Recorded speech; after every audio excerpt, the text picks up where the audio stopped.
Sir, you're charged with especially aggravated kidnapping. You're also charged with aggravated assault, and you're charged with theft of a firearm worth less than $2,500. You're talking about stuff that is not You will relevant. bring the jury. Hello and welcome to the Court of Public Opinion. I am the Recovery Addict, and boy, do I have a case for you today.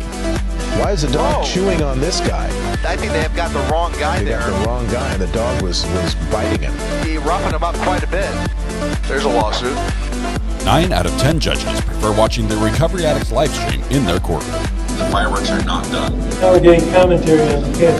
Literally not true. Dati mihi Anglican po in verbis Latin. Is that correct? I didn't ask you to interrupt me. Oh, for Trump's sake. Good morning. Welcome to the Court of Public Opinion on a Saturday. I am the Recovery Addict. It's a chilly one out there, guys. It's cold. It's cold out there. I hope all of y'all are doing absolutely wonderful in this terrible weather. Please stay safe and warm. That is priority. Once you're safe and warm and you have internet, then you can be here. But make sure you take care of the other things first. But happy Saturday to you all. I hope you like ice skating, because that's pretty much the only way any of us are going to do pretty much anything here in a couple days.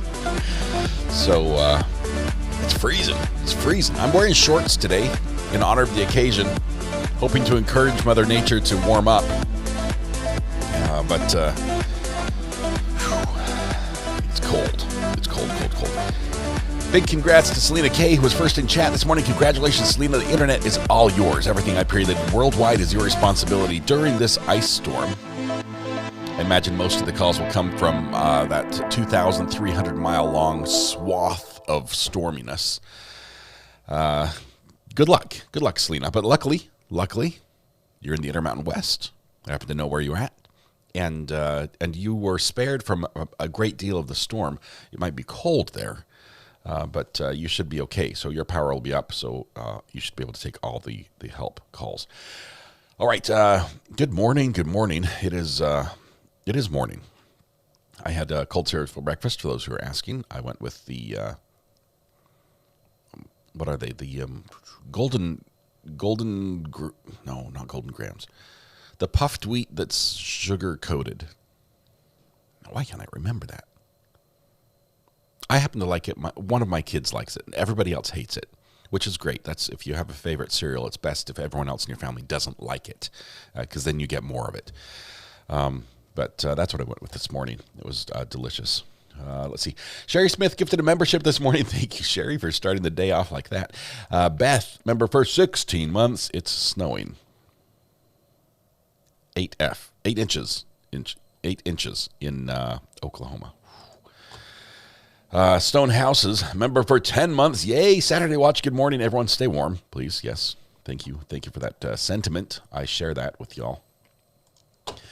I saw Ryan Holyall yesterday. I was watching his live stream, and he was struggling with the computer. He's built these computer systems and applications that allow viewers to interact and participate in pretty cool ways, and I like that. You know, I'm always researching what I can do differently on the channel, and I love what he's done. I'm not nowhere near that league. Can't afford our own app for the channel quite yet.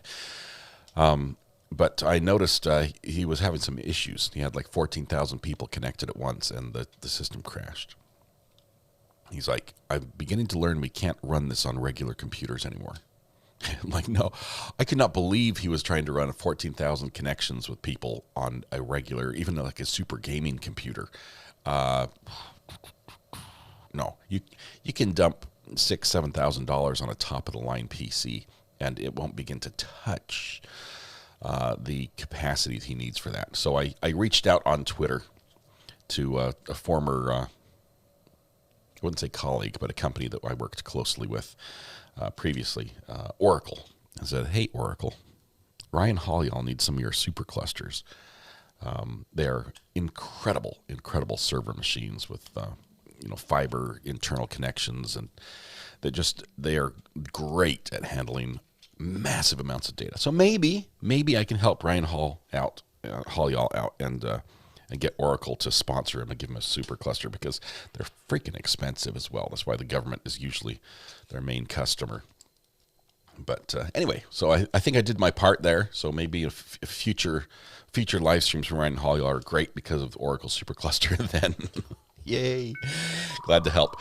Josh, thank you very much for the pin this morning. We have a couple birthdays to celebrate, which we will do, and then we'll kick off court. We are on our part 4, but realized we were watching. We're sort of on high-speed watch, and we'll talk about the case here in just a minute, but let's see. Birthdays. That's where we were. Let's focus on one thing at a time. Roman ADCC, Ricky C, and Todd, but Todd has no C. Unless Todd does have a C. I don't know. There's just a lot of C's there. We're going to sing happy birthday to Roman, ADCC, Ricky C, and Todd. And by we, I mean all of us. Yes, it's a Saturday. I know it's early. Some of you are still in bed. You're watching on your phone. That's fine. You still have to sing. Everyone stand up, take a breath, shoulders back, project your voice to the back of the room, blend your voice with your neighbor, and warm up with me if you will. La la la la la la la. It was rough, but we'll accept it. It's our Saturday singing voice here. Happy birthday to you. Happy birthday to you. Happy birthday, Roman ADCC, Ricky C, and Todd. Happy birthday to you. Roman ADCC, Ricky C, and Todd. There are many wonderful days, but today, of all days, is your special day.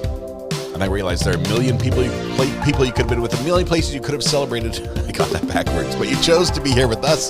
The privilege, the pleasure, the honor, the joy is ours, hopefully. We can turn that joy back to you, make your day just a little more specialer. Begin by helping yourself to free pancakes at Denny's, IHOP Village Inn, Waffle House, McDonald's, Tammy Dunlap's House, Andy's Grill, Bob Evans, and Cracker Barrel. Hopefully all of them are open in this storm. Tammy Dunlap's might be the safest bet. She's in Germany, far from this storm. Have a wonderful, wonderful birthday. Thank you for celebrating with us as well. The cha-cha-cha and the choo-choo. The bunny conga line looks great with the bunny ears this time. Fantastic. He only goes to Chick-fil-A. If Waffle House is closed, you know it's real. Oh, seriously. Waffle House, I think, what was it? NOAA Weather or whoever, basically the U.S. weather agencies, one of the metrics they count in a serious storm, like a hurricane, is how many Waffle Houses are closed. And that's an indicator of how bad the storm is, because they not even the health department can shut down a Waffle House. Okay. I mean, these guys stay open through everything. Sorry, Waffle House, don't sue me for that one. But, all right, I think there's grounds for that sort of comment. Oh, drum solo, here we go. I can't sing during the drum solo, or else I mess up the timing, or the music.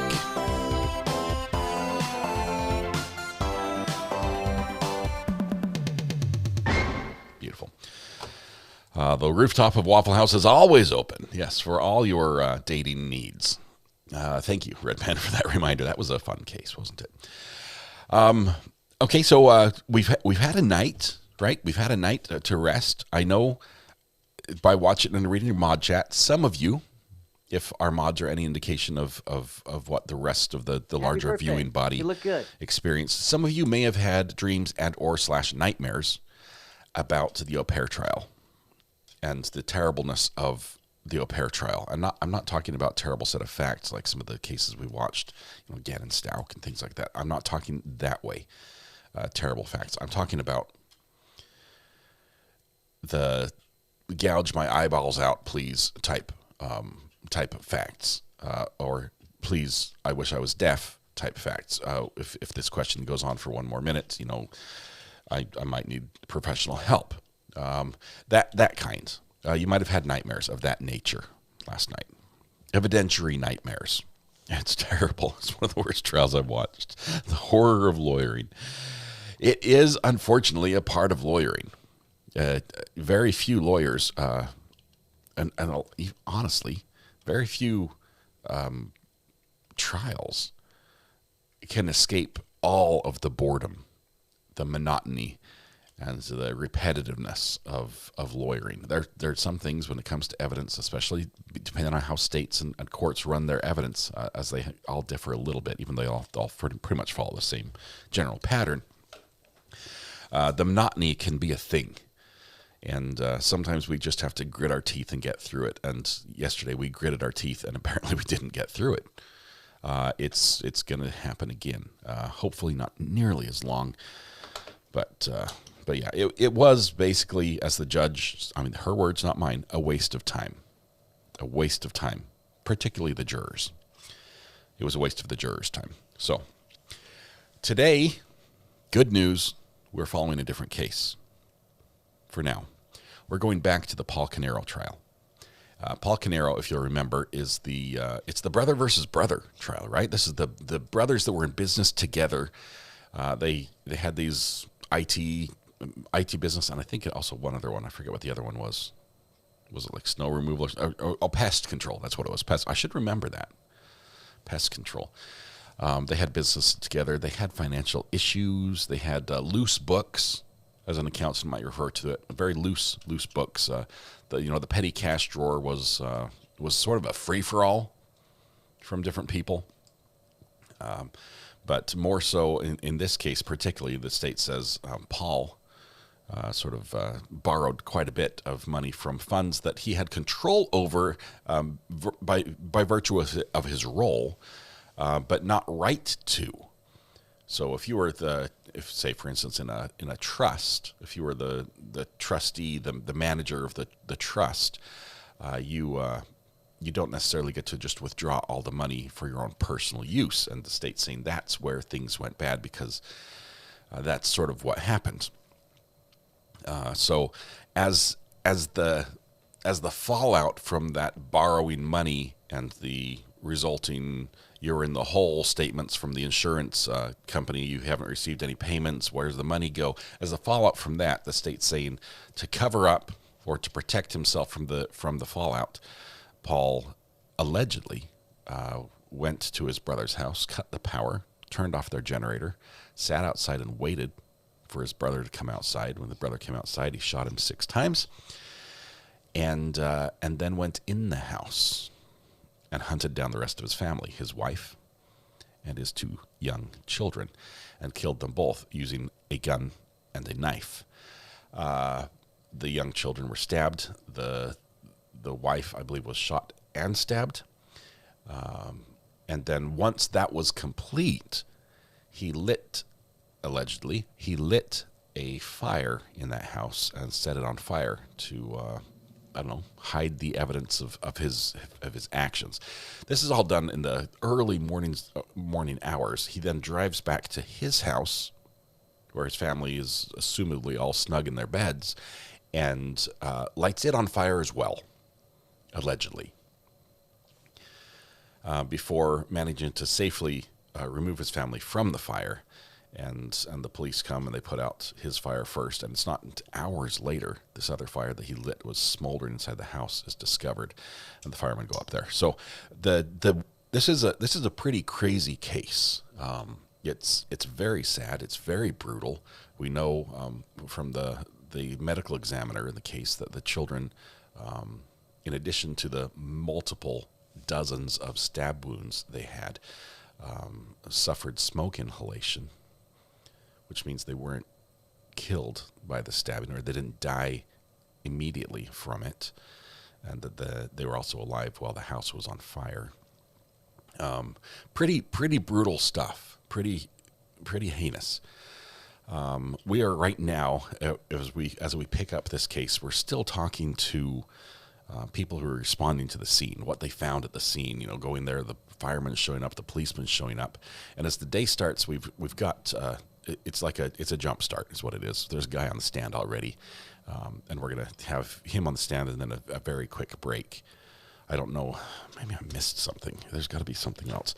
There's a fireman on the stand who basically gives us a little bit of testimony. He basically says, firemen, when we talk about a house when it's on fire, we go there. We assign letters to every side of the house so we can call out a code and say attack B, attack C, attack D, and it's A, B, C, and D. Right, there are 4 sides. As you walk up to the house, the front door is your A side. Okay, and then if you were to then go up in the air and look straight down at the house, you would work clockwise around from A, which is in the south position, to B, C, and D. That's what he's going to explain. And in this particular setting, A was north, C was south, B was east, and D was west. That's all we get from him, and then we go to a break. But I need to just check and make sure we didn't miss anything else on that. Where are we? Let's see. Linda Lou 33. You all unknowingly have helped me get through difficult times since a week before Christmas when my husband of 26 years. Oh my goodness. I'm 64, disabled and scared. Please, prayers, please, and thank you. Linda Lou, of course. You're among friends here. We'll definitely add you to the list. Ace King says, imagine if RA sounded like Alfred Hitchcock. It would be very scary. Maybe I'll have to listen to Alfred Hitchcock. I don't remember what he sounds like. Let's see. Yes, we aim to distract. Hopefully this case is a little more distracted. Remember, in this case also, we are tracking judicial displeasure. These are the times when the judge just steps in and is like, if you want something done right, you got to do it yourself. He might fix the question or snap at somebody or something. We have 50 on the counter right now for judicial displeasure. And I can't talk and do this at the same time, so give me just a second. A, B, C, D corners of houses. Okay, yeah, we're gonna talk about that in a minute. That was rather abrupt. I hit the wrong button.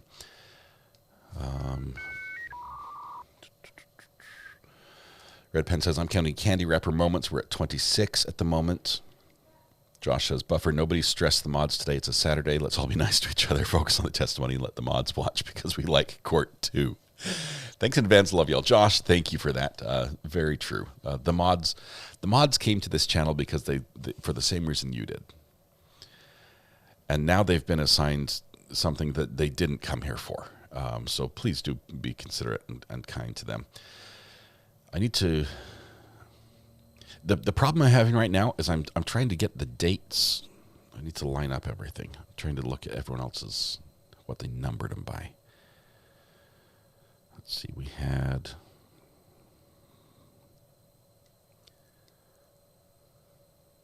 two days ago. I'm going to sustain my own objection.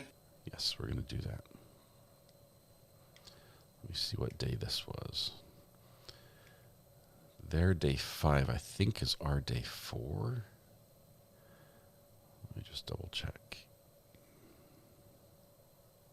Oh, I think we're on day 5.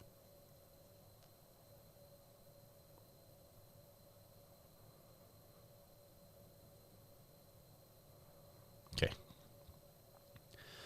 Let's do this. Hold, please. I need...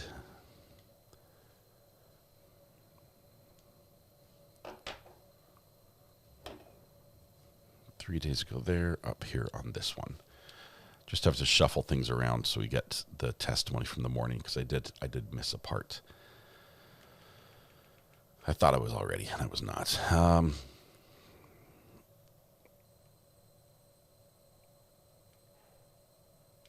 This was 8 days ago there.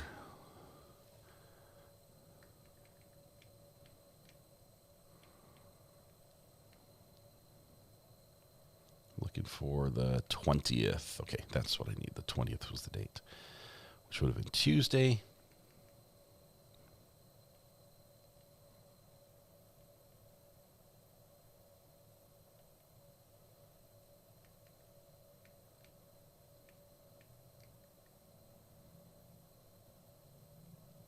Found it. Okay. Mission accomplished. I'm sorry, guys. It's a Saturday. I appreciate your patience with me as we get everything put together. And play. All right, so we'll keep that one up there. And let's do a quick, turn that off there. Give us audio from when the court comes in. Let me get your video set up.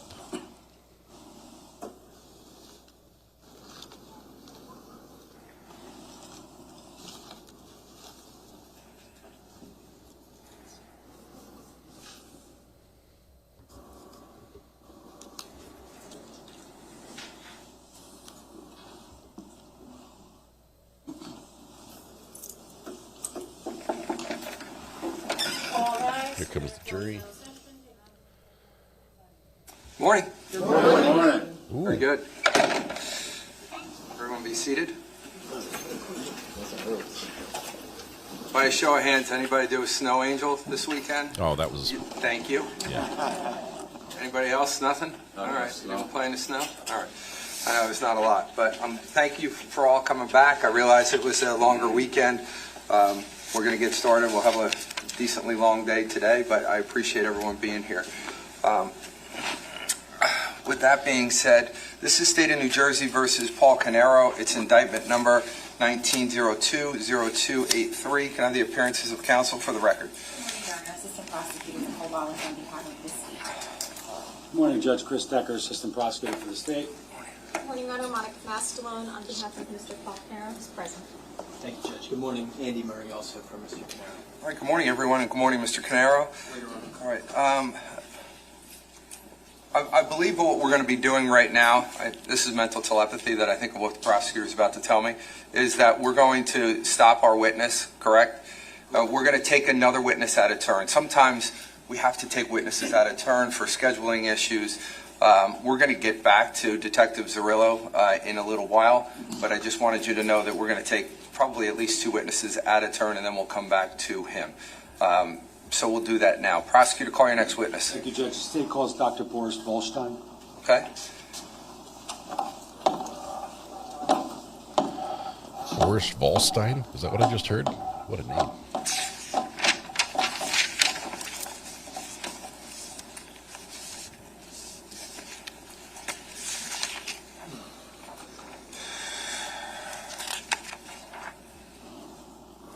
Fix the sizing on here.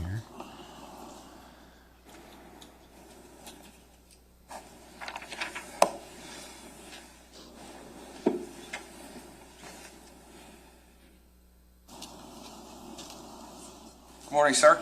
Good morning. You can come right on up, come around here, just watch your step. Once you stand up by the witness stand there's a Bible there. If you could put your left hand on the Bible, raise your right hand for me.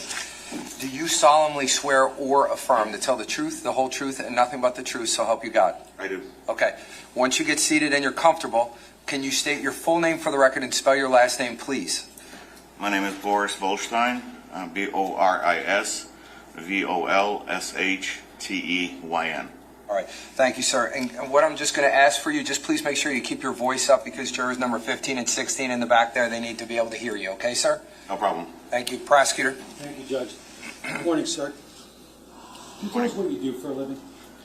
I'm a plastic surgeon here in Monmouth County. Okay. Now I want to take your attention back to November of 2018. Can you tell us where you were living at that point in time? I lived at 2 Evergreen Lane in Colts Neck. Okay. Now, I want to draw your attention specifically to around noon, November 20th, 2018. Do you remember approximately where you were? Yes, I was on my way to Trenton, New Jersey, to meet with the Department of Business and Insurance. Do you recall whether or not you received some sort of communication which kind of forced you to turn around? Yes. Can you, without telling us exactly what was said to you, can you just tell us the circumstances of that? I was on my way to Trenton to meet with state officials, and as I was going on a Dutch lane right around the circle, I received a phone call from my landscaper concerned about smoke coming from my neighbor's house. And did he specifically indicate? You know, I'm going to speed this up just a second. Indicate to you whether or which neighbor that was? Yes. Okay. Now, can you just describe your location in relation to that neighbor's house, like the connection between the two properties? Our properties are adjacent. We have a fence separating us, several hundred feet. We live in a subdivision, and his house is immediately outside of subdivision, but we share the same border. And based upon that phone call from your landscaper, can you tell us what, if anything, you did? The landscaper was concerned that somebody, most likely Keith, was burning leaves in the back of the barrel behind the house, and he was concerned that he was going to get fined by the township. He tried to reach him, he couldn't, and asked me to see if I can help. And so I made phone calls to Jen and Keith. Nobody responded. So I turned around because I was nearby and decided to see if I can see what's going on. Okay. So you first referenced somebody named Keith, correct? Yes. And who's Keith? Keith is Mr. Caneiro. Okay. And Jennifer is who? His wife. Okay. And did you know them personally? I did. Okay. Now, I believe you said you reached out, made phone calls to the two of them? Yes. And were you able to connect? No. Okay. Did you, at that point in time, did you respond anywhere specifically? I'm sorry, can you clarify? I'm sorry. After you couldn't reach Keith and after you couldn't reach Jen, did you go anywhere? Yes, I went to their house. Okay. Can you tell us what, if anything, or what your observations were when you got to the house? There was nothing unusual in the front of the house. I just saw barely a little smoke coming from the back of the house. That's all I saw at that time. When you got to the property, and that's 15 Willowbrook, is that accurate? Correct. Did you pull in the driveway? Where'd you park? I pulled on the driveway, right in front of the house. Okay. Did you get out of your car? I did. And where did you specifically go? I went to the left side of the house because the house was positioned in such a way there was a swimming pool behind it, and it was easier to walk on the left around the swimming pool to see what's happening behind the house. And did you go to the back based upon what you were told by your landscaper? Yes. Okay. Once you went around the back, did you make any observations of any smoke or anything like that? A little bit leading there. I expected to see Keith in a big barrel of burning leaves. There was nobody there, and the smoke was coming not from the barrel, but coming from underneath the balcony, underneath the house. Okay. Now, once you made that observation of the smoke, did you go anywhere else? Yes, I went to the front of the house. Okay. What happened when you went to the front of the house? I opened the service entrance door. Okay. When you say the service entrance door, can you describe for us where that is? Service or servant? The house has main doors, and they usually were locked. When I brought my daughter to play, because Sophia and my daughter were playing quite a bit together, I would take my daughter through this service door, which was on the right of the main entrance, which was usually open. Now, did you open that door? I did. Okay, what happened when you opened the door? There was very thick clouds of smoke coming from the inside. What did you do then? I yelled to see if anybody was inside. Nobody responded. The clouds were so thick I couldn't even enter.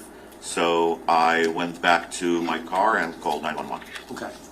Now, once you called 911, did you stay near your car or did you go other places? I was actually getting into the vehicle, and I have a truck, so I was getting up on the step, and as I turned, I saw a body in front of the house, in the bushes.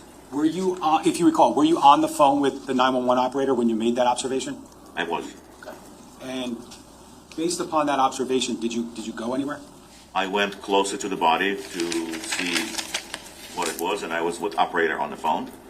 And at that point, I described everything, was instructed to leave the location because of possibility of somebody still being on the property, and I did. Now, the things that you just described about your observations of the body, did you describe those to the 911 operator?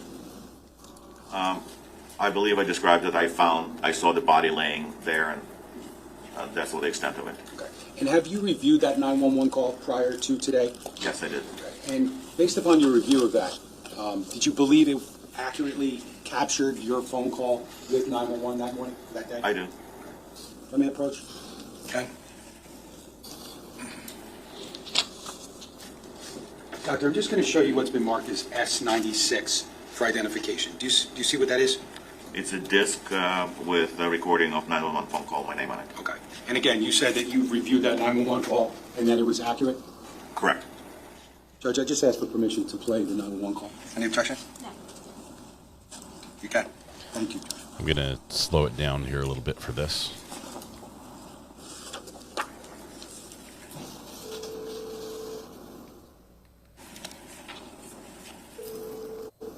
Hello? Hi, I didn't hear your name or what you're reporting, sir. What are you reporting? Okay, fire. Where? Willowbrook Lane, Willowbrook Road. What's the address? Postnet. Okay, what's the address? I think it's 40, I don't know, I think it's 44 Willowbrook. What's on fire? This, What is on fire? the house. Where do you see flames coming from? I see the smoke from behind. I pulled out my neighbors from behind me. I opened the door, and there is a smoke's coming out, and there's a person laying down. Where are they laying down? On the property. Can you get over in to front them? of the house. All right, get over Yes, to I'm coming over. Okay. Oh my God, there's blood here. It's a corpse. It's what? It's dead. What's dead? Somebody is dead here. Okay, sir, you need to get to a safe area. Hold on a second. Wow.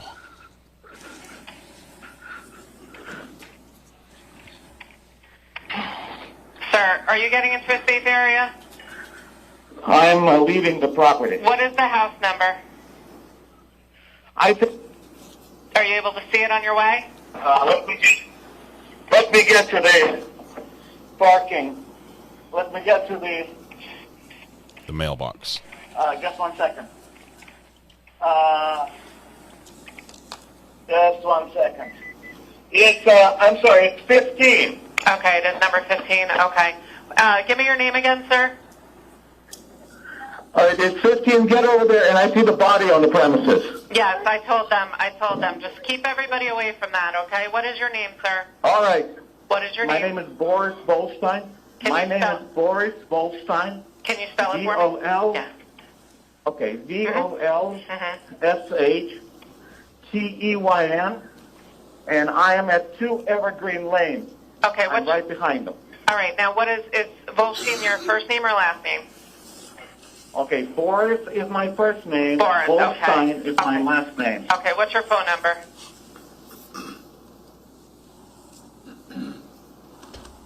Phone number's redacted. 8675309. He has the default number. And what's your your house number on Evergreen? Okay, listen, I really don't have time. I'm sorry. I need time to get off the property. Please send somebody. They're already en route. He hung up on 911. Did that accurately capture the 911 call, like you said, that day? It does. Now, after making that 911 call, or actually after the end of the 911 call, where'd you go? I parked my car across the street on the property, on a curb, and awaited the arrival of police and fire. And did they ultimately respond to that location? They did. Okay. Did you have any other contact with any other neighbors around that time? I think I had a contact with my neighbor, Kathy, whose house I parked in front, but it's been a while, so. Okay. And where did Kathy live specifically in relation to 15 Willowbrook? She is right across the street, 15 and 44 across the street from each other. Just going to approach with S1C, slide 31, 131. Jennifer Cockfield, member for 20 months, OG. I'm going to show you a photograph. It's S1C, slide 131. Do you recognize that photograph? Yes. And what does that show? It shows the body laying on the grass. Okay, is that essentially, does that look like what you discovered on November 20th, 2018 on the front yard of 15 Willowbrook? Yes. I think they were backdoor neighbors. Like, their backyards faced each other. Could I just permission this briefly? Can I just have slide S1C? You can have any slide you want, sir, but you have to stand by the microphone. This pacing around the courtroom is killing us. Doctor, is that the photograph that you just identified? Yes. Okay, and is that essentially or similar condition to the way you found the body that you described on the call? Yes. Okay, and just to be real clear, when you first encountered that body, did you specifically identify who it was? No. Okay, how come? I thought I knew who it was, but I didn't know for sure. Okay, you can take that down. Thank you. Aziz, light. Now, just lastly, once the police arrived on scene, did you have any contact with any police officers? I think I spoke to somebody, but I don't remember who. Do you recall whether or not you provided some of that information to the police officers? I believe so. And ultimately, did you see the police officers approach the body that you found on the lawn? I did not see that. Okay. Your Honor, I have no further questions. Ross? Morning, Doctor. Let me clarify a couple of things that you mentioned. So originally, you mentioned during your testimony that you had initially assumed that Keith might be in his backyard burning leaves in a big barrel.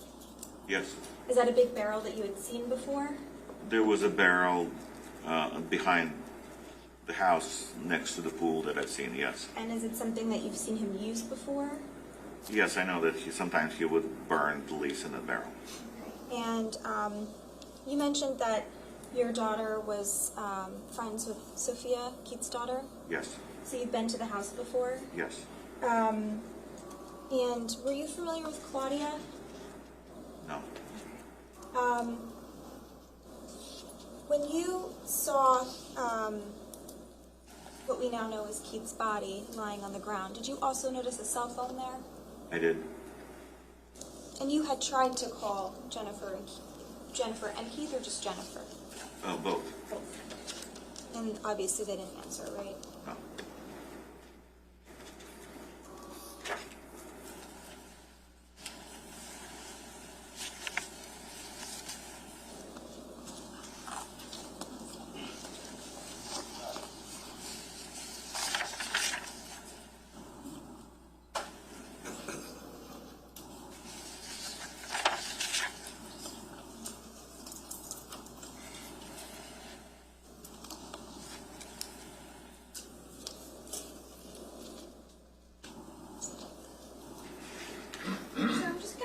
You with a few photos.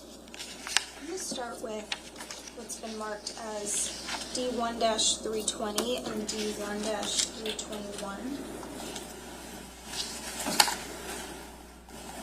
Sir, do you recognize, showing you photographs of, would you agree this is 15 Willowbrook?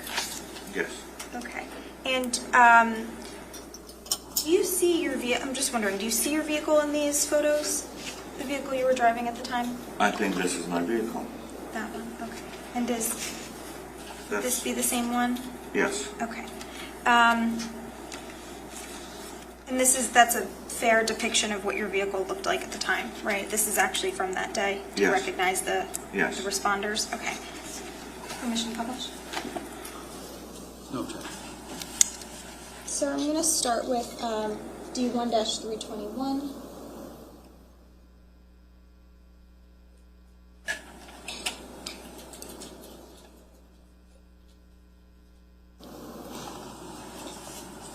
I'm going to speed it back up here in just a second. Sir, is that your vehicle that we see in the photograph? I believe so. And do you recognize the other person in that photo too? Is that your neighbor? Possibly. Kathy? It looks similar, but I cannot see the facial features. Right, sure. Okay. Can I just ask you to circle your vehicle? There's a... Spoiler alert, it's the big white one in the middle. For Boris Wilson. There we go. Perfect. Can we capture that? I'm going to show D1-321.1. Thank you. And I'm going to show you 1-320 as well. There's an undo button at the bottom right-hand corner. There you go. You just hold it down.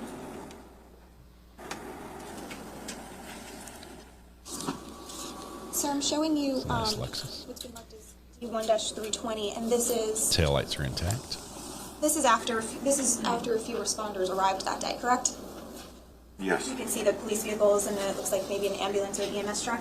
Correct. Are you able to? Can you just circle your vehicle in this in this? Thank you, and put your initials as well. Can we capture that one? This is D1-320.1.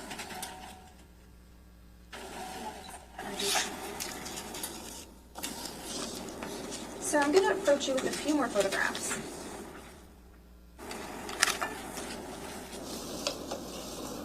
These are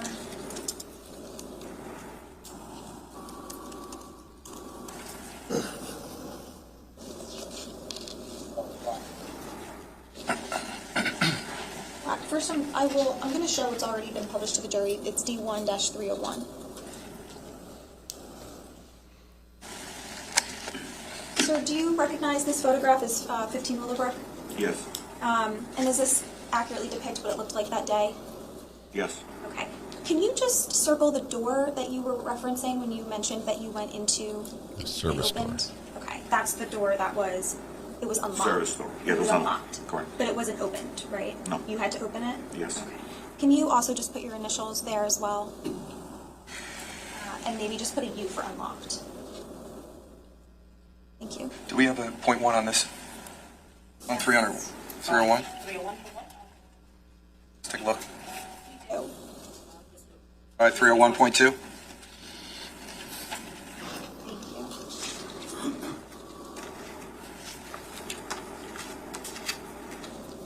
Just a few more photographs, sir. I'm going to approach with what's been marked as D1-304, 1-307, -308, and -309.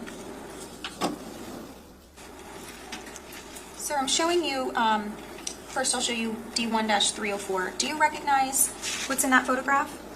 That's Keith's house. Okay, so that's 15 Willowbrook? Correct. And do you see your house in that photograph or no? No. Okay. And I'm going to show you what's been marked as D1-309. Do you recognize what's in that photograph? That's the same house with 15 Willowbrook. Okay, it's like an aerial view? Correct. And you don't see your house in that photograph, do you? No. Okay. So I'm going to show you D1-307. Can we agree that's another aerial shot of 15 Willowbrook? Yes. And do you see the area of your house in this photograph? I do. Okay. Is it on the left side here? It's on the left side. Okay. And finally, same thing with D1-308. Do you see, do you agree this is another aerial shot of 15 Willowbrook? I do. And do you see a portion of your property? Yes, I can see. Okay. Permission to publish? Any objection? No, Judge. So we're going to start with the first one, D1-304. And we've seen a similar photograph, but essentially we agree that this is 15 Willowbrook, correct? Yes. And this is a fair and accurate depiction of what it looked like when you were there on November 20th of 2018, correct? Yes. Okay. And I'm going to show what's next been marked as D1-309. And sir, we agreed that this is also this is an aerial depiction of 15 Willowbrook, correct? Yes. And that we cannot see your property in this photo, right? Correct. But what we can see is this road that's sort of like diagonal across the bottom right corner of the screen, that's 15 Willowbrook. That's Willowbrook Road, correct? That's a Willowbrook Road. And then this is the driveway that we see leading up to that property, correct? Correct. Now I'm going to show what's been marked as D1-307. Okay. Now, sir, we also agreed that in this photograph we can see the 15 Willowbrook property. It's on the right portion of the photograph, correct? Correct. And you also noted that in this photograph you can see part of your property line, correct? Correct. Do you want to just like circle generally where your property was at the time? Maybe just put your initials as well.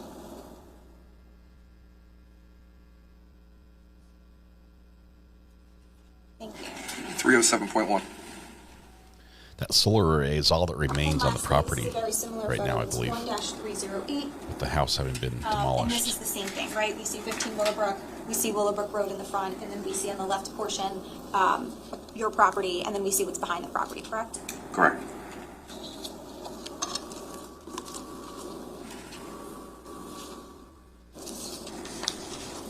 Usually home sites remain Now, stationary. I'm asking you a little bit about, I'd like to talk a little bit about the area.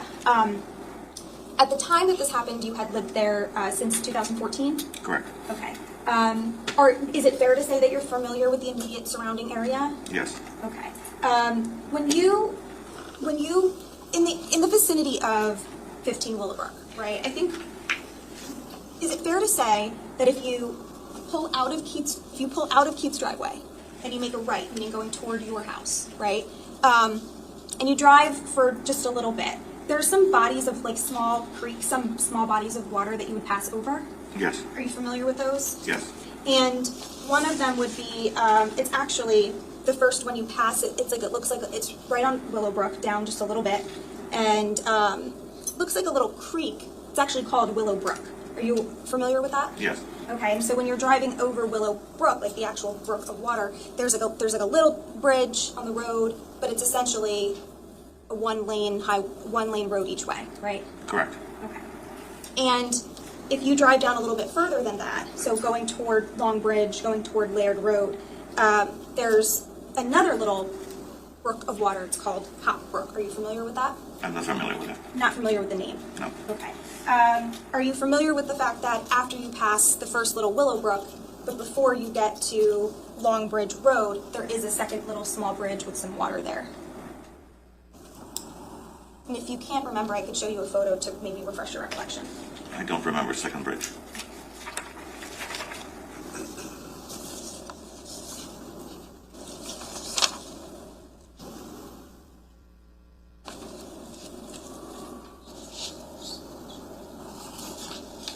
So I'm going to approach with what's been marked as D1-323 and D1-324. I'm going to show you first D1-323. Is this what we were speaking about earlier, where we would pass over Willowbrook, the first little stream of water?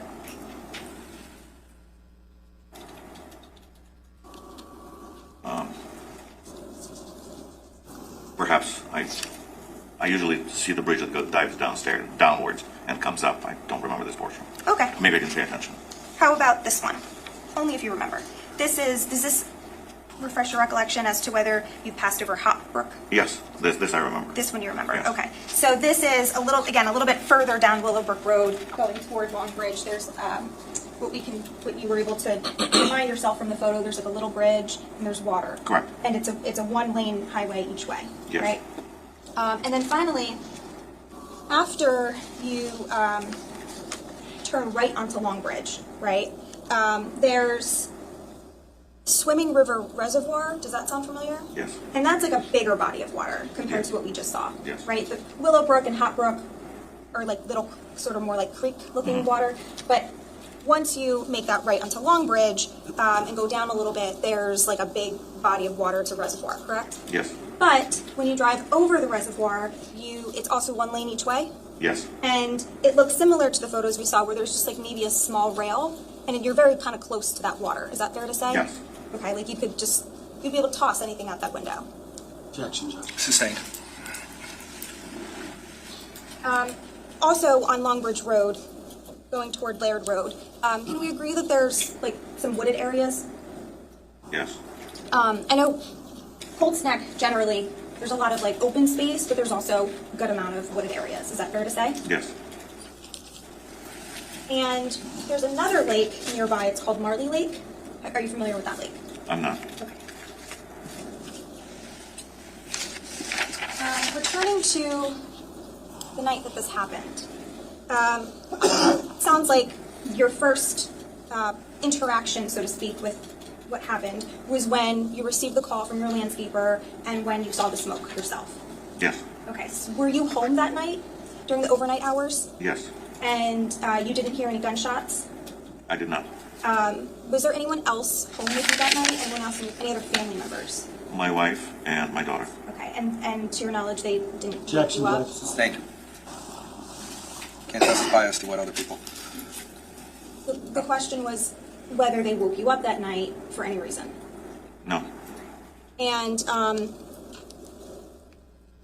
in addition to not hearing any gunshots, you didn't hear anything else out of the ordinary? You didn't any screaming or yelling or loud struggles or anything like that? No. All right.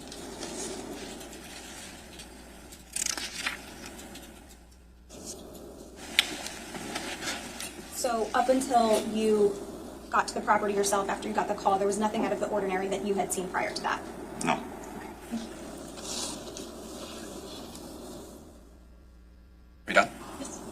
tell you anything. I said thank you.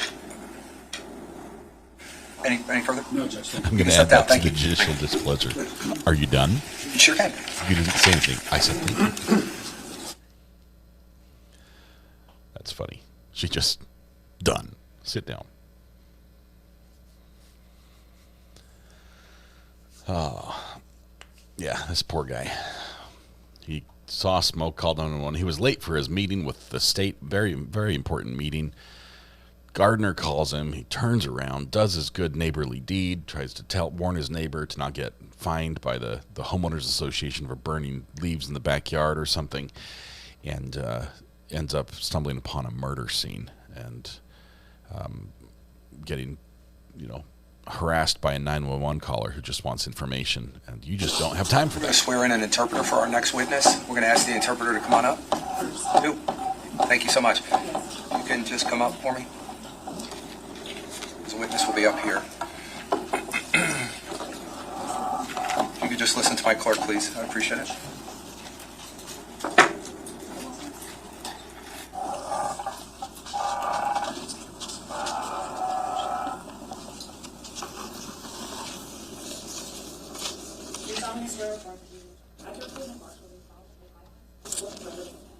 That are binding. I'm sorry, on you and duties and obligations of official. Hey, well, it says I live 25 Yes, minutes I do. north This is of Margaret Colts Neck. Serrano, Serrano. I am an AOC approved Spanish court interpreter. I'm sent to you on staff from the New Jersey AOC this morning. Super quiet, woodsy, and no cops for a long time. Good morning, All right, good morning to you both. Thank you. Ma'am, come over and take a seat. Señor, usted puede tomar asiento ahí en la silla. The interpreters are going to need to request if we could maybe get a chair because we need to stay close to each other when Sure. we interpret. I don't know if there's any place we can find a chair. You can have mine. I don't need to do that. That seems unnecessary. The judge gives up his chair yet again. Here, come have a seat. It was him that did it before, We right? just need one. What? We normally have an active and a passive interpreter, and the passive one will sit in the chair. Wherever you need it. Thank you so much. Apparently, you must be seated to interpret actively or passive. I guess passive has to sit. Active Can you please stands. stand? Put your left hand on the Bible. Raise your right hand. Do you solemnly swear or affirm to tell the truth, the whole truth, and nothing but the truth, so help you God? Yes. Can you state your full name for the record and spell your last name, please? Por favor, diga su nombre completo para las actas y luego aquí deletrear. Oh, she's good. Giselle She's- Restrepo. She's really good. Restrepo.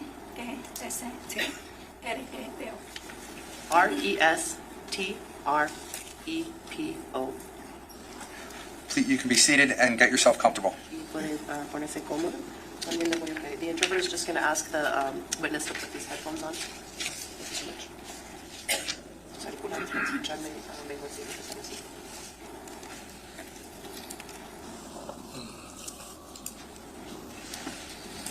This is fun to watch. Can you hear me now? Can you hear me now? Tell me when it's good. How about now? Now? Good? Okay. The interpreter just asked the witness to let her know if she is not unable to hear or understand her at any time. Okay. And I would just ask for you to keep your voice up so everyone can hear you. You have to speak a response. Okay. Can you move a little forward? There's a microphone closer to you that will pick you up. I'm liking this. This is the best interpreter setup I've ever seen. Prosecutor. Mostly it has tech. Good morning, Mr. I like tech. Restrepo. Buenos días, señora Restrepo. Good morning. Mr. Restrepo, I want to take you back to the time frame of around November of 2018. Do you remember that time? Señora Restrepo, quiero que usted se fije mentalmente un poco atrás en el tiempo, al periodo de tiempo en noviembre de 2018. ¿Se acuerda de ese tiempo? Sí. Yes. Now, back in that time frame, did you know someone by the name of Paul Caneiro? En ese entonces usted conocía a una persona con el nombre de Paul Caneiro. Sí. Yes. Now, would it be fair to say that you and Paul Caneiro had a friendship? ¿Y sería justo decir que usted y Paul Caneiro tenían una amistad? Sí. Yes. She's Now, doing do you shorthand recall where and you dual first translation. met Mr. Caneiro? ¿Usted se acuerda de dónde es que usted conoció por primera vez al señor Caneiro? En un restaurante en Asbury Park. At a restaurant in Ashbury Park. Now, I want to ask you if you recall the last time you actually were physically with Mr. Caneiro at a restaurant. Quiero pedirle a usted que se acuerde de la última vez que usted estuvo físicamente en un restaurante con el señor Paul Caneiro. Okay. Okay. When was the last time you shared a meal with Mr. Caneiro? ¿Cuándo fue la última vez que usted compartió una comida con el señor Paul Caneiro? Para un cumpleaños de mi hija. It was for a birthday of my daughter's. Now, for purposes of context, at some point on November 20th of 2018, were you made aware of a fire at Mr. Caneiro's home, Paul Caneiro's? Para dar contexto, en algún momento del 20 de enero del 2018, ¿usted supo de un incendio en la casa de Paul Caneiro? Sí. Yes. Now, approximately how many days earlier from that fire did you have dinner for your daughter's birthday?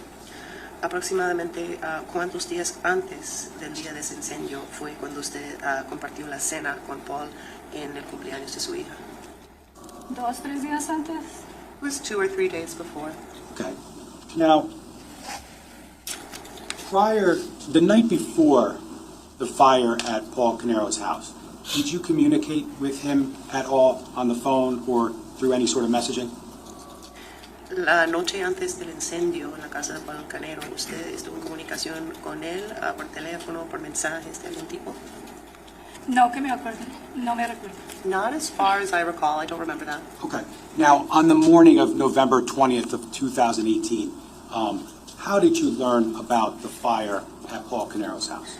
En la mañana del 20 de noviembre del 2018, ¿cómo es que usted se enteró del incendio en la casa de Paul Caneiro? Él me mandó un texto bien corto dejándome saber que había un incendio en la casa de él. They sent me a very short text letting me know that there was a fire at his house. Okay. Now, I want to ask you about your friendship with Mr. Caneiro. Were there any points in time during that friendship that you and Mr. Caneiro went anywhere, like vacation-wise? Le quiero preguntar sobre su amistad con el señor Paul Caneiro. ¿En algún momento durante esa amistad hubo un momento cuando ustedes salieron a algún lado juntos, como de vacaciones, algo así? Sí. Yes. Where do you recall going? Según sus recuerdos, ¿a dónde fueron? Fuimos a Colombia. We went to Colombia. Colombia. How many times did you go to Colombia? That's a good friend. ¿Cuántas veces fueron a Colombia? 2 veces fuimos a Colombia. 2 times we went to Colombia. Okay. Can I ask you who paid for the trips to Colombia? Le puedo preguntar, ¿quién pagó los viajes Keith. a Colombia? Él pagó los viajes. His life insurance. He paid the trips to Colombia. Now, do you recall where you lived back in November 2018? ¿Usted se acuerda de dónde vivía el 20 de noviembre de 2018? Ocean Township. Ocean Township. Recall if did you live in a house or an apartment or something else? ¿Usted vivía en una casa, un apartamento o algo más? Apartamento. An apartment. Do you remember the name of the apartment complex? ¿Usted se acuerda del nombre del apartamento? Twinbrook. What? Twinbrook. Twinbrook? Twinbrook Apartments? Los departamentos Twinbrook? Sí. Yes. Do you remember, Ms. Restrepo, what your rent was there back in 2018? ¿Usted se acuerda, señora Restrepo, de cuánto pagaba en alquiler en el 2018? Como 1,300. It was like 1,300. Was there ever a time when Mr. Caneiro paid that rent or helped you with that rent? ¿Hubo un momento cuando el señor Caneiro le pagó ese alquiler o le ayudaba a pagar ese alquiler? No. No. Now, during the course of that friendship, was there ever a time when Mr. Caneiro helped your children or you or your children with any expenses? Durante el transcurso de su amistad, ¿hubo algún momento cuando el señor Caneiro le ayudó a sus hijos o le ayudó a usted a pagar los gastos de sus hijos? No. No. Was your daughter applying to colleges back in 2018? Su hija estaba aplicando a universidades en el 2018. Sí. Yes. Did Mr. Caneiro ever provide any assistance with application fees? El señor Caneiro en algún momento proporcionó asistencia o ayuda con los pagos de las aplicaciones o solicitudes. Le regaló el dinero para aplicar a los colegios. He gifted her the money to apply for the colleges. Now, was there a point in time, I believe in approximately 2018, when you got a new car? Aproximadamente en el 2018, cuando usted consiguió un nuevo carro. Sí. Yes. Do you recall what kind of car it was? ¿Se acuerda de qué tipo de carro era? Breathing really fast. Sí. Yes. What kind of car was it? ¿Qué tipo de carro era? Audi. It was an Audi. Audi. Do you remember approximately what the monthly payment was for the Audi? ¿Usted se acuerda de aproximadamente cuánto era el pago mensual del Audi? No hice pagos de carro. I did not make car payments. Okay. Who made the car payments? ¿Quién pagaba los pagos cada mes? Paul. Now, was there ever a point in time in 2018 when Paul talked to you about any financial difficulty that he was having? ¿Hubo algún momento en el 2018 cuando Paul habló con usted sobre alguna dificultad financiera que él estuviera experimentando? No, nunca. No, never. Did Mr. Caneiro, did he ever reference the IRS? Señor Caneiro, ¿en algún momento hizo referencia al IRS? No, nunca. No, never. Was there ever a time when Mr. Caneiro used one of your credit cards? ¿Hubo un momento cuando el señor Caneiro utilizó una de sus tarjetas de crédito de usted? Sí. Yes. Do you recall which credit card that was? ¿Se acuerda usted de cuál tarjeta que era? Una de Macy's. It was Macy's. Do you remember how much money was spent on your credit card by Mr. Caneiro? ¿Usted se acuerda de cuánto dinero fue que el señor Caneiro gastó en su tarjeta de crédito? ¿Usted? No. No.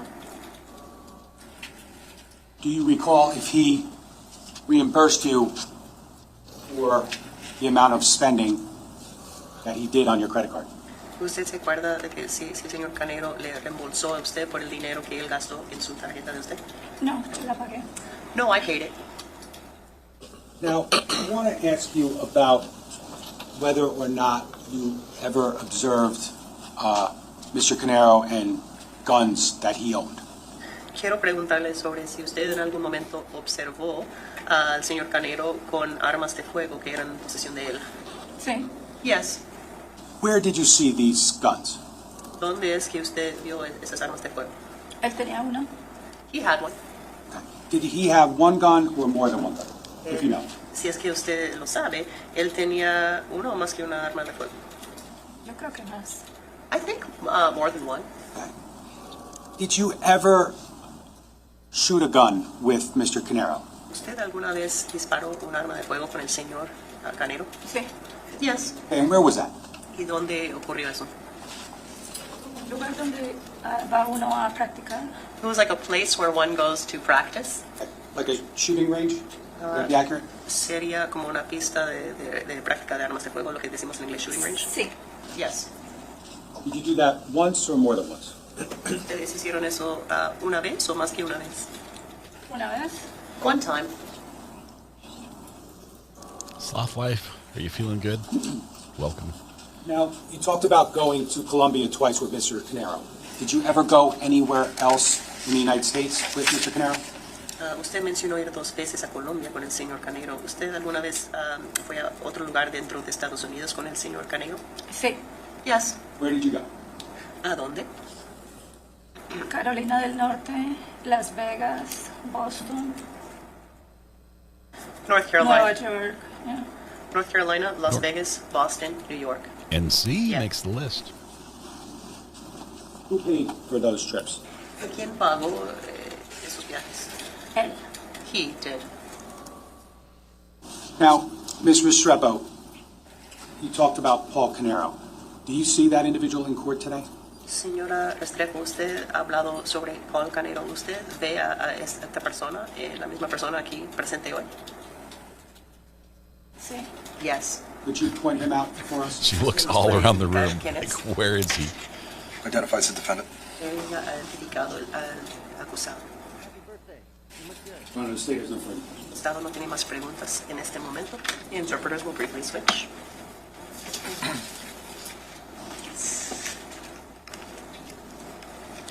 Unplug. You plug in.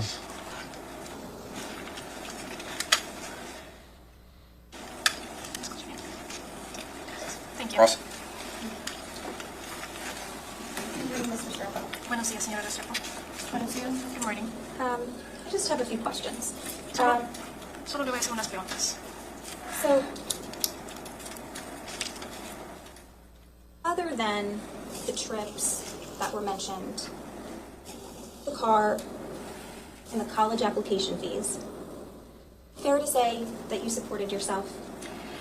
Aparte de los viajes que mencionó, el carro, Other than the car, all the la solicitud trips. de una universidad, ¿es justo decir que usted sola se mantenía?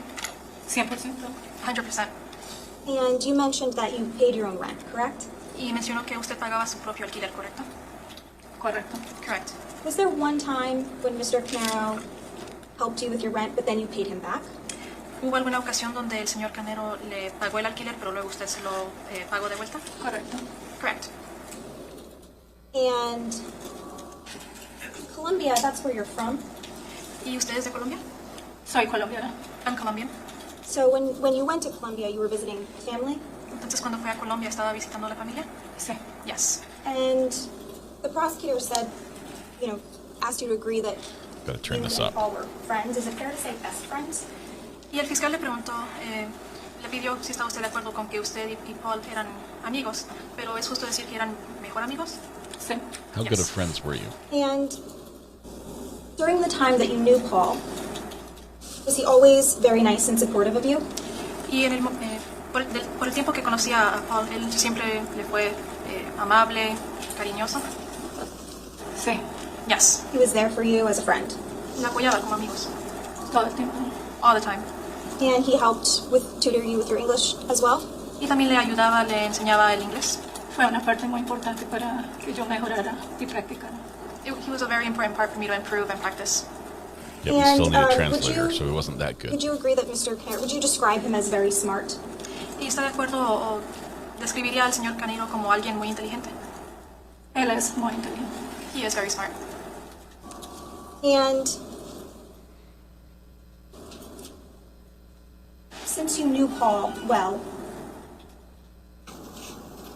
are you familiar with the fact that Paul was very close with his brother Keith? Y entonces, como conocía tanto a Paul, ¿usted sabía que él era muy cercano a su hermano Keith? So, eran cercanos. They were close. And was Paul close with Keith's family as well, like the kids, Jesse and Sophia? Y Paul también era apegado a los hijos de Keith, Justy y Sofía. Sí. Yes. To your knowledge, did they spend a lot of holidays together? A lo que usted sabe, ellos pasaron los días feriados juntos. Sí. Yes. And did Paul speak very highly of Keith? Y Paul hablaba bien sobre Keith. Siempre. Always. And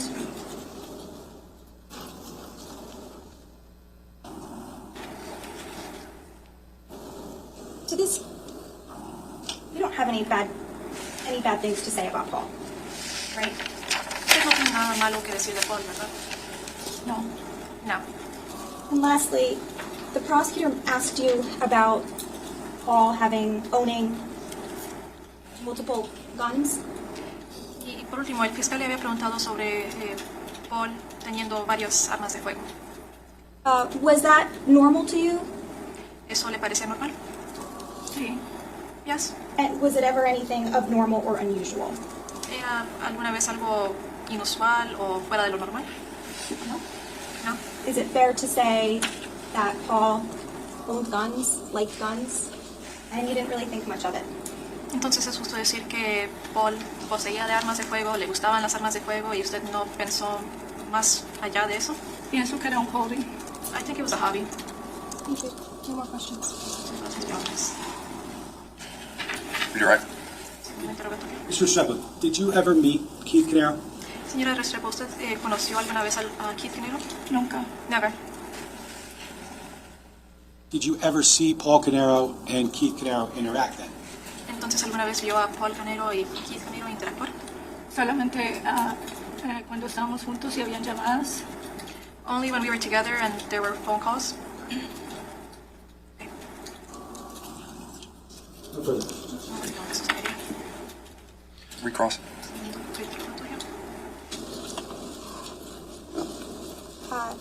You never met Keith, but Paul talked about Keith. Objection, Judge. Seriously. There's no statement for Judge. It's just. I'll have this question. ¿Cuál fue la pregunta? What was the question? Even though you never met Keith, Paul did talk about Keith, right?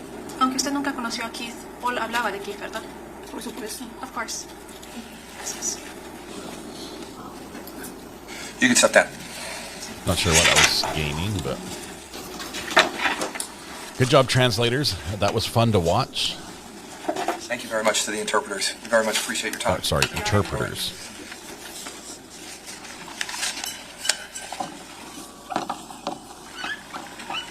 Please return your technology to the interpreters. State, call our next witness. State calls Carmelo Lamarca. Carmelo, not Caramello. That's different. Caramello is a candy bar. I'm pretty sure this man is not a candy bar. Or woman, whoever it is. She's definitely on Paul's side. Is Paul's wife standing with him? How much of this is news to her that Paul went on these trips with his special friend? Come on up, sir. Just watch your step as you come up. Once you're up there, if you put your left hand on the Bible, raise your right hand, please. Do you solemnly swear or affirm to tell the truth, the whole truth, and nothing but the truth, so help you God? I do. Can you state your full name for the record and spell your last name, please? Carmelo Lamarca, Lamarca. Did he miss the Just make sure raise you your right speak up loud hand enough so part? juror numbers 15 and 16 can hear you in the back, okay? Yes. Thank Did you, he sir. miss Prosecutor. this Thank you, part? Judge. Mr. Lamarca, can you tell us what you do for a living? I'm in real estate. Okay. Now, do you serve your community in any other capacity? Yes, I'm a volunteer firefighter. Okay. Where are you a volunteer firefighter? Adelphia, Atwell Township, Fire District 2. Okay. And approximately how long have you been doing that? About 10 years. Okay. Now, I want to draw your attention to November 20th, 2018 in the early afternoon hours. Do you recall that date? Yes. How do you remember it? I was working from home. As a firefighter? Remember, it was a Or a clear realtor? Clear day. I wasn't particularly busy.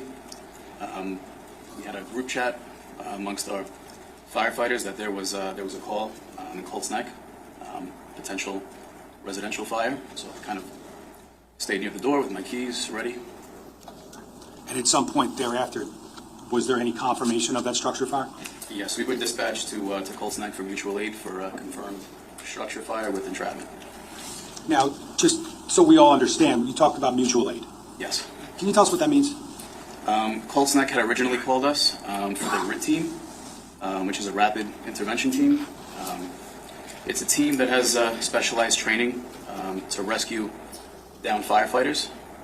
But ultimately, when we got there, we found out that we were going to work and we were not on standby as a RIT team. Okay. So were you a member of that RIT team? Yes, sir. Okay. And, okay, so you said the call was structure fire with possible entrapment. Is that accurate? Yes. Based upon the call, where do you go? I responded to the firehouse. Okay. Where's the firehouse generally located? That firehouse is 925 Adelphia Road, Freehold. Okay. And once you got there, what happened? Once I got there, I put my gear on, got on the rescue apparatus, and responded with the rest of the crew. What's the rescue apparatus? Can you tell us what that is? The rescue apparatus has tools and equipment specifically for fire search and truck. rescue, car accidents and incidents of that nature. And you said, I think you said the rest of the crew. Approximately how many people did you respond with, if you recall? We were 6 firefighters and a chauffeur, driver. Okay. And approximately, Chauffeur. do you remember approximately what time that call came in and you responded to the firehouse?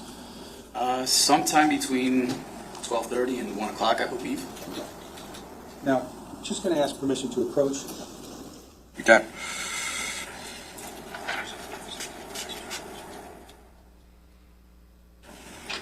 Mr. Lamarck, I'm just going to show you what's been marked as S106 for identification. Do you recognize what this is? Yes, it looks like a report from an incident. Okay. Would you speak up, sir? Yes, it looks like an incident report. Okay, and it's an incident report for who? Or it looks like an in-person report. Okay. And does this concern your firehouse?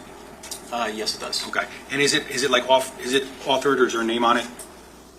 My chief at the time, yes. Okay. Now, based upon your review of this, is there a section which talks about dates and times?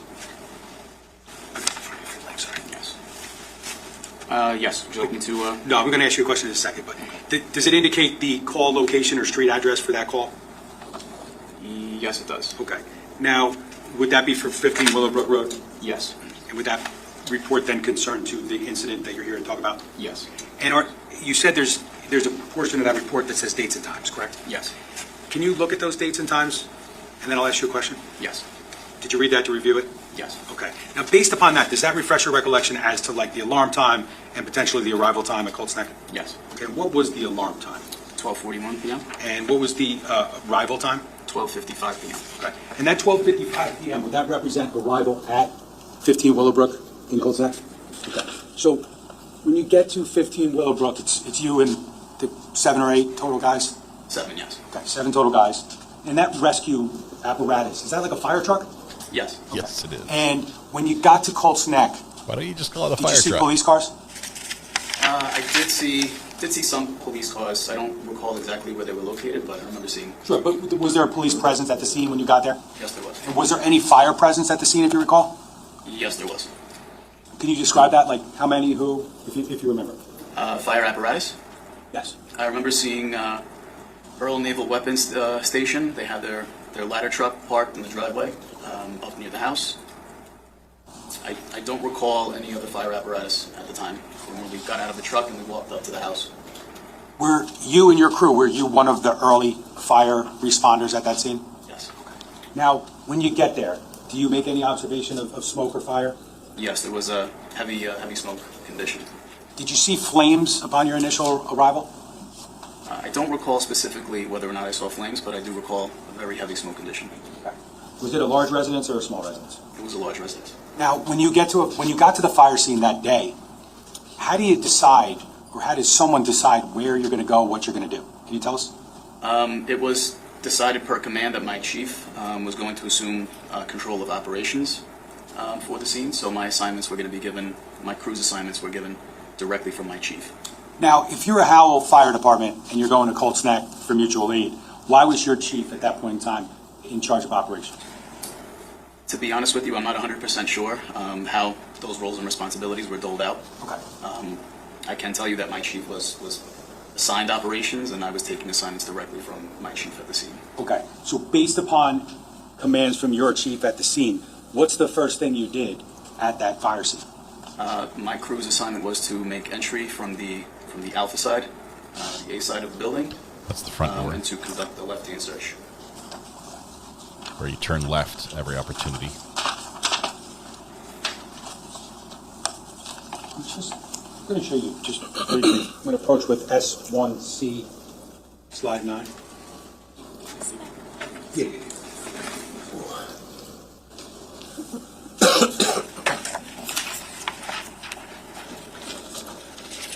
Mark, I'm just showing you what's been marked as S1C, slide 9. Do you recognize generally what that picture shows? This is a picture from the Alpha Bravo corner of the residence. Okay. Now, when you talk about Alpha Bravo, can you just explain what that means? So if you're looking at the house from the driveway, the Alpha is going to be where the front door is. The left side is going to be the Bravo. Back of the house is the Charlie. Right side is the Delta. Okay. So A is the front of the house, then you work around clockwise? Yes, that's correct. B, C, D, correct. Okay. So you reference which corner? The Alpha Bravo corner. Okay. Just want to.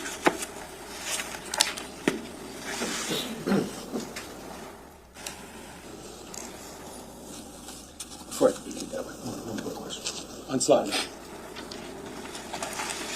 Where did you enter, you and your crew, where did you enter on that date? From the door here on the Alpha side. You got to speak up, sir. From the front door on the Alpha side that leads directly from the driveway. Could I, permission to publish? No. Okay. Could I ask one C, slide 9? Sir, you have that photograph in front of you on the screen? Yes. Okay, and could you possibly just hit this and just put a little box around where you entered? Front door. Can we preserve that, please? Thank you. That's slide 9.1.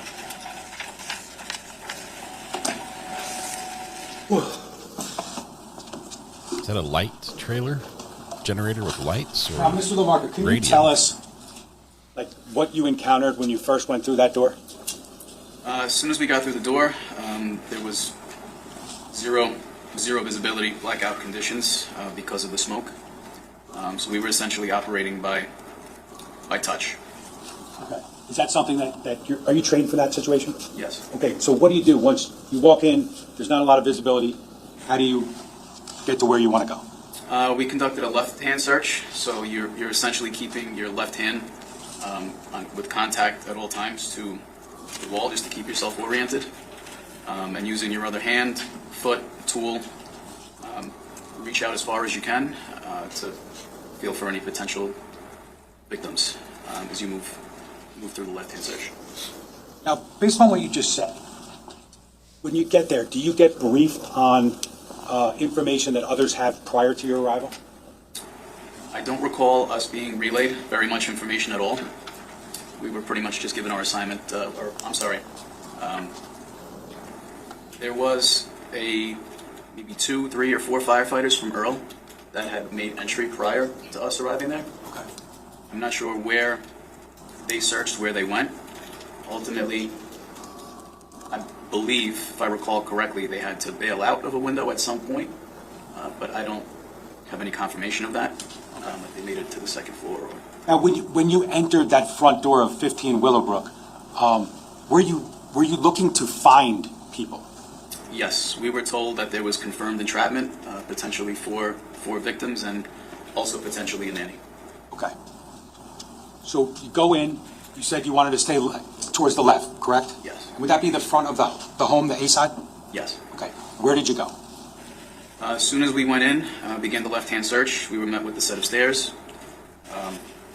We climbed those stairs, and shortly after reaching the landing of the stairs, we came in contact with the victim.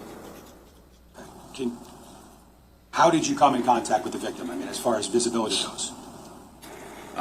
I felt her. Were you with anyone else at that point in time, like right in front of you? Yes, there were 2 firefighters that had made their way up past me onto the second floor, and there were another 3 behind me. Was the visibility still extremely compromised on that landing area? Yes. Based upon the identification potentially of an individual, what if anything did you and other firefighters do? After it was determined that it was in fact the victim, I turned to the firefighter that was just below me on the stairs, and I told him that we're going to be taking them out. I grabbed the legs, and he grabbed her arms, and we carried her out. Where did you take her? Just by the garage doors.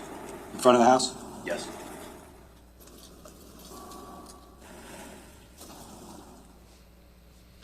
Wow. After you did that, did you ultimately continue with efforts to find other individuals and/or fire? Yes, we were instructed to place her down in the driveway and then to go back in and continue our search. Just briefly, so I don't miss it. Sorry, but when you encountered the body on the landing, can you describe directionally where her body was? So she was towards the wall in the corner. Her feet were facing out towards going down the stairs. And her head was facing towards the wall of the landing, heading up the stairs. When you ultimately took her outside and put her down on the ground, were there any signs of life at that point? I wasn't able to to determine, but it didn't. Once we were outside of the smoke, and I was able to see, it did not appear to be. Just to be clear, was it an adult female or a young female? A young female. At points in time, did you remain at the scene for several hours? Yes, we did. And did you and your colleagues, did you continue to fight the fire? Yes, we did. And was there a point in time later that day that the fire was actually extinguished? By the time that we had left, I don't believe so. There were still crews operating when we had left. Okay. And do you recall approximately what time you left? I believe it was around 8 o'clock. Okay.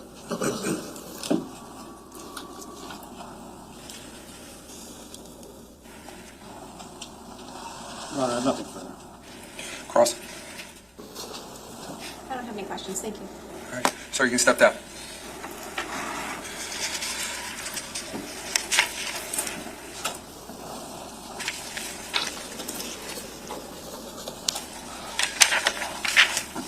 Prosecutor, you want to call your next witness? The state wants Detective Richard Grillo.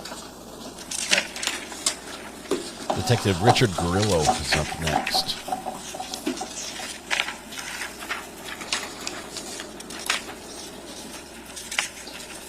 It was a smart move not to question. If she had asked a question that would have invoked even more emotion that he was already struggling to contain, it could have been very, very bad for them.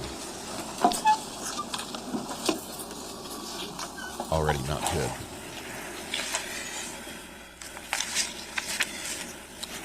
Detective, you were under oath when we left you on Thursday afternoon. You are still under oath here today. You remember the oath that you gave, correct? Yes, sir. All right. We were still in direct examination, so we will continue with Ms. Wallace. Thank you, Judge. Good morning, Detective. Good morning. We left off when we were here last with the conclusion, essentially, of your investigation of day one. Do you recall that? Yes. Okay, and I wanted to show you some pictures. I know we looked at a couple, but I have a few more. It's going to actually be, for the record, S1E, slides 20, 21, 22, 23, and 24, and S1C, slides 28, 29, 129, and 130. I'm showing counsel. Sorry.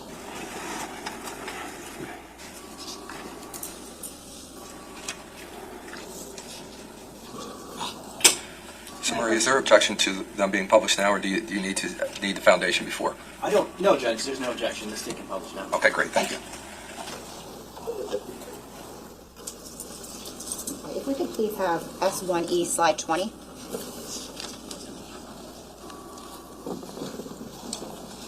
Detective, can you describe what we're looking at here? The rear of the structure, the house. All right, so if you're facing the house, where would this specifically be located?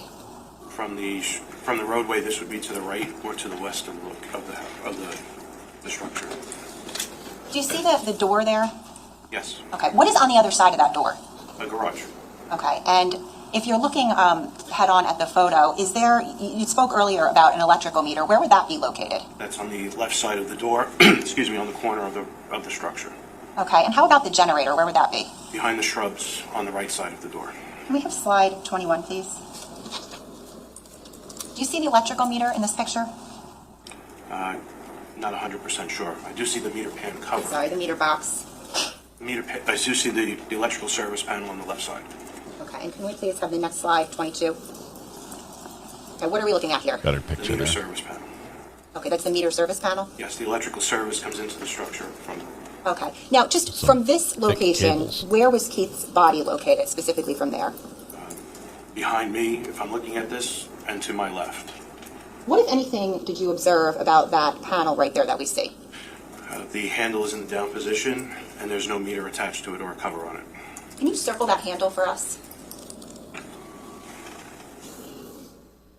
What, if anything, did it mean to you that the handle was in the down position? At that moment, I did not know what it was about until I looked into it a little further. It secured the meter into the box, or was able to bypass the service for the electric company to do work there. Okay, when you say you put the meter into the box, what are you referring to? There are clamps that hold the meter itself into the box, and that was used to secure it in there as well. Could you please have the next slide, which is, I believe, 23? We want to circle that. Do we want to print that 22.1? Yes, Judge, I'm sorry. So this is S1E slide 22.1. Detective, if you don't mind just doing the undo button, if you remember. Thank you. The next slide now, please.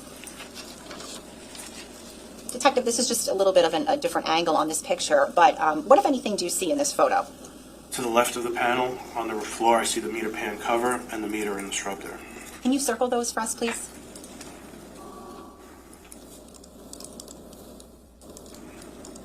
Now, you testified previously when you were on the stand that when you arrived, you were over by Keith's body and you made some observations about this particular area.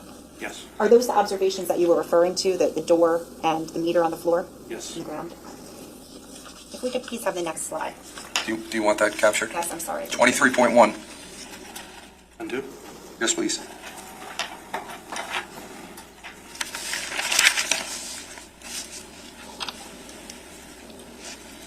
Slide 24, please.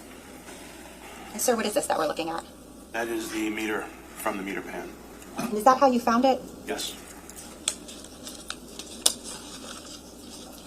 Can we please have slide, it's going to be S1C, slide 128. Looks awfully suspicious, just laying there on the ground.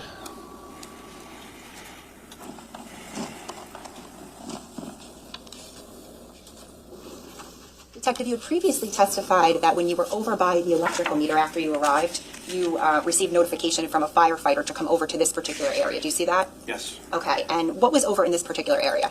That is where the live round of ammunition was located and where I placed the orange traffic cone. Can we please have slide 129? Is that just a little bit closer up? Yes. And slide 130, please. What are we looking at here? The round of ammunition that was found on the floor. Okay, thank you. You can take them down. Detective, I believe we're into now the next day of your investigation, so that would it be 11/21/18? Yes. All right, and I think you said last time, but just to clarify that from Pennsylvania you had gone back to the scene at about 1 a.m. Yes. Okay, and when you arrived on the scene, what were your observations? Fire operations had concluded. There was a manned engine company for fire watch, and the scene was secured by Monmouth County Police Prosecutor's Office and Colts Neck Police Office. Did you go home from there that night? Got some sleep? Yes. And the next morning at about 8 a.m., where did you go? Back to the scene. And who was there when you arrived? I met Detective Petrozello there. There were members of Colts Neck Township Police, Prosecutor's Office, firefighters. Due to structural concerns, members from the USAR, Urban Search and Rescue Group, and the Neptune Township Office of Emergency Management were there. Okay, and what were they doing there? They were brought in to secure the location, shore it up to ensure that it did not collapse. And do you recall what specific location, was there a specific location in the house that they were concerned that would collapse? I believe they went into the basement of the location. They were concerned that due to the fire, there was a chance that it was going to collapse. And did they do what they had to do to make that area safe? Yes. On that particular day, what, if any, other detectives from the Monmouth County Prosecutor's Office were assigned to this case? There were several from forensics and Detective Bassender. Detective Bassender? Bassender. Okay, and do you know what unit she was in? Financial crimes. Did you leave the scene of 15 Willowbrook Road at some point that afternoon? Yes. Where did you go? I believe we went to the office in Asbury Park. Okay, do you recall where specifically that was? I couldn't remember the exact address, 7-something Cookman Avenue. Cookman Avenue? Yes. Okay, and when you say the office, whose office are you talking about? That was where Keith and Paul Caneiro's office for Square One and Echo Star was located. Okay, who went specifically with you? Detective Petrozello. Why did the two of you go there? We wanted to make contact with Tiffany Rivera. Who was she? The office manager. Did you make contact with her at that point? Not at the location. We did speak to her by phone. Okay, and later that day, did you actually meet with Tiffany Rivera in person? Yes. Where was that? At the Monmouth County Prosecutor's Office. Did you end up taking a formal statement from her that day? Not that day, no. A couple of days later, did you take a formal statement from her? Yes. Okay, nonetheless, on that day, so on the 21st, did you and Detective Petrozello speak with Tiffany? Yes. And did she provide you with information? She gave us basics on the business structure, some financials. I don't remember exact details. I apologize. At about 7:13 p.m. that night, did you receive anything from Ms. Rivera? She sent an email that was requested. The email was some conversations that she and Keith had via text message. Do you recall who else gave, do you recall if anyone gave a formal statement on the 21st?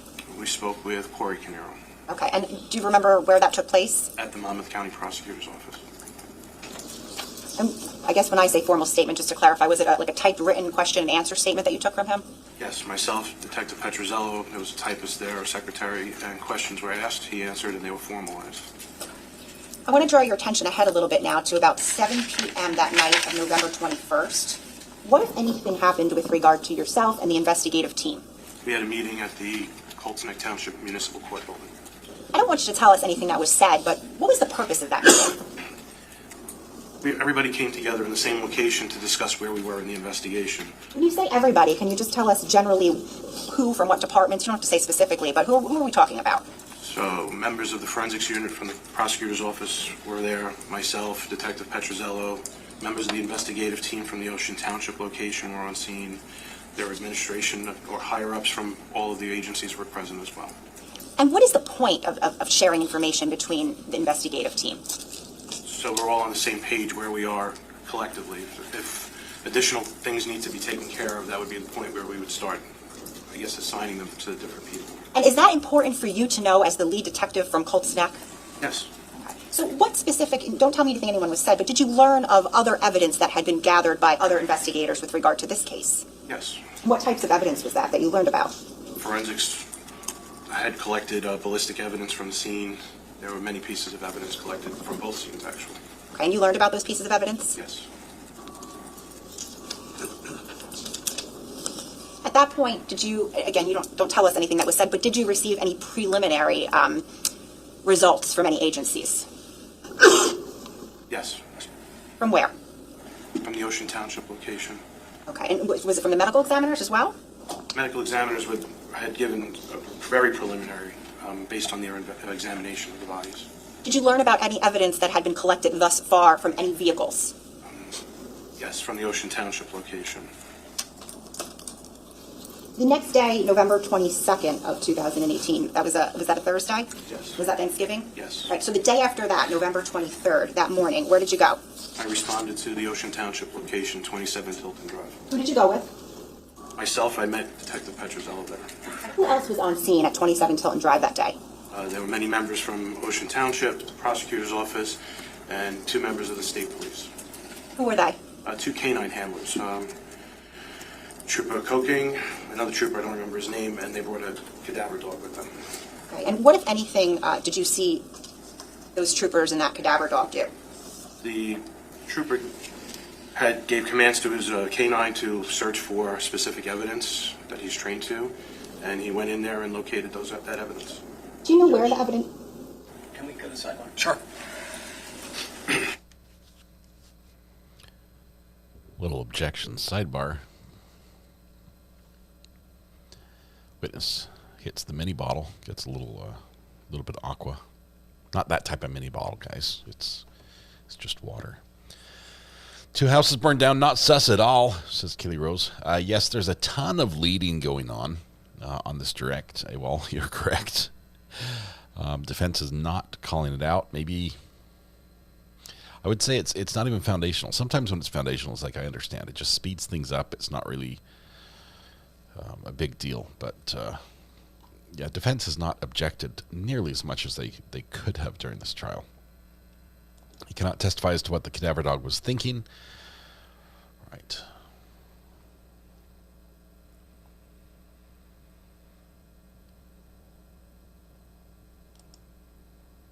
Heidi, you can imagine. The worst part for the firefighter, we're talking about the last witness who's on the stand, the worst part was that they're basically going by feel. Okay? The smoke's so thick, they're literally having to just, it's like doing it all with a blindfold on. And you find a victim, there's a body, and you're basically nudging with your foot and feeling with your hands. And you're like, okay, I feel the shape of a person here. It's a child, no signs of life, obviously, and so we're going to take her out, and you're carrying her out, and as the smoke clears as you're carrying her out, now you see that she's covered in blood and been stabbed dozens of times. I imagine what was already a traumatic situation just got that much worse for him. I'm going to sustain the objection. So anything that that was identified by this witness or just testified to as it deals with what the canine dog may have hit on or identified, that's going to be for a different witness, not for this witness. So that last answer, I'm just going to ask to strike it from the record and for you to use that eraser, okay? Thank you all. Use that eraser. Go ahead. Thank you, Judge. Sir, I just want to know what your observations were with regard to any evidence that may have been collected from the scene of 27 Tilton that morning. They recovered some clothing from the residence that I believed had blood on it. Where specifically in the residence? It was located in the basement of the residence. Thank you. After you left the scene of 27 Tilton that day, where did you go? I believe we executed a search warrant that night. Did you go back to 15 Willowbrook Road? Yes, after that. And who were you with? Detective Petrozello, we met there. Was anyone from the crime scene unit or forensics there as well? Yes. What any information did you gather when you went back to 15 Willowbrook Road? That they were still recovering evidence from the location. And at that time, did you have occasion to make any observations of the generator behind those shrubs? Yes. Okay. And what, if anything, did you note about that generator? I collected information from the generator to make contact with the company that serviced it. What company was that? Wash Hour, I believe is the name. Did you, in fact, reach out to that company that day? Yes. Who did you speak to from there? Sorry, I don't recall his name. When you spoke to that individual, were any requests made by you of that individual? Yes. What was that? Any service records that were available for it. And the person that I spoke to, and again, I don't recall his name, but he was the actual service technician for the generator itself. And he arranged to meet with us to do an inspection of the generator. And when was the arrangement to meet? I believe it was for the next day. Okay, so let's go to the next day at about 9:30 a.m. Where did you go? To 15 Willowbrook Drive. Now, when you got there, were forensics still on scene? Yes. Okay, what, if anything, did you observe about what they had done to the yard? They were sifting some dirt for ballistic evidence. About 10 a.m., who showed up on scene? Had representatives from Wash Hour, fire departments, including Colts Neck and Naval Weapons Station Earl, members of the ATF, and the representative from Wash Hour were there. Now, the representative from Wash Hour, what, if anything, did you see him do there? We requested he conduct an inspection of the generator for us. Did he do that? Yes, he did. Did you make observations about that? Yes. And what specifically did you see him doing? While he was inspecting the generator, it was noted that one of the switches that was not normally accessible was in the off position. The gas to the generator was into the off position as well. He was able to start it to demonstrate that it did work. I think you might have said it, but were members of the ATF there as well? Yes. What was their role? They were brought in to do, because of the scale of the fire, to help with the electrical inspections and engineering. Thank you, Ladybug's mom Was the and scene Sloth Wife. ultimately released that day on 11/24? Yes. Okay. Can you just explain what it means to release the scene? Once the police or fire can finish all of their investigative work at the scene, there's no longer a need for us to hold it. We'll release it back to representatives from the family or the family themselves. Now, just because the scene is released, does that mean that your investigation concludes? No. So, drawing your attention now to November 27th of 2018, do you recall speaking with an individual named Stephen Weinstein? Yes. And where did you speak with him at? The Monmouth County Prosecutor's Office. And who did you speak with him with? With Detective Petrozello, and I think Detective Basinda was there. Ultimately, did you obtain a formal statement from Mr. Weinstein? Yes. And was that later in January? Yes. On November 28th, the next day, do you recall meeting with Ronald Artigas? Yes. Did you obtain a formal statement from him that day? Yes. And then finally, on 11/29 of 18, do you recall that date? Yes. What, if anything, of significance happened with regard to this investigation? I believe that was when I signed the formal charges against Mr. Caneiro. And did you remain involved with the investigation after that? Yes. Were you present for statements? Yes. Etc.? Yes. I have nothing further. Okay, ladies and gentlemen, it's 10:15. We're going to take our 15-minute break. Don't discuss this case. Don't do any research. I'll bring you back out at around 11:30. Excuse me, 10:30. That was a long break, huh? Thank you. We get to skip ahead through the break. So, hold, please. All right.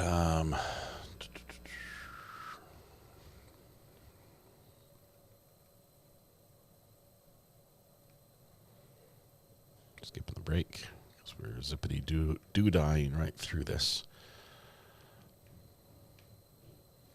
All right. Court is back in session. Zoom, zoom, Okay, zoom. everyone can be seated. Thank y'all for being here on a Saturday. All good? Yeah. We can start with cross-examination, Mr. Murray, whenever you're ready. Okay, thank you. Detective, good morning. Good morning. So I think where you ended with the state just now was at the point in time when you approved formal charges against Paul Caneiro, right? Yes. And that took place on November 29th of 2018. Yes.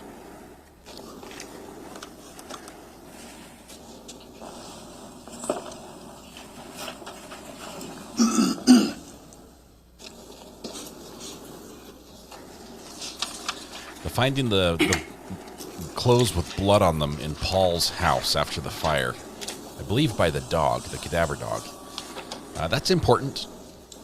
Those were partially burned as part well. of the filing of those formal charges, you completed something known as an individual arrest report. Yes. And that includes personal details about Paul Caneiro. Is that fair to say? Yes. And it's going to include things like his address, right? Yes. It's going to have a booking number on it. Yes. It's going to indicate things like his height and his weight. Yes. Marital status. Yes. It's complicated. These items were entered into this form for Paul Caneiro in particular, correct? Yes. And do you have a recollection of Paul Caneiro's height and weight at the time of arrest on November 29th of 2018? I do not. If I were to show you the document, the individual arrest report, would that help you recollect those facts? If it is written in there, yes. Joanna Ladley, Approach. This thank is you for gifting S409. 5 memberships as well. Detective, do you recognize that? Yes. And could you tell us what it is? It is an arrest report for the Colts Neck Police Department. Does that- Paul Caneiro. For Paul Caneiro? Yes. Relating to the charges that you approved on November 29th, 2018, correct? Yes. Does that document list Paul Caneiro's height and weight at the time of arrest? Yes. And could you tell us what what that information is? The information listed is 5'11" and the weight of 230. 5'11", 230. I'm going to take this back, okay? Okay. All right, so when you say the weight of 230, CJ. obviously I'm sure we all understand this, but just for clarification purposes, we're saying at that time, Paul Caneiro was 230 pounds, right? Yes. Okay.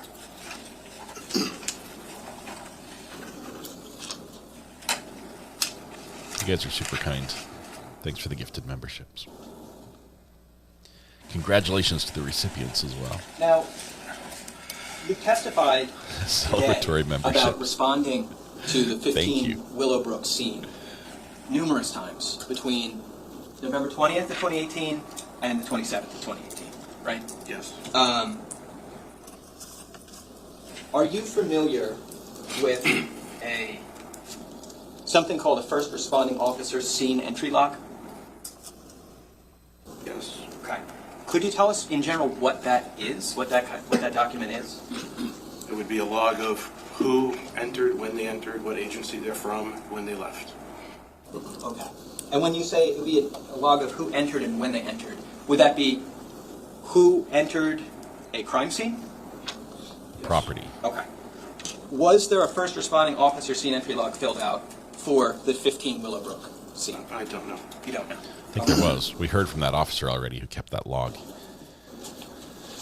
Pickles here. I'm back. I missed all of you. Melanie H., welcome. Good to have you here. Thanks for your super chat. This is S103. Looking at that, do you recognize it? It's a first responder scene log. Okay. Is it a first responder scene log for the 15 Willowbrook Road address? That's what is written on it, yes. Okay. Is there a date on it? 11/20 of 18. Okay. Do you see names and agencies Yes. on that document? Yes. Do you recognize the names? Most of them, yes. Okay. Do you recognize the agencies? Yes. Okay. And you recognize these as names of people who responded to the scene that day? Yes. At 15 Willowbrook, right? Yes. Okay.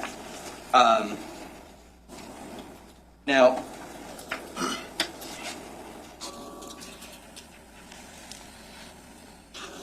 this document also, and I can show you if you don't know or don't recall, spans over multiple days. Okay. Okay?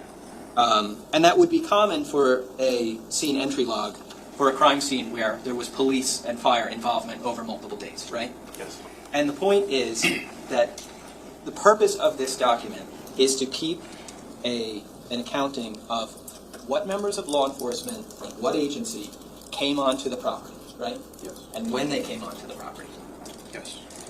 And obviously, this is a multi-page document because there were a number of different police and fire personnel who came onto the 15 Willowbrook property, correct? Yes. And they were from a number of different agencies, right? Yes.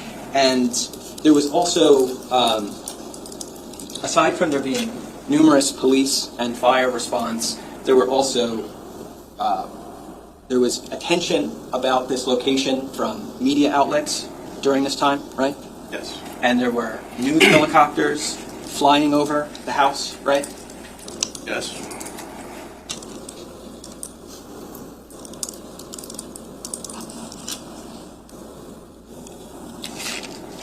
Now,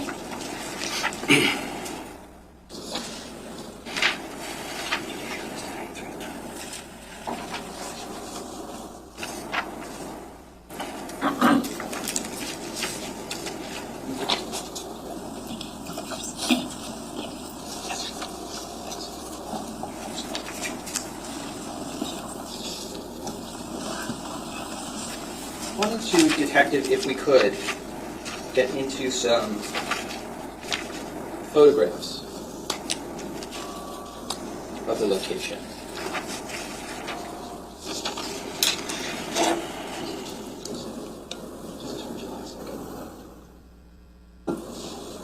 Prosecutor, you're okay to publish? Yes, Judge. Okay. So you don't have to go through that step. You can just do it on the screen. Okay. Thank you, Judge. I'll save you the second.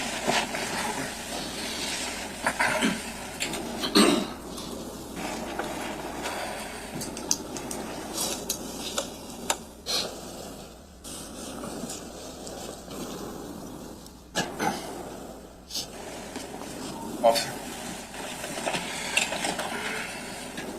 Sorry, Detective, just 1 second. Okay. Can you see that clearly? Yes. Okay. Do you see the property 15 Willowbrook Road in Colts Neck on that photograph? That looks to be 15 Willowbrook. You can see the solar panels there off to the side. And that those 3 15 rooms. Willowbrook address would be in the area of the center of the photo, right? Yes. Do you see the solar panels depicted in that photo as well? Yes. And obviously you did some inspection of those panels as part of your investigation, correct? Yes. Towards the top of the photo, do you see a road running across the photo? Yes. Is that Willowbrook Road? Yes. And then to the left of the photo, do you see another road that appears to run from the top of the photo to the bottom of the photo? Looks like a driveway. Okay. Are you familiar with whether that driveway was paved or unpaved around the time of November 20th of 2018? I don't know. As part of your investigation in this case, did you ever travel down that driveway to the left in this photo? No.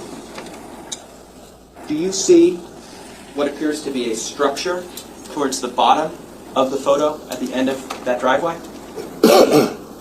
You do? Yes.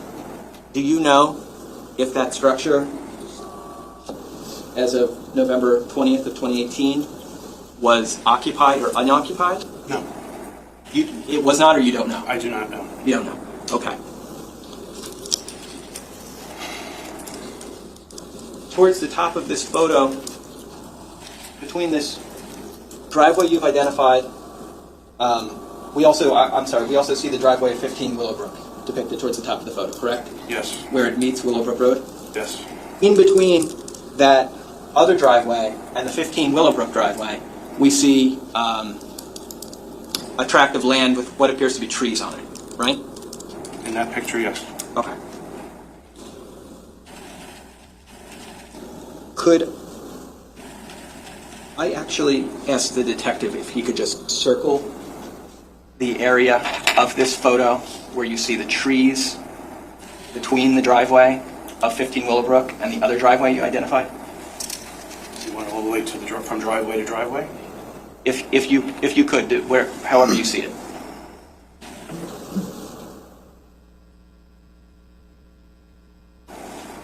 I think it's a 10-acre property, right?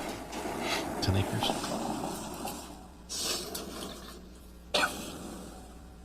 Mr. Murray, can you tell me the number one more time? I apologize. Of the actual photo, it's D something. I forgot what it was. It's captured? It's captured. Okay, thank you. This is D1-317. So this is 317.1 that we just captured.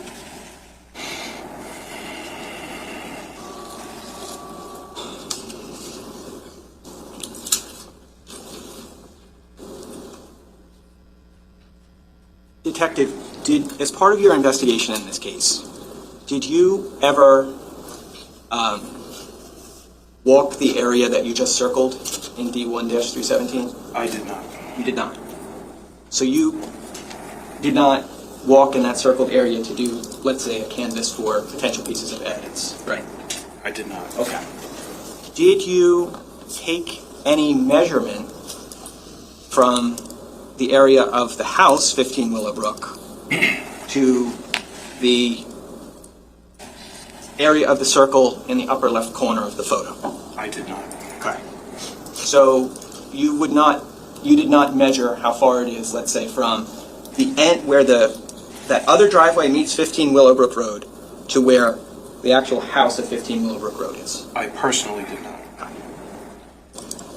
Do you see inside of the circle that you drew on the photo? It would be to the right of the other driveway. Do you see a little area where it looks like you might be able to enter between the trees onto the 15 Willowbrook Road property? Possibly. Okay. As part of your investigation of this case, did you ever drive along that area of Willowbrook Road, specifically looking at this area that you circled? I did not. Okay.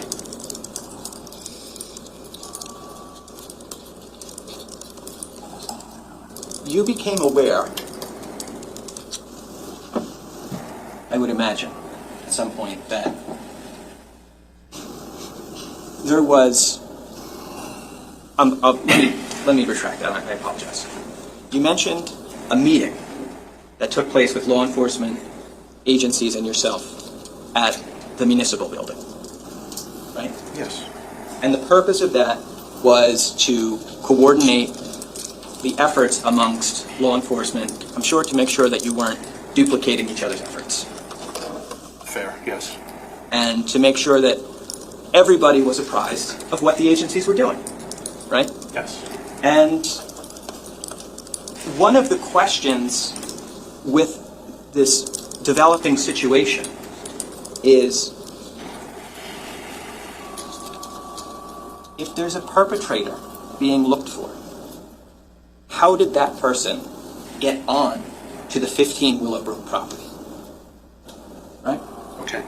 Yes. I mean, that, you know, that's a question that law enforcement is going to attempt to answer through this investigative process, right? Yes.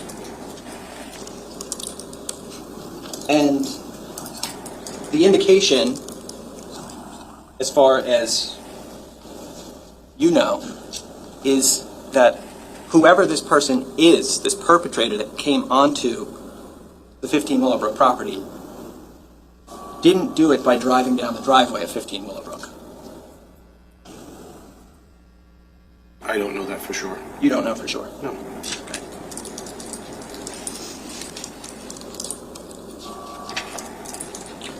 Could you do me a favor?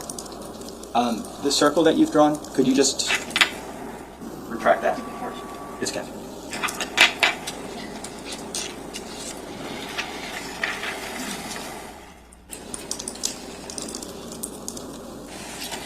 Did you, in the course of this investigation, get a sense of how big the property at 15 Willowbrook is? And by that I mean, do you know what the land measurements are? I don't know. 10 acres. That's my guess. Would it be fair to say that in this time period, November of 2018, you were familiar with the roads surrounding Willowbrook Road in Colts Neck. Yes. And you were aware that if you were at 15 Willowbrook Road in the driveway, if you went out of the 15 Willowbrook Road driveway and made a left, you would go to Route 34. Yes. And if you made a right, you would go to Longbridge Road. Yes.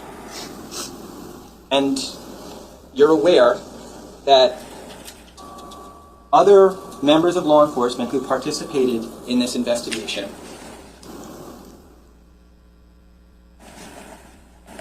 went on a canvas to look for surveillance from various roads in the Colts Neck area.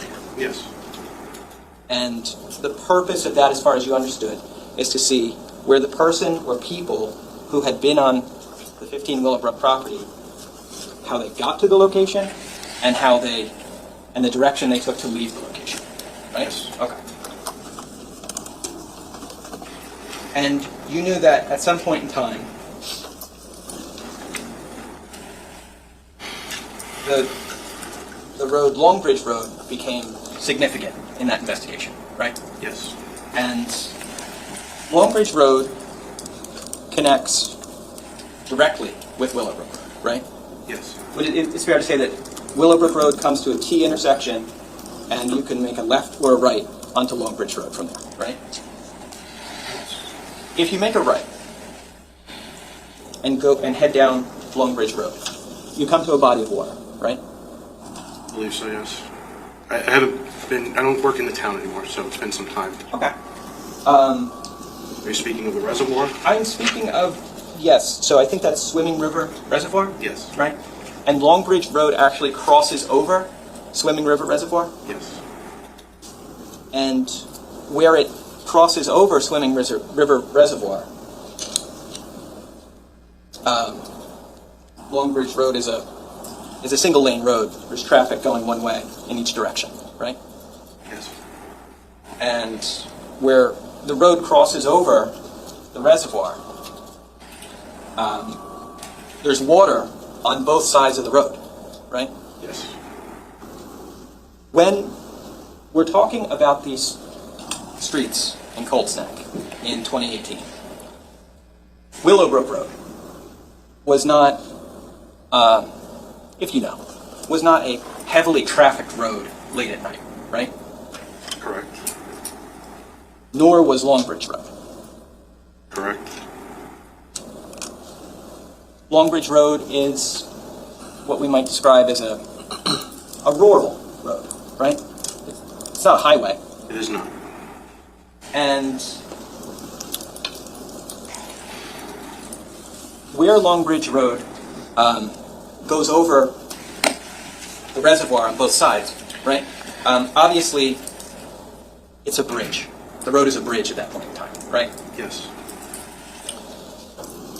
As part of your employment and experience in Colts Neck, I'm sure that prior to November of 2018, you had been on Longbridge Road. Yes. You probably had been on it many times, right? Fair, yes. And you know that that bridge section of Longbridge Road, where it goes over the reservoir, there's just basically a guardrail on both sides of the road. Yes. There's not like, for example, high fencing on the road at that section, right? No.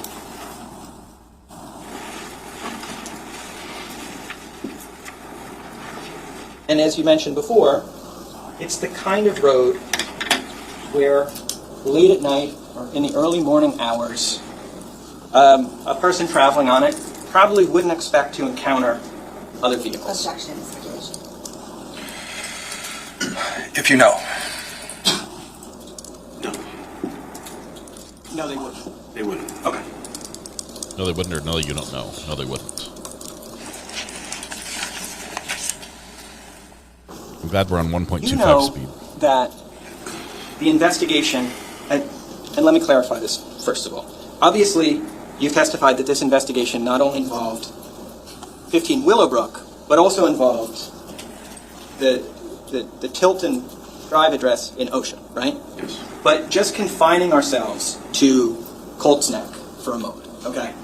You know that the investigation of this case regarding Colts Neck took place not in more places than just the 15 Willowbrook property, right? Yes. You know that officers searched in other parts of Colts Neck for potential evidence rather than just 15 Willowbrook, right? Yes. And you know that about a little over a mile from the 15 Willowbrook property, officers ended up discovering a pair of gloves. I don't recall that. You don't recall that? No. Okay. But you do know that officers searched for items of evidentiary value in areas other than the 15 Willowbrook property, right? Yes. Because at that point in time, nobody knew where important evidence items might be located, right? Yes. And obviously, a person who came onto the 15 Willowbrook property to commit these crimes might have disposed of evidence as they were leaving the property, right? Potentially. And they might have disposed of evidence along the road as they were traveling away from the property, right? Potentially, yes. And what I'm trying to say is that's a reason why you would search elsewhere for evidence, right? Yes. And we also know that, going back to Longbridge Road for a second,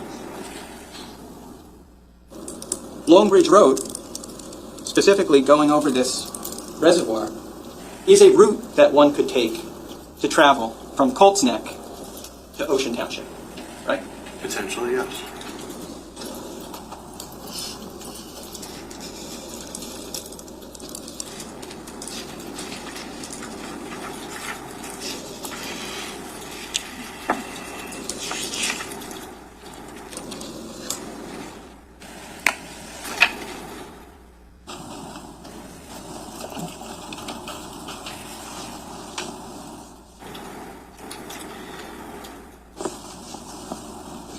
We saw during your direct examination, the state showed you a photo of a garage door. Yes. Okay. Now, that garage door was a door at the 15 Willowbrook property, right? Yes. Now, the 15 Willowbrook property, the garage is set up that at the front of the house, it is a 3 garage bay garage, right? Yes. And in the back of the garage, there's that 1 garage bay door, right? Yes. So that photo we saw before, we were actually looking at the back of the garage. Yes. Okay. Now, you became aware over the course of this case that there were cameras located inside of that garage, right?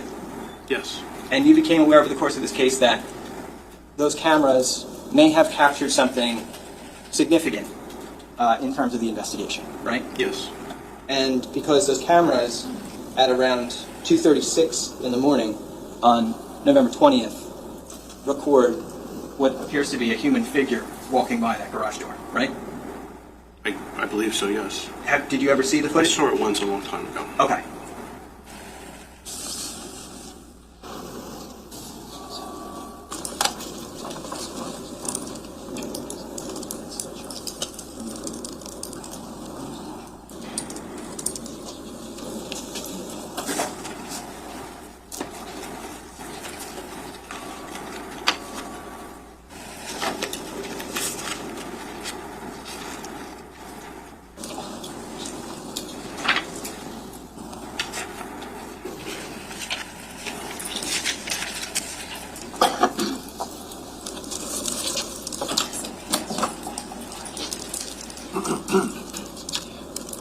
Judge, I'm just going to approach with, this is slide 217.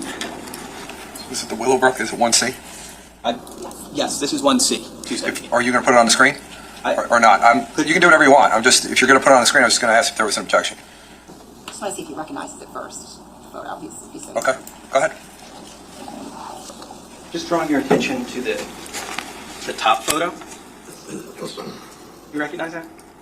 From the inside of the garage at 15 Millbrook. Okay. Was this photo significant in the investigation?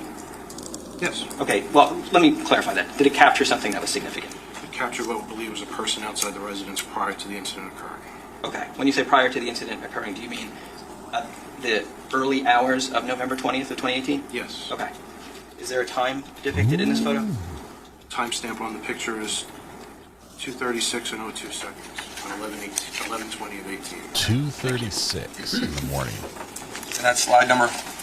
This is 217. 217. Okay, thank you. Vince is going with the whole third-party culprit theory. Somebody else did it. It wasn't me. It wasn't me. The Shaggy defense.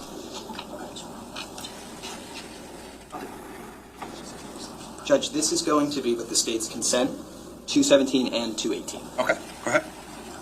No objection, right? No objection. So we know how big Paul was, right? He was 5'11", 230. And now we're going to see a picture of somebody who may have been there. Let's see. Okay. This. Detective showing you what is 217 on the top, and then S1C slide 218 on the bottom. You and I just looked at the top slide, correct? Yes. Appearing to show a human figure walking by that garage door at 2:36 in the morning, right? Yes. Below that, we have a daytime photo of that same garage door, correct? Yes. Can you pan down? We can see that in that lower photo, that's 218, there are Judge. what appear to be frosted panes of the door, right? Yes. And there's kind of a metal support structure to the door, right? Yes. Now, we see the Transparent figure panels. in 217 walking by, and we can see that figure relative to that metal structure on the door, right? Yes. Did you make any effort to measure the height of that door? I did not. Okay. Did you take any effort to measure, for example, how high it is from the upper half of the metal support structure to the ground? I did not.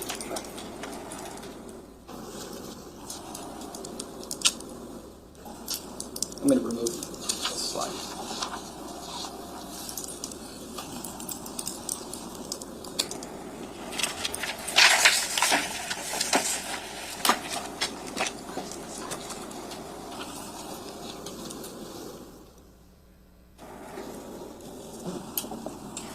So, no measurements were taken by yourself then? Correct. As I understand it, that would be useful in determining the height of the person in that photo. I did not forensically process the scene, so I did not take any measurements. Okay.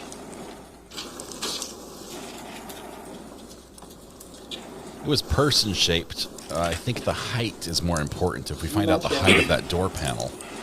A person, during your direct testimony, this is going back to last week now, okay?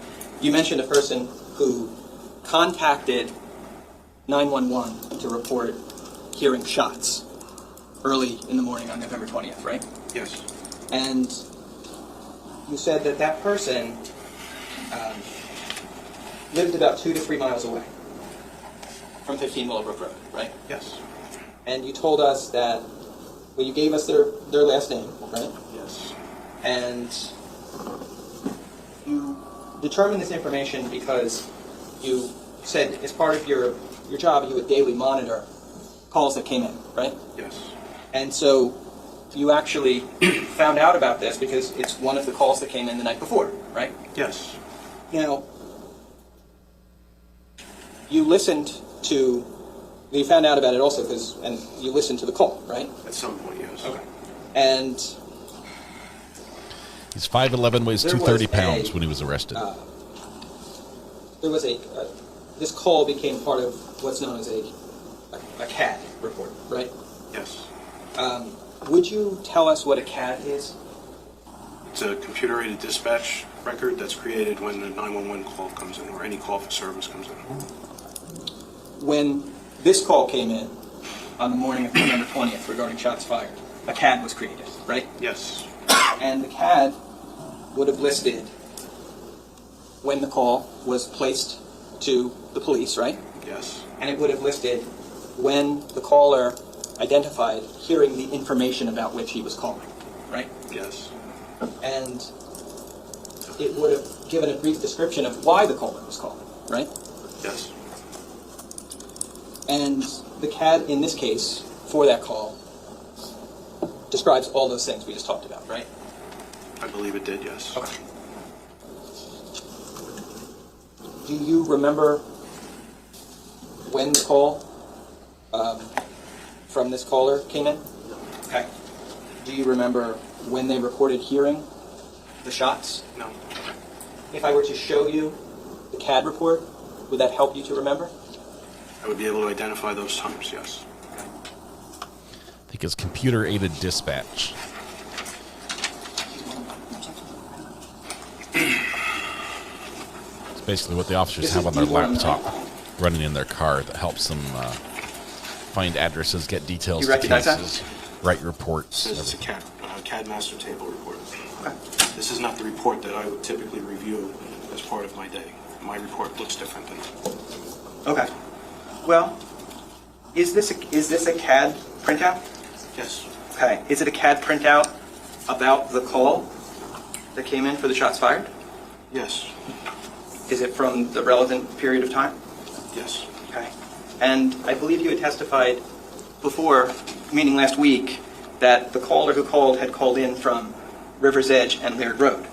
Yes. And is that where this caller called in from? That's the address listed on this report. Okay. So far we can see that all the information on this document is the same as the CAD that you had reviewed, right? Yes. Okay. Does this document indicate the time that the caller called? According to this report, it was received by telephone at 3:31 and 33 seconds.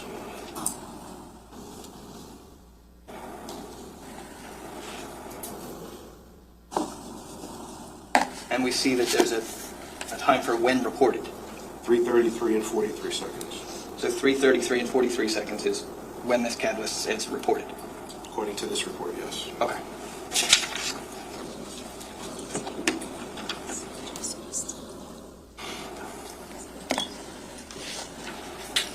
Oh, okay. I'm sorry, this is S1 of 4. When you said you had seen a different version of this before, were you talking about this document? That is the way the report would be generated at the Cul-de-sac Police Department. Okay. Does it contain the same information that we just went over? Yes. Okay. All right, thank you.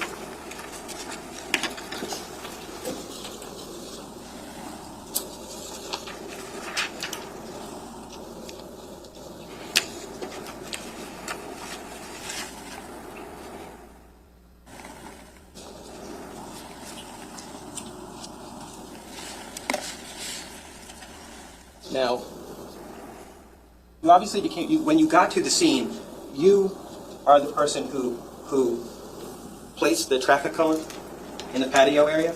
Yes. And you did that because you saw that there was a live round on the ground in the patio area, right? Yes. That was, when we're thinking about the property and we're looking, let's say we're looking at the front of the property, 15 Willowbrook. If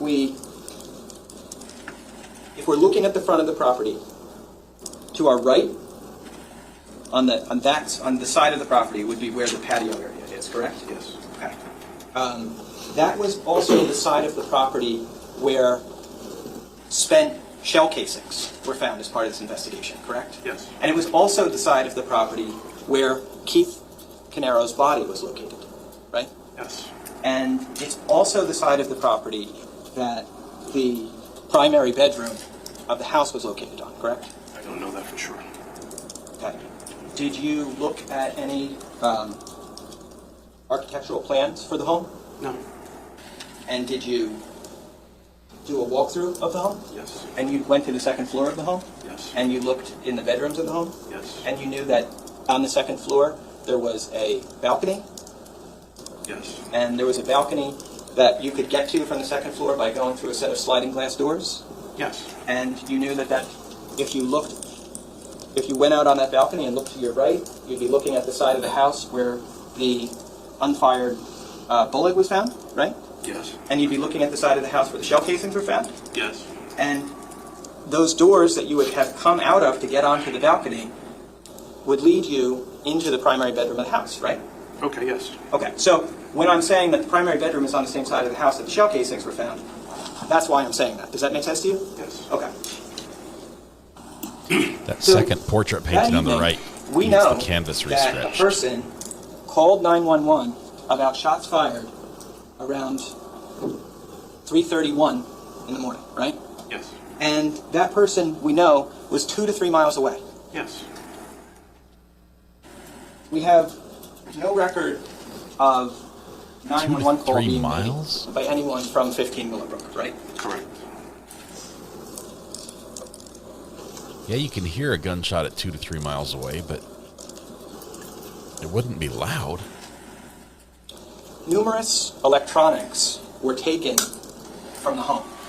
Is that fair to say? Yes. And that would include computers, right? It would include cell phones as well. Yes. It would include surveillance systems. Yes.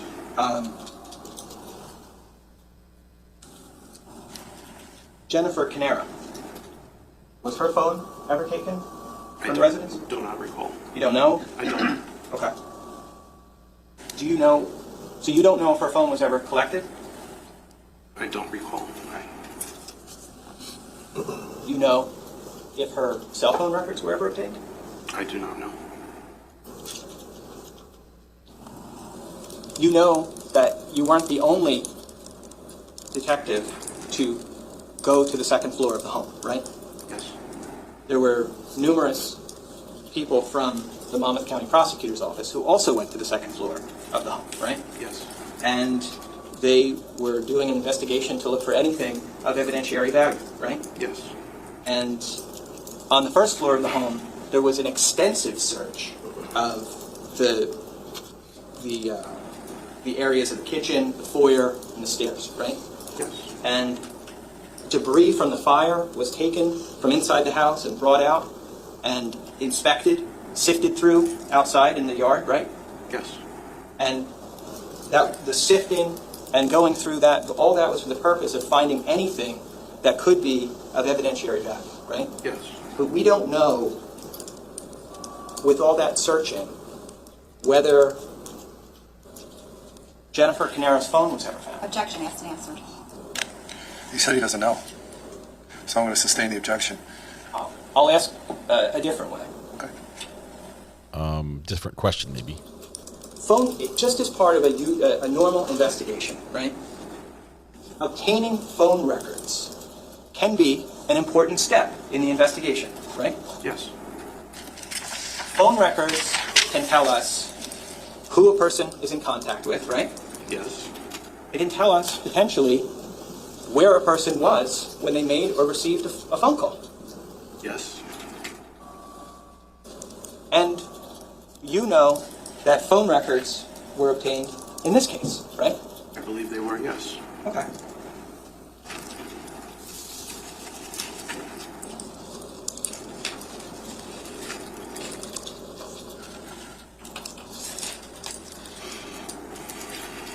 Specifically,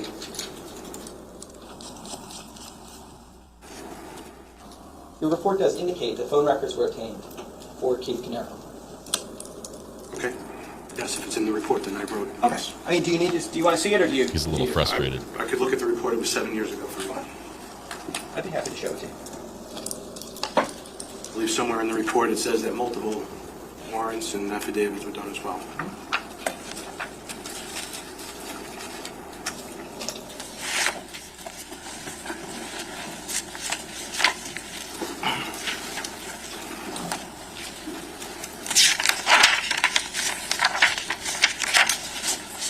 It's a little loud. While he's doing that, a couple of you have asked to see the S100. the picture of the 3D printer, the whole 3D printer. This is the sales picture Whenever- of yeah, it, go ahead. right here. That's what it looks like. Okay.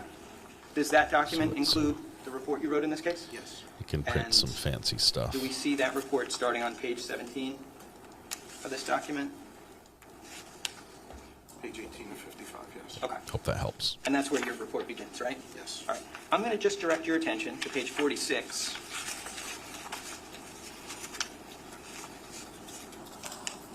And to the third full paragraph. You want to read that to yourself? Okay. Okay. So we do know that phone records were obtained in this case, right? Yes. And they were obtained for, in particular, Keith Caneiro, right? Yes. And another thing that phone records do is potentially show us where a phone has traveled to, right? Yes.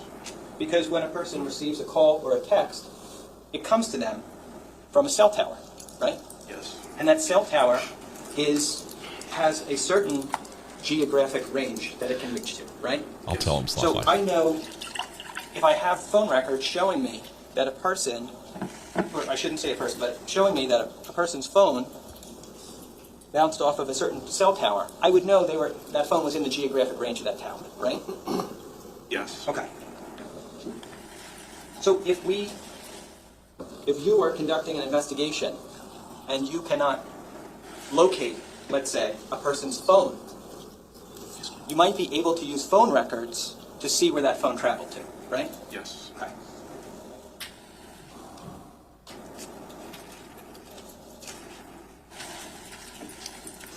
But your testimony is you don't remember if phone records were requested for Jennifer Caneiro's phone. I do not recall. Okay.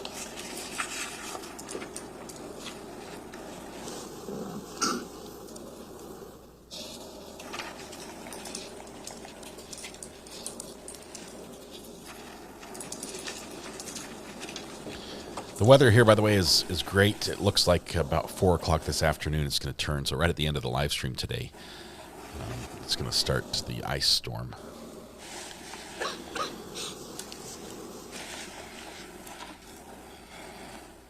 The property, you had mentioned during your direct thing that the property was cleared by law enforcement and turned back over to the appropriate people, right? Yes. And so basically that's an indication that at some point in here, police and fire had concluded what they needed to do on the property. They could release it to whoever, either the homeowner or somebody else, right? Yes. And in this particular case, there was an insurance company involved. Yes. And that insurance company was involved with securing the property, right? Yes. And that insurance company was AIG. I believe so. And AIG was involved because they were actually the insurers of the home, 15 Willowbrook, right? I believe so. AIG conducted an evaluation of what items were within the property, right? Okay. I guess Sir, if you don't know, you say I don't know. Don't say okay, because then we don't know what you're talking about. I don't know the answer to what AIG did at the property. That's judicial displeasure. 52. Did you ever speak with any representatives from AIG about what they did at the property? I personally did not. You were, just so we're clear, and let me ask you this question first, actually. When you say you personally did not, does that mean somebody else in law enforcement did speak with them and told you about it? I don't know the answer to that. Okay. So you don't know if, so you didn't speak with them, but you also don't know if anybody from law enforcement ever did? Correct. Okay. One more picture to show you. I promise that'll stop. This is when you print with color changing, like rainbow you were filament. the lead detective It's awesome. for Coltsneck on this case, right? Yes. And what does it mean to be the lead detective? I don't understand the question. Well, so the words you've used are lead detective. So it's detective. Throwback to Karen Reed leading here. the investigation. Yes. Okay. And what does it mean to lead an investigation? Determine what needs to get done at the scene, who to interview, and other parts of the investigation. But while I was the lead detective for Coltsneck, I had a partner from the Monmouth County Prosecutor's Office, and we were co-investigating this case.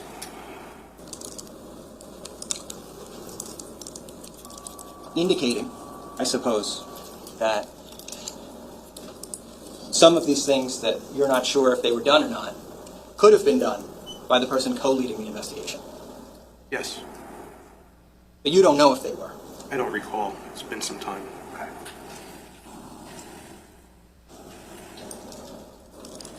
Just so the jury's aware, the person you're talking about who was co-leading the investigation, that's Detective Petrozello. Correct. Okay.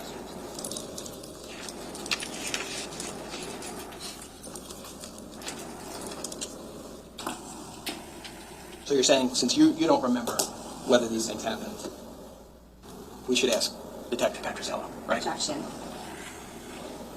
I'm not sure that this is a proper question. I mean, you're asking him if you should ask somebody else? Is that what your question is? I'm saying if he doesn't have the information, is he implying that the other detective does? I don't know. That's a proper question. If you can answer it, go ahead. I don't know the answer to that. Not a proper question.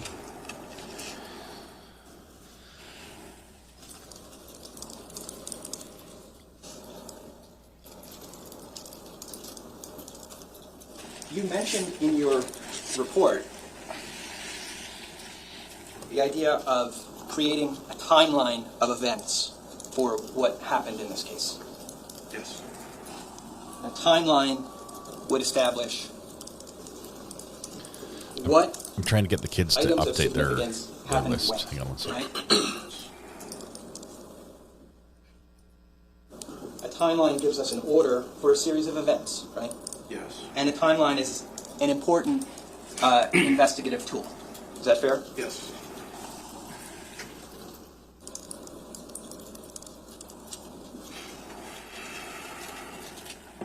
You mention in your report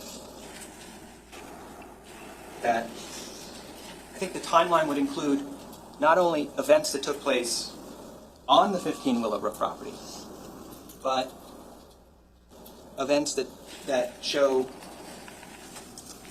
when people of interest came onto the property and left the property, right? Yes. And when they might have been driving down the road away from the property, right? Yes. And one of the things that you put in your timeline is that a vehicle of interest, in this case, is seen driving away from the property at 3:45 in the morning. Yes.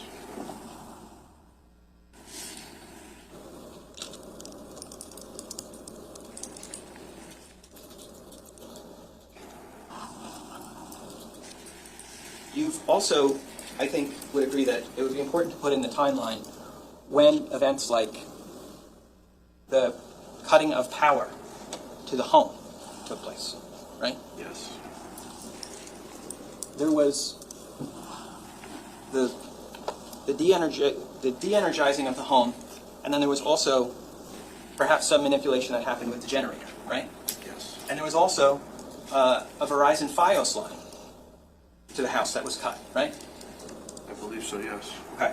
Did you document the times that it was believed that those items took place? They might be in the report. I don't recall them. Okay. Do you know if they are or are not? I don't recall. Okay. If you, I think you'd agree that those are significant, right? Yes. They're a significant part of this investigation? Yes. So if you knew them specifically, you would place them in the report? Yes. You also learned through the course of this investigation that the surveillance systems at 15 Willowbrook, at least primarily, were cloud-based. Yes. That there had previously been hardwired systems on the property, but they were switched to cloud systems because there were issues with the hardwired systems. Yes. Do you know what the issues with the hardwired systems were? No. You just know there were issues that led them to move to the cloud, right? Yes. Okay. One of the things that you noticed when you came onto the property, as far as surveillance, was that there was a Nest doorbell camera. Yes. And that camera is in the front part of the house, right? It's not at the front door, but it's at that side service entrance next to the garage, right? Yes. And that's a doorbell camera that captures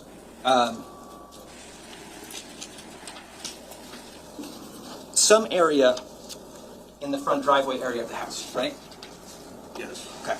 Now, are you aware that that was, or do you know if that was a motion-activated camera? I do not know. Okay. Did you ever review footage from that camera? I don't recall.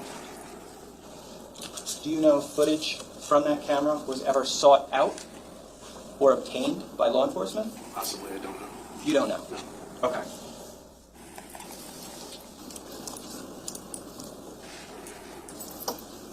Thank you. This is previously published. Judge, this was previously published, D1-1. All right.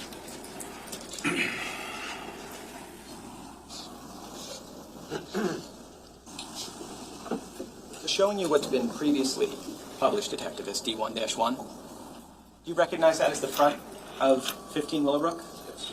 And do you see in the upper right-hand corner of the photo it says Nest? Yes. Indicating that this is taken by the Nest camera? Yes. This is the area, looking from the vantage point of this camera, this is the area where you saw the Ring doorbell? The video doorbell, yes. The video doorbell, I'm sorry. So this would appear to you, this item as marked D1-1 would appear to be video from that video doorbell. A still shot of video from that doorbell, right? Yes. Okay.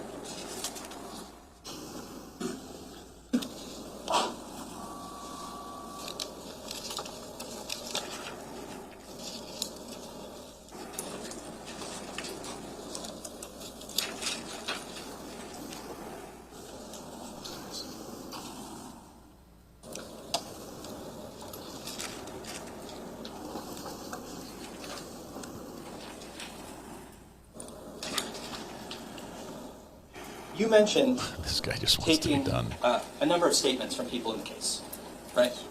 And you participated in statements involving Tiffany Rivera, right? Yes. And Steve Weinstein? Yes. And Ron Ortigas? Yes. And Detective Bassender also participated in all those interviews? Some of them, yes. And she actually was involved in that case because she was involved in financial crimes.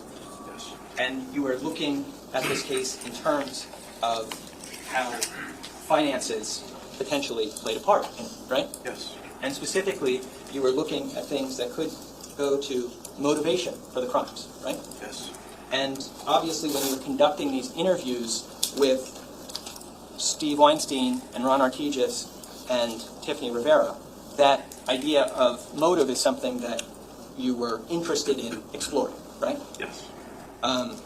Tiffany also was going to be an important person to talk to because she, as far as you understood, knew both Keith and Paul, right? Yes. And knew them in terms of their business relationship, right? Yes. You went to 705 Cookman Avenue in Asbury Park, right? Yes. That was the location of their business? Yes. Tiffany also worked there, right? Yes. You knew that when you went to the location? Yes. In fact, you went there hoping that you would speak to her at that location? Yes. But she wasn't there. Yes. So you talked to her later that day? Yes. And you... Sure is nice to be able to lead. That you talked to her fairly extensively that day, right? Yes.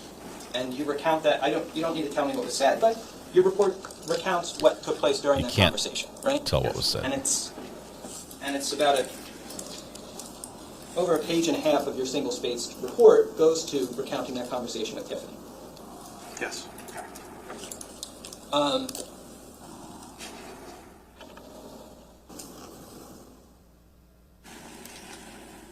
You also mentioned that Detective Bassender was on scene at 15 Willowbrook, right? No, I don't remember seeing her that day.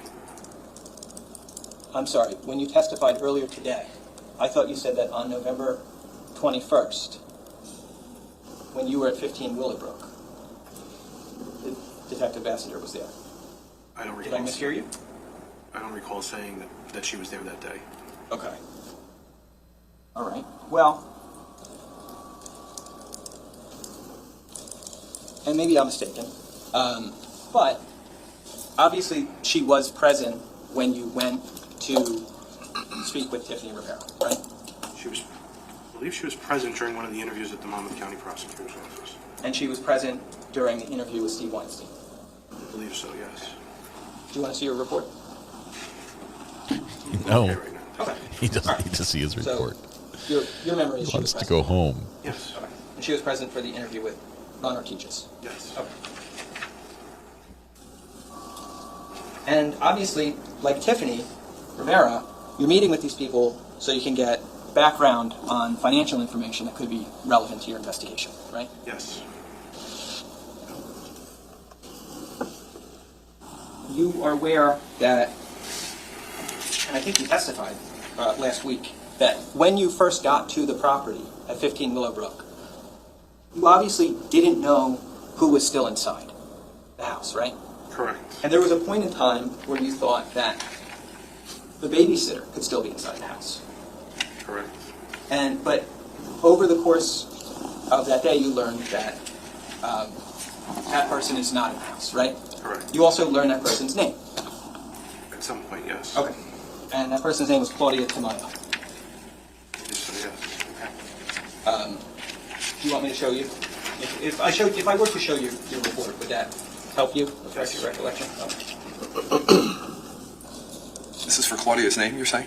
Yeah, just for her last name. You have any reason to disagree with what you're being asked as what her last name was? No, Your Honor. If it's in that report, that was the name that was provided to me. I'm going to save you the step. Okay. That's the name. Okay. So this was Claudia Tamayo. Judge cuts to the chase. Claudia is identified through this investigation as the babysitter of Keith and Jennifer's children, right? Yes. And actually, law enforcement officers take a statement from her, right? Yes. And now, law enforcement wanted to speak with her because she was at that house very often, right? Yes. And knew who would come over to the house to visit the people she babysat for, right? Yes. And she knew who came and went from the house, right? And check the speculation of what she knew. One of the reasons you would want to speak to her is because you believe that she may have information of that nature, right? Yes.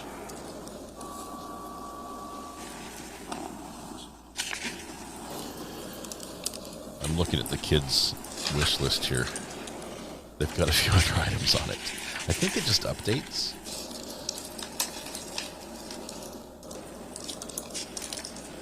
My son, who loves 3D printing, is So he's had I didn't know they have a You also clear found filament. out- He added that. let me start this way. The person who you identified in the CAD report that we talked about, who called 911 about the shots, Yes. that's the only person who called 911. I called 911, yes. And you answered that way because you learned through the investigation that other people heard something they believed to be gunshots that night, right? Yes. But those people, as far as you understand, did not call the police. Correct. And they may have given various explanations for why they didn't, but in the end they didn't call the police, right? Correct. Okay. Colts Neck is a rural town in New Jersey, right? Yes. There are a lot of farms there. Yes. There are a lot of livestock there. Yes. People, there's hunting that takes place, right? Yes. Not at night, usually. Hunting's a daylight activity in most states, unless you're shooting people coyotes or vermin. Are you allowed to hunt at night in Colts Neck? Or, let me clarify, were you allowed to hunt at night in November of 2018? No, I don't believe it's legal to hunt during those hours.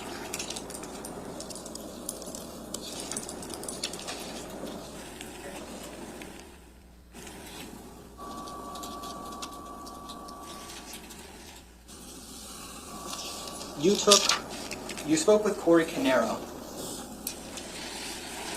on more than one occasion, as far as this investigation, right? One time you spoke with Corey Caneiro, you were in Pennsylvania. Yes. And you drove to Pennsylvania to meet with him there, right? Yes. And you did ask, before you drove all the way out there, obviously you were involved in this investigating the scene at 15 Willowbrook, right? Yes. And so I'm sure you didn't want to leave that investigation to drive all the way out to Pennsylvania unless you had to, right? Yes. it would have been obviously more convenient for your investigation if Corey Caneiro had come to you, right? Yes. But that you determined was not going to be possible, right? Correct. And if you wanted to talk to him that night, you would need to drive to Pennsylvania. Yes. And that was because Corey had a medical condition that prevented him from driving at night? That was what was told to Detective Petrozelli, yes.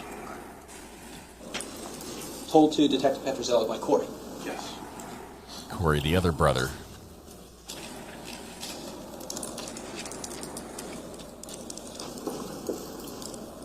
So that's his alibi. I couldn't have driven.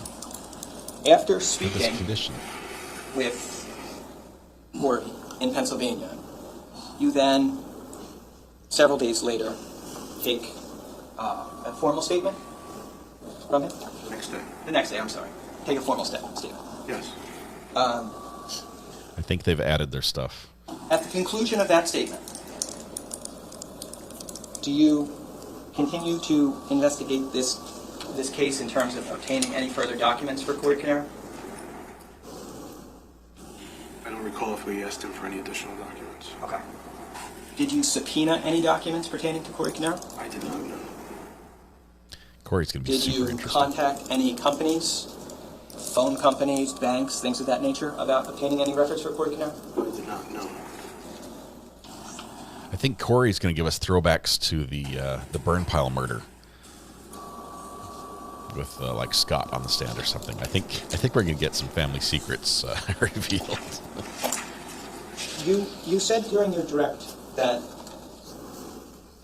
on one of your returns to the 15 Willowbrook property, you saw forensic personnel from the prosecutor's office sifting through dirt in the ground, right? Yes. And they were specifically looking for ballistic evidence? That and any evidence that would be there. Okay. And your understanding is that they dug in the dirt and found some additional ballistic evidence, is that right? Yes. And that was located in the ground underneath of where Keith Caneiro was found, lying, right? Yes. Okay, that means he was shot while he And was that on the was, ground. So he's laying down. Included in what was found under the shell casing, right? I believe so, yes. When you say you believe so, do you... It was ballistic evidence recovered. I don't remember exactly what it was. Your report would indicate what it was, right? Yes. And if the report said shell casing, you wouldn't have any reason to disagree with that? No. Done. You don't have to refresh his recollection and ask the question again. There's a quicker way around this one. He's not being obtuse, he just doesn't remember. Right? That's not the wish list? Did I give the wrong... Hang on. Don't do that one, though. I'm showing you S100 again. Mm-hmm. Your report, this is page 33 to 55. Just referring you to the second full paragraph from the bottom. Is that... From the bottom? Is this the right one? I think that's the right one. Second full paragraph. This one here you're referring to? Yes. The DNA part of it? You're pointing to this Yeah, I'm part? sorry, I'm pointing you there. I'm sorry. There were projectiles found during the forensic investigation. Okay. So underneath of Keith was a bullets. We're talking when they say projectile, we're talking Does it say about that it was additional casings the that front were located? part. They advised that additional casings were located, including inside the house and in the ground where Keith was located. Okay. So in that section of dirt where the forensics team was digging, they did locate a shell casing. Yes. Correct? That's wrong. A shell casing has no velocity to penetrate ground. That's the part that gets ejected from the gun after it's fired. It falls to the ground with just gravity. It's not going to get buried under him unless it was manually buried. Had to have been a projectile. It's under the body.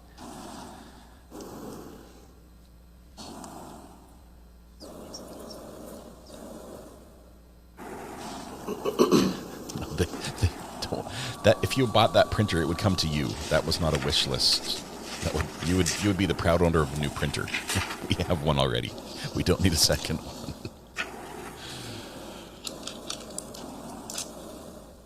As part of this investigation, did you ever have conversations with law enforcement officers about whether certain items of personal property were missing from the house at 15 Willowbrook? I don't recall that. I don't know. You don't know? I don't. Okay. Do you know if you ever had contact with any companies about potentially items missing from that location? I don't remember. Okay. It's been too long.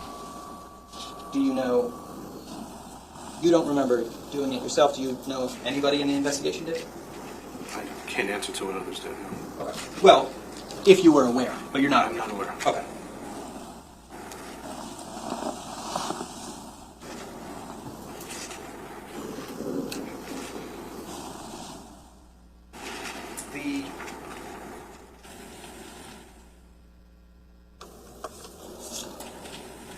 Going back to the Ring doorbell, or the doorbell camera on the side entrance of the house. After you noticed Ring is not a sponsor. What efforts did you make to secure any potential footage from that device? I did not. I believe that came up during the investigative meeting to obtain any surveillance that was available.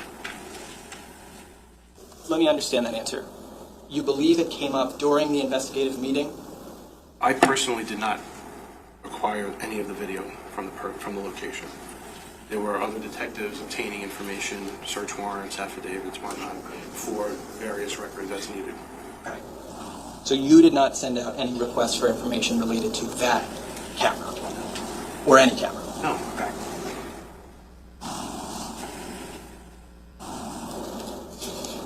Your understanding, though, to go back to what we were talking about before with the cameras in the house, your understanding, though, was that that was a cloud-based camera system? At some point, yes. Well, when we say at some point, what I mean is that was a cloud-based camera system as of November 20th of 2018. Yes.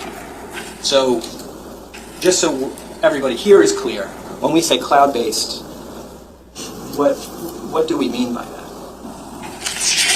Storage of the images on the premise.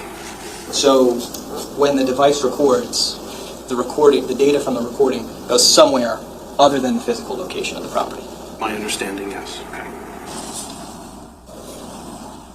I just updated the list so it would remove things once they were purchased. I didn't know that that was an option. Thank you for that heads up. They don't want duplicates, right? At the law enforcement meeting, did it come up to discuss the property we saw in the photo with the long driveway next to 15 Willowbrook?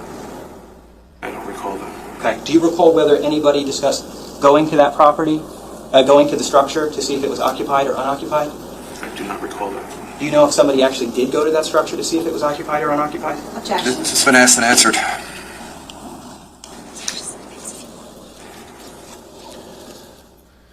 Judge makes the objection. Prosecution calls the foul. Judge makes the objection. Or in the statements that you took from Corey, he provided you with certain email communications, right? Yes.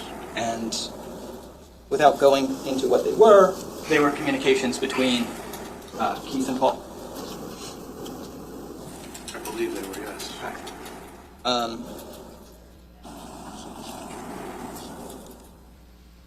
That castle I showed you, you could print one or two of those from a big spool. That's a big... After you approved charges on November 29th of 2018, you stayed involved with this case, right? Yes. And that would mean continuing to go to briefings on the case? If we had any, yes. Okay. That would mean speaking with other law enforcement officers about the case? Yes. It would mean staying informed about what was happening with the investigation? Yes. It would mean being apprised of whether there were any new developments with witnesses, right? Yes. Being apprised of any new developments about evidence in the case? Yes. And on January 4th of 2019, you had a meeting with Detective Bassender and Detective Petrozello? Yes. Did you learn over the course of this that there was a trust that, like a financial instrument, a trust, that was potentially significant in this case? Yes. And did you learn that that trust included as potential beneficiaries not just Paul, but also Corey? Yes. And did you learn that as far as being potential beneficiaries, both Paul and Corey were 50-50 beneficiaries in that trust? Yes. Meaning that they stood to benefit equally, right? Yes. And after learning that, in being updated in this investigation, did you take, at that point, any efforts to additionally investigate Corey? No. At that point, did you take any efforts to additionally get any records pertaining to Corey? No. At that point, did you take any steps additionally to contact any companies or organizations about Corey? No. Or his records? No.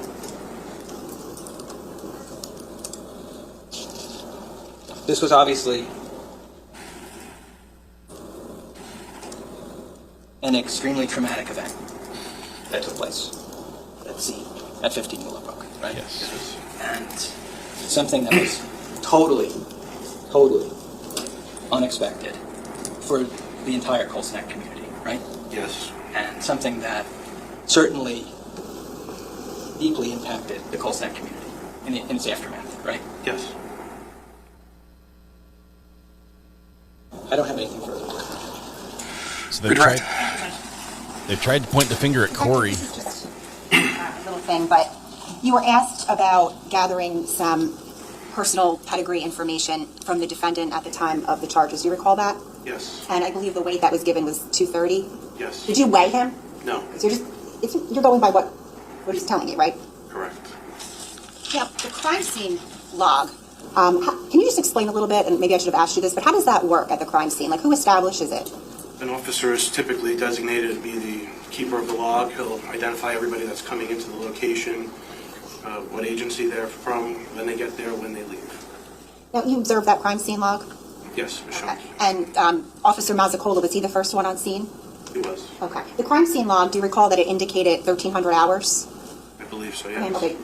Why would it say that if he was there a little bit before that? That was the time that the log was established. Okay, so the log itself was established at 1300 or 1 p.m.? Yes. Okay.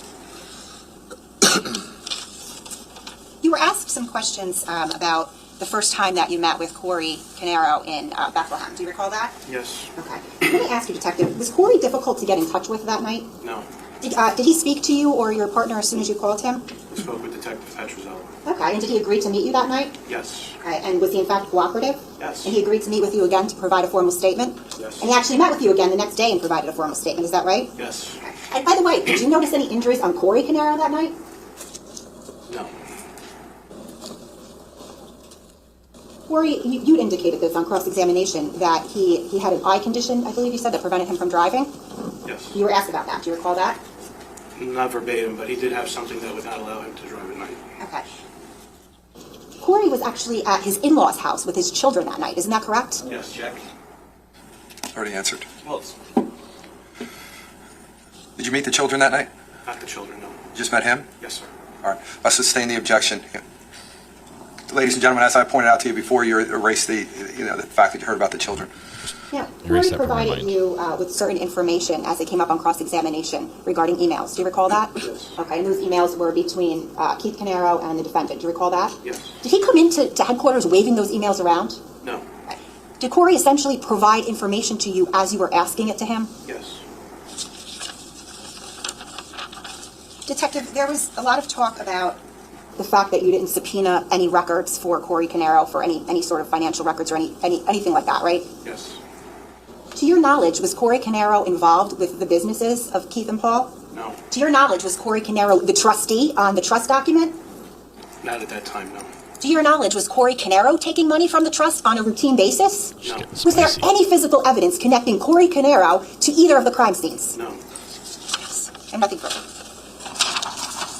Wow. Any recross? Just two questions. When you say there was no physical evidence connecting Corey to the crime scenes, that would include, I guess, physical evidence like DNA, right? Yes. But if no one ever got Corey's DNA, it'd be impossible to answer that question, wouldn't it? DNA was collected and matched. I'm asking you, did you collect any, are you aware if DNA was collected from Corey Caneiro? No, I'm not. Okay. And without that, could we match Corey's DNA to anything on a crime scene? No. No? We already And matched it to someone else. Injury on Corey, when you met with him in Pennsylvania, you were asked about just now? When you met with Corey, did you ask him to take his shirt off? No. You ask him to remove his pants? You tell him you want to take pictures of his body? No. Where are we going with this? Did you photo document his body in any way? No. Anything? Okay. I have no further questions. All right, Detective, you can step down.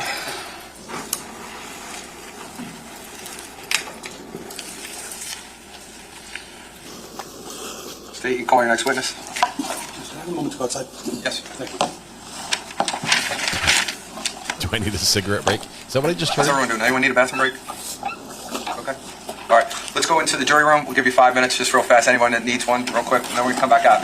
I'm gonna give you your lunch break pretty quickly, but I just want to make sure everyone was comfortable before we start. All right, we're going to skip past this break as the defense is trying to point the finger at Corey. The problem they have is he has this medical condition, apparently, that means he can't drive at night. That would make it sort of difficult for him to drive at night and go over and make all this happen at 2 o'clock, 2:30, 3 o'clock, 3:30, sometime in the morning. And he would have to go to both houses, right? Because if Corey's the one responsible, it's not that Corey did Keith and then Paul did his own, right? As far as the fires at the house, it would stand to reason that he did both. And we do have the added issue that we might have some camera footage that's going to be shown to us where Paul's vehicle shows up in the area in the vicinity of Keith's house late at night. So yeah, we've got some issues. We'll have to deal with that. And the whole DNA, you never got his DNA. And he's like, well, we did get DNA and it matched Paul. That's sort of funny that it comes in that way. All right, break time's over. You guys, we're back to seriousness. Everybody can be seated. Thank you. The prosecutor, call your next witness. Thank you, Judge. This name calls Tyler Badaracco.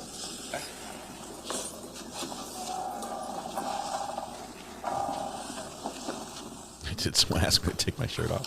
You're more than willing, right? Oh, sorry, just watch your step. Once you get up next to the witness stand, you put your left hand on the Bible, raise your right hand. Do you solemnly swear or affirm to tell the truth, the whole truth, and nothing but the truth, so help you God? Okay. Once you're comfortable and seated, can you state your full name for the record and spell your last name, please? Tyler Badaracco, Badaracco.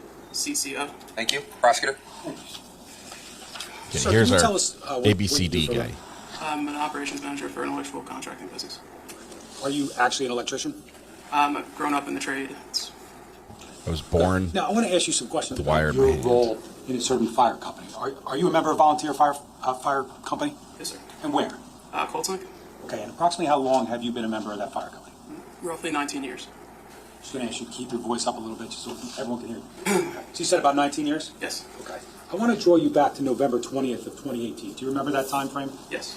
And what was your role in the fire company back then? I was the chief of the department. Okay. Now, specifically, I want to refer to the early afternoon of November 20th, 2018. Do you remember that day? Yes.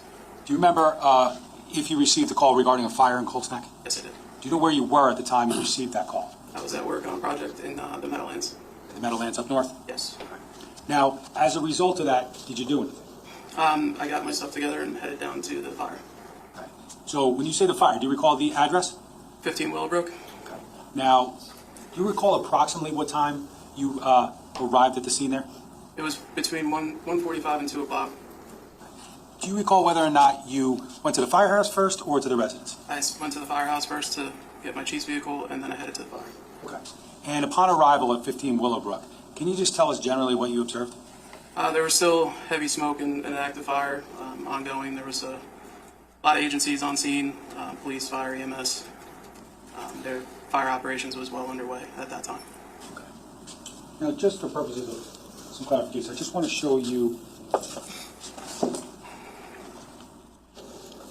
I want to show you some photos from S1E in 15 Willowbrook. Is it okay? Andy, it's okay if I publish some photos? Okay. Is it okay if I publish some photos? What? Why is he Can you have the asking? back table, please? Thank you. again, this is S1E. I'm going to ask if you can put up slide 3, please. Do you recognize what's depicted in that photo? Yes, that's the front of the residence of 15 Willowbrook. Now, is that a fair depiction of what the scene looked like upon your arrival that day? Look at that smoke. Now, as far as like where the fire was worse, would it be in the front or the back of the house visually? Visually, it would be towards the front left side, called the AB corner. Okay, you say AB, so we talk about AB in the front of the house, B being going around clockwise? Correct. So the B side would that be the east side of the residence? Yes. Can I have slide 12, please? You recognize that? Yes, sir. And what does that show? That's also the front of the house in that AB corner with heavy fire blowing out of the windows. Can I just have slide 11, please, as well? Do you recognize that photo? Yes, that's the east side, the B side of the residence, and also showing part of the back that heavy fire shows. Okay. The area there's a firefighter in that photo, correct? Yes. And is that you or someone else? That's one of our guys. Okay. But it's not you? No. Now, just underneath where the water's being shot, is that the entrance to the basement? Yes. Now, your guys, as you said, members of the Colts Neck Fire Department, do you recall approximately how many of your guys were there that day? On the initial, we had 7 guys from our department there. Were there more that came later? Yes. Now, during the course of operations like this, do people need to get breaks and things like that? Correct. Okay. Now, as far as upon your arrival, were you briefed by anyone at the scene, like a commander or anything like that? Yes. The ex-chief at the time, Mike Burke, he had the scene. He was the incident commander with the help of one of the Naval Weapons Station Earl Chiefs. When I got there, I had a briefing with him, did a 360 on the house, and we went from there. Okay. Now, where, if you know, were the guys from your department upon your arrival?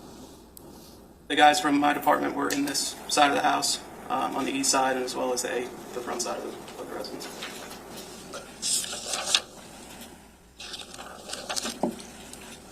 Could I just also have slide 9, please? S1E. Do you recognize what's depicted in that photograph? Yes, it's the rear of the residence. Okay. Does that accurately depict observations that you made upon arrival that day? Yes. Okay. So you said your guys are in the basement. Is that accurate? Correct. Now, I just want to ask you, what was your role once you got there as the fire chief? Managing fire suppression. Okay, and how do you manage fire suppression? Can you tell us about that? Incident command. There was multiple chiefs and multiple other township agencies that were there assisting in fire suppression. So, staffing, resources, staging. Things like deciding like who needs a break and how do we get more guys to replace them and things like that? Correct. Okay. Now, obviously, at some point that day, you're ultimately going to leave the scene, correct? Is that You have to say yes or no. We're just recording, just need to be clear. So at some point you did, based upon the status of the fire? Yes. Later on that evening, I left for some time. Was that because the fire was, under control or out or something else? Fire was out. Overhaul was complete. We remained on scene to monitor any hot spots or any flare-ups for that location. So we left the crew on scene overnight. Okay. When you first arrived that day, as the fire chief, and this is your town, obviously, correct? Correct. Do you ask about utilities when you get there? Yes. And when we talk about utilities, what are you asking about? To know the status of the gas and electric into the residents, mainly to make sure that with guys operating on the interior that there aren't any other potential issues with them operating inside with electrocution or additional flame. Okay, without telling us specifically what people told you, did you learn whether or not the gas had been shut off?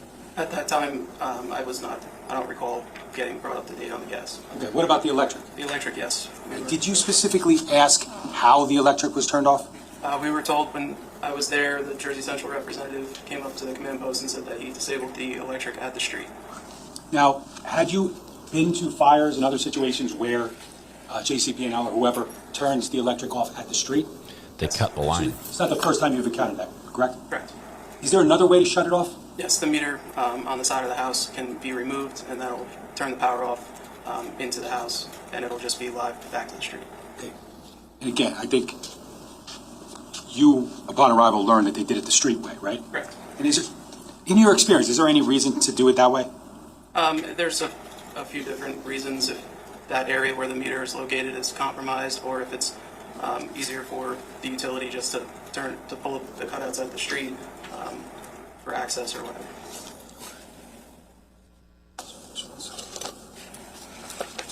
This fire didn't flash up, didn't flare up until So, the doors were you open. indicated previously that at some Let point oxygen you in. leave 15 Willowbrook because the fire's out, but you're going to leave a crew overnight, correct? Correct. Now, before you left the scene, what, if anything, did you do? Before we left the scene, myself and some of the other chiefs, along with the representative from the fire marshals, we did a 360 on the house. We just wanted to make sure that everything was safe for leaving the crew overnight. So we went for a walk. Okay.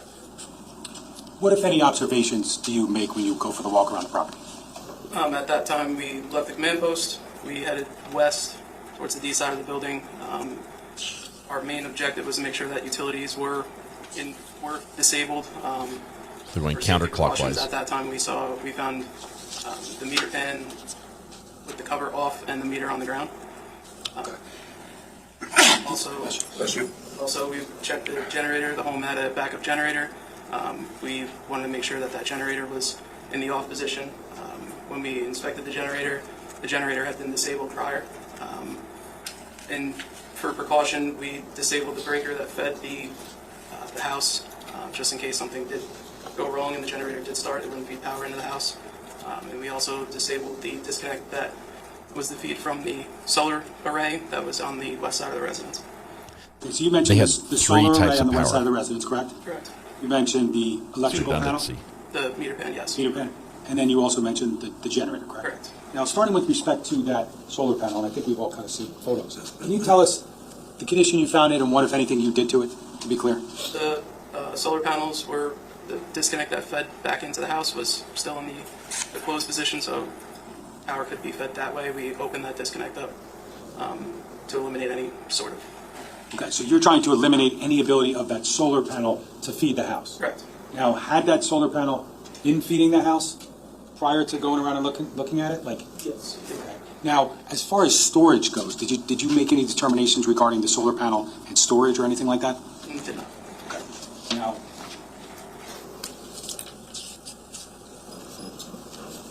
respect to the meter. Generally, the solar has I'd like to batteries. show you what S1E. I'm going to show you quickly slide 20. You recognize what's depicted in that photo? Yes. And what's that generally? That is the E side or the D side of the residence behind the garage. Okay. And then I'm just going to show you slide 22. The same. Recognize that? Yes. What do you see there? That is the meter pan that feeds the house. Okay. And was that the condition that you first saw it on November 20th, 2018? Correct. And then can I have slide 23, please? This is S1E still. And do you recognize that photograph? Yes. Okay. Is that just a little closer up picture? Yes. And do you see anything on the ground there? The cover to the meter pan. And then also S1, I'm sorry.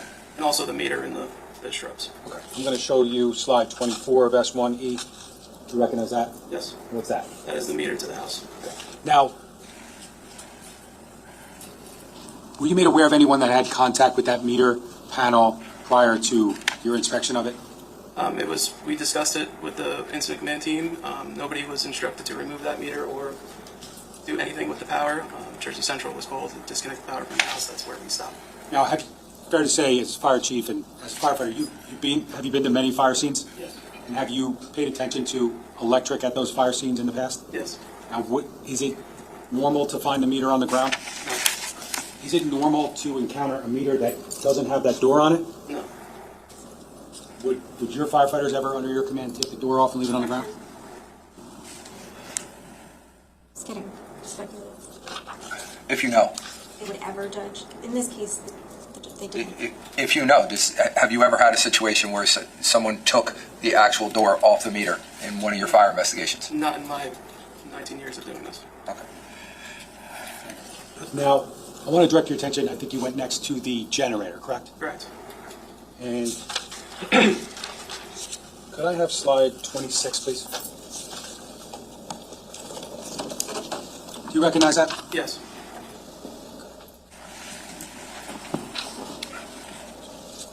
Now, does that fairly accurately depict the generator that you located or made observations of at Keith Caneiro's house On November 20th? Yes. Now, those two front doors that we're looking at, what are we looking at there? Those are the compartment doors to the engine for the generator. See, I'm going to show you a few photos from S1C, 15 Willowbrook.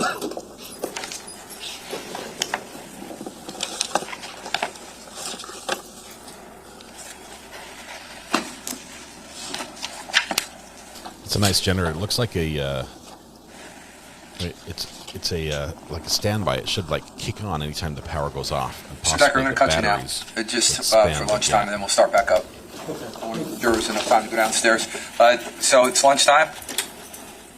Don't discuss this case. Don't do any research. I'll bring you back up at about 1:35 or so. Actually 1:40 because I need to talk to the attorneys about one thing. So you guys will be taken downstairs and we'll have you back in your seats at 1:40. Thank you. Are we talking to the attorneys before lunch or after, Judge? This is important for our fast-forwarding Zoom information. Can I just say that I stumbled. I was checking on Twitter for an update on some stuff, and somehow I stumbled. I didn't even know there was something called a bungee class. Have you guys heard of a bungee class? I mean, I've heard of like Zumba and CrossFit, but bungee? By a show of hands, it's basically you suspend yourself from the ceiling using some giant rubber bands and a harness, and then you run around and exercise, and if perchance you fall down, which is sort of the design, you just bounce right back up. I might have to, maybe for the podcast, Thomas and I can sign up. Mrs. R.A., have you heard of a bungee class? A class? Yeah. For what, making bungees? No, you don't make it. You wear them. It's an exercise thing.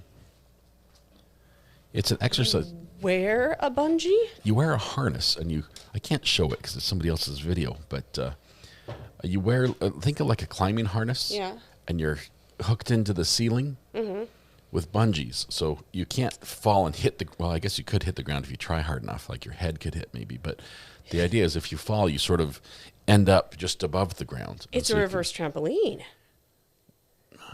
Yeah, ish. That sounds kind of fun, actually. It's very different than pole dancing. Hi, little miss. Why don't you go on out? Which is also, or silk dance, the tumbling things. Okay. Maybe read the room before you speak. Okay. It's very different, is what I'm saying. Both are exercise. This is different. Anyway, we're supposed to be zooming because we're on break, and now I'm in trouble. And Mrs. R.A. has a conversation to have with our daughter, apparently. The heck she does. I will say Dad will talk to you about that later. I was bringing this to you, though. What'd you bring? It's a financial. Yay. Don't want to deal with it. All you, babe. We'll stick that to send to accountant. What are you guys doing today? We're catching up on the brother versus brother trial, where well, let me go here. So we can do that. Where one brother, they were in business together. One was robbing or stealing from the piggy bank, the business bank, or the life insurance bank account, and got caught doing it. And right after he got caught doing it, the other brother was found murdered in his yard with his house burned down, his wife and kids killed as well. Whoa! Yeah, it went from like, as they say in the news business, that escalated quickly, right? Yeah. So it's a lot. It's a lot. Is there evidence to show that the brother did it?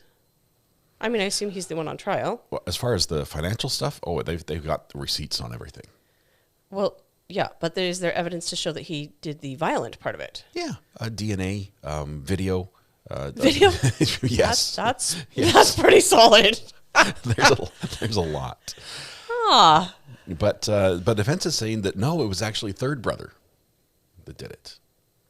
Third brother's like, what? Yeah. I didn't even get invited to this party. We haven't heard from him yet, but we will, is what I'm hearing. So we're looking forward to that family reunion. There's sounds like Thanksgiving from. Okay, so hang on a second. There's video evidence, and they're like, that's not this guy, it's another guy? The video evidence puts his car at the scene there at, I don't know, like 2:30, 3:30 in the morning. what happens. It's terrible. Okay, we have text messages between the brothers who were on good speaking terms. They were in business together, but they had differences. We have text messages between each other. It was like, my power's out, whatever, and then he goes out to check the power and is gunned down. So it was like a trap. You had to go out to check the power. His generator's not kicking on. How do we know that? Sorry, I know you guys all know this. You could probably teach me. I don't know anything about this. We do a show every day where we follow this case, and you can watch it and then know the things that we're talking about. You do? That's amazing. I should follow that. Basically, the idea is it appears, and the state's theory is that the defendant, Paul, went to Keith's house, turned off the backup generator, disconnected the electrical power on the outside of the house, so the power went out. The brother got the notification, or the alarm, or whatever goes off inside that power's out, and so he goes outside to check it. When he goes out to check it, he gets gunned down, and he's dead in his yard. Then that's the evidence that I'm wondering about. How do we know that? Video? Somebody just told a story? Bullet casings that match up. We've got the hole. We checked the bullet and it matches the gun. We've got all that. Then he went in the house and shot and stabbed the wife and stabbed the 2 children. Why? Why stab if you already have a gun? Well, I'm sorry to even ask that. If money was the motive, the money would have gone from his brother. There was a $3 million policy to his wife. And if the wife wasn't in the picture, to the kids. And if the kids weren't in the picture, then it would be split between him and Corey, this third brother. So $1.5 million on the line if those 4 people disappeared, and they did that night. Now, that wasn't all that happened. Wait. My question is the same. You have a gun. Why would you use a knife? Maybe he didn't bring enough bullets. He shot 6 into his brother. Oh, that's... Yeah. Ugh.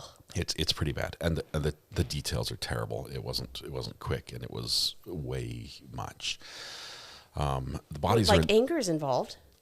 Well, I mean, when you say way much, are you saying a lot of stabs? Okay, yep, that's what I thought you meant. A lot of stabs. Okay, we'll move on from there. No, but I mean that's pertinent insofar as it's like, why would you use a knife in the first place? That's a weapon of anger, and now there's indications that you're like super angry. Why are you super angry with the wife? Why are you super angry at all? But specifically with the wife. If it was the insurance thing, they have to eliminate everybody above them on the payout to get anything. I hear that logic. I'm just wondering about the aggression. What are you doing? Why are you so mad? Yeah. How do you get to that point? Well, this wasn't all. So this happens at like 4 o'clock in the morning. But the police don't know about the fire that is set in the house, because he then lit the house on fire to destroy all the evidence. Oh, my goodness. They don't know about the fire because it smolders for hours. For like 8 hours, it smolders. But in the meantime, the police... Wait a minute. Do they not live by anybody? Fire they're on smells. 10 acres. They're on 10 acres. Yeah, and yes, the okay. neighbors eventually do see smoke when it starts to come out of the house. But it's just smoldering inside. And because of the smoke, it actually slows the fire. So it's just sort of smoldering and hot, but no oxygen.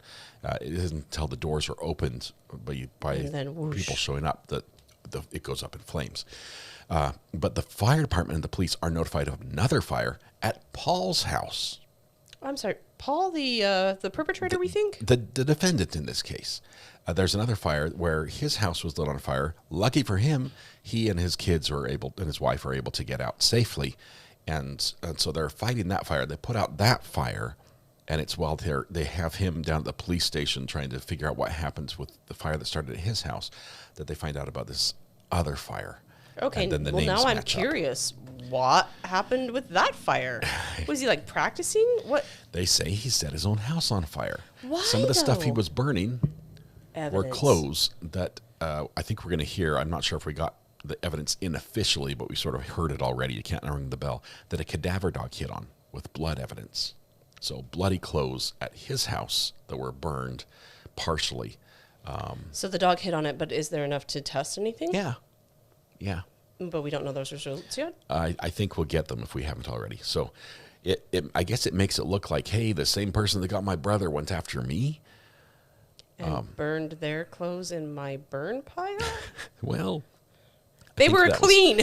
person, I guess. There's more. There's more. His handgun that he owned, they found that he swapped the barrels in the handgun. So when they looked at the gun, the bullet, the front part, you know how they do the little test, the front part matched a different barrel, but the back part matched the slide. And they said, you've swapped out the barrel on this gun. Not creative enough. And they found the swapped barrel in the backpack that he had with him at the time the police were questioning him. It was in his car. This looks bad. It looks really bad. Like, I'm not seeing anything in here that's like, but wait, it was the third brother. We haven't got much of that. All we've got is that the third brother had just as much incentive financially to do it, because he would have got 1.5 million as well, and also, possibly even more motive to light his brother's house on fire, because then he would have got his 1.5 as well, in theory, maybe. And plant the swapped out barrel? There's a lot. And then we have footprints, and there's a lot of evidence all around. But that's the we're doing the zoom because we're skipping lunch. So. Yeah, you guys didn't want to actually watch the thing, did you? Let's just listen to me getting caught up. I'm glad I could get you caught up to speed. A couple of people have missed it because of work schedules and something else, but so maybe that helps them as well. That's good. So let's go back to court here as they're finishing lunch. We've done a little bit of zoom and what is that? What is zoom? That's when we go zoom and fast forward. It's the sound fast forwarding makes if you were to listen carefully. Oh my goodness. Do you know how old you are? You can't use words like that. Don't say popo. Don't say stuff like that. Nope, too old. I'm being chastised. All right. We have a call coming in right as court's coming back. Call from AWOL. AWOL, you've got like 30 seconds. I might pause. 30 seconds. Yeah, go ahead. Was it testified to that he swapped the barrel? Not testified to, but they found the gun in his safe with the new barrel, and they found the old barrel for his gun, the original barrel, in his backpack. That is insane. Did they say how many rounds the magazine held? I haven't heard that yet. But I imagine that might have some factor on the stabbing versus shooting on the deaths. Okay, I'm thinking 6 in the brother. Okay. 1 in the sister-in-law, 1 on the lawn. That's 8 rounds. Depending on the blammy that he had, it could have been an 8-round magazine. I think it was a 9mm, so most of those hold at least 9. We're in New Jersey. Well, I think Jersey is 10. Jersey is 10 max. Okay. All right. So 10. And if you have it single stacked on a Sig P938, there's 8. Okay, we also have 1 round that was dropped outside. That's what I'm saying. So he might have cycled in the brother. 6 in the brother, 1 on the lawn. And 1 in the didn't the sister-in-law? Well. Yeah. That would be 8 rounds. So maybe the first one he was so nervous that he had one in the chamber. Something happened with his brother and he panicked and racked the slide to chamber around, but forgot that there was already 1 in there. Yeah. Did 6, went in the house, did 1, and figured, oh man, I just ran out and did the pokey poke. Yeah. For the rest of it because he ran out. But I'm okay. I didn't know he changed the barrel. Yeah, that was that is insane. And be caught with the old one. Yeah, it's pretty bad. It's a very bad look for him. But okay. I'll listen out for that. Thank you, man. All right. Good to have you here. Glad you can be here on the live. See you, AWOL. Yes, sir. All right. Yes, sir. Bye. Bye. Okay. We are now coming back as we speak. That was probably really insightful, and I didn't get to hear it at all. But I have a question. How did you? Well, I don't have any questions. Sorry. We're done. Who made it for everybody? You guys got to work on that. You never know. Somebody's going to do it one of these times. We'll get it. All right. We are going to continue with our witness.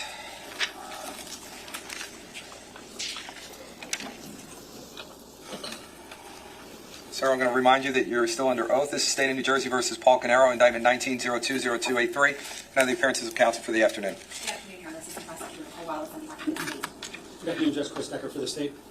Good afternoon, Your Honor. Monica Mastalone on behalf of Mr. Paul Caneiro, who's present. Good afternoon, Judge Andy Murray for Mr. Caneiro. Sorry, okay. Judge. Good afternoon, everyone. Good afternoon, Mr. Caneiro. All right, and we're ready to go.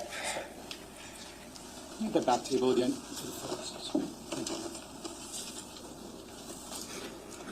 We're on S1C for the record, Judge. Okay. Could I have slide 222?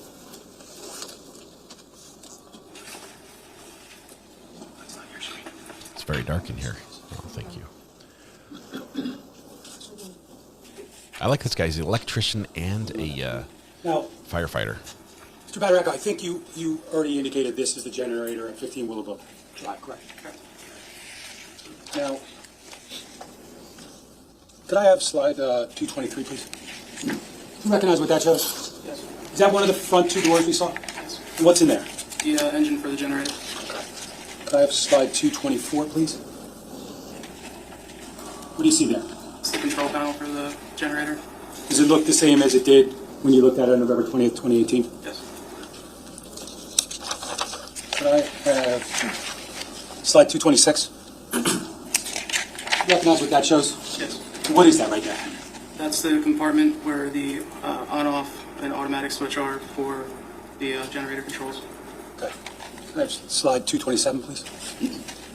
You recognize that photo? Yes. What's it show? It shows that the generator's been disabled. The light indicating on the right side bottom that the generator is off. Okay. If I may approach, Ron? Okay. Now, I believe you can kind of see there's a light on in that picture. Is that accurate? Yes. Could you just put a little square around that light? And what does that light indicate? That the generator's been disabled? It's been disabled? Yes. Okay. Was that light on when you first observed it? Yes. And is there any other switch that would have made that light come on? This switch, there's a rocker switch up on next to the lights that'll have the generator either run or stop or run in automatic. Can you point out that switch? Where? Yes. Okay. Now that's toggled to run or something else? Mm-hmm. Okay. Is that a yes? Yes. Okay. Now, again, that's the photograph or slide 227. Is that consistent with the way that you found the generator on November 20th? Yes. Okay. Can we preserve that, please? Print that as 227.1. So that had been switched off to make it so that the generator would not turn on automatically when the power to the house was cut. Do you reckon? Can you hit undo on the bottom right corner, sir? That's okay. And it was done before the fire department Do you showed recognize up. that photograph? Yes. What's in that photograph? The compartment on the right is the breaker that will feed the house when the generator is in operation. Okay. Now, on that, one of those doors, there appears to be a switch visible? Yes. What's that switch? That switch is the breaker, and you can have that in the open position, which won't send power from the generator to the house, or the closed position, which will send power to the house. Can I see slide 230, please? Do you recognize that? Yes. What's that? That's the breaker, And does it indicate that it's in the on or off position? the off position. And how was it when you found it? It was in the on position. Okay. Who put it in the off position? Why did you do that? Because we were leaving a crew there overnight, and just to eliminate any potential risk of an event happening in the home, or if the generator did turn on for some reason, we disabled it so that there wouldn't be any power to the home. Now, just to be clear, though, was it disabled prior to you shutting it off? Yes. Okay. So is it fair to say this is just another step to make sure it's off? Correct.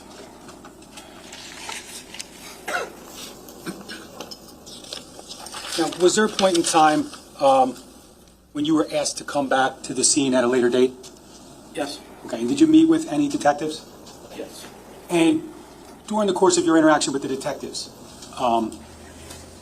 did you explain any findings that you had made from November 20th, 2018 about the generator? Correct. Okay. And was there a point in time that they showed you a photograph?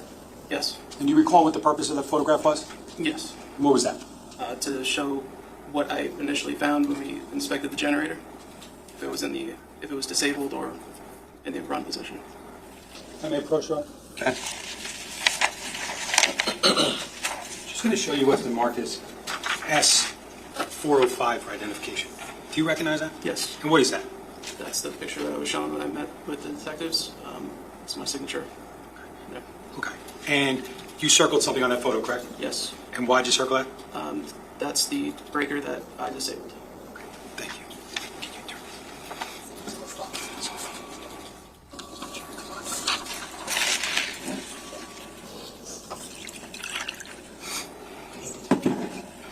Can we go to the front?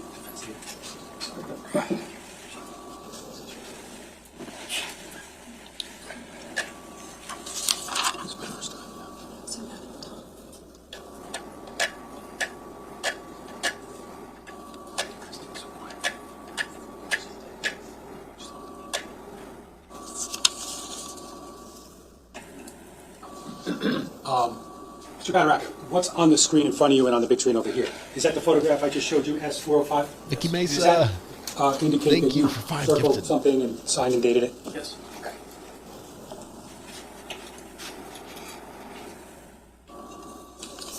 Congratulations also, Vicky, on 18 months.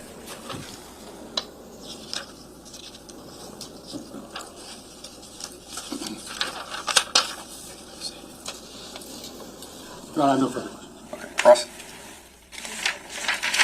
Mr. Badaracco, I'm just going to ask you about a couple things. The first thing I want to, just in reverse order, regarding when you arrived on scene, we just talked about the generator, right? And with the generator, tell me if I'm understanding correctly. The generator itself, which we saw, it's the machine, the blue-green machine. It has 2 different mechanisms on the machine itself where you could turn it on or off, essentially. Yes, basically, yes. Okay. And those Can you speak up? Thank you. those 2 mechanisms, one is called like an emergency stop or something. Did I get that right? Yes.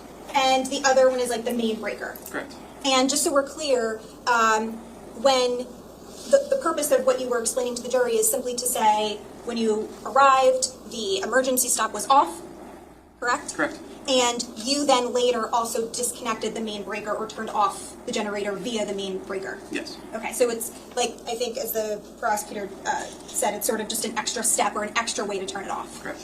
Okay, so it was turned off prior to you being there the first way, and then the second way you later turned off. Yes. Okay. With respect to the solar panels, those were normal upon arrival, and you guys disconnected them, or I'm going to use a colloquial term and just say you turned them off. Correct. Okay. And with respect to the electrical meter, that was also something you testified to, and what we learned is that the electrical panel or meter was disconnected. The meter was disconnected from the panel. Did I say that right? Yes. And it was on the ground, right? And what you explained was that to your knowledge, your people did not do that. Correct. And that you found it like that. Correct.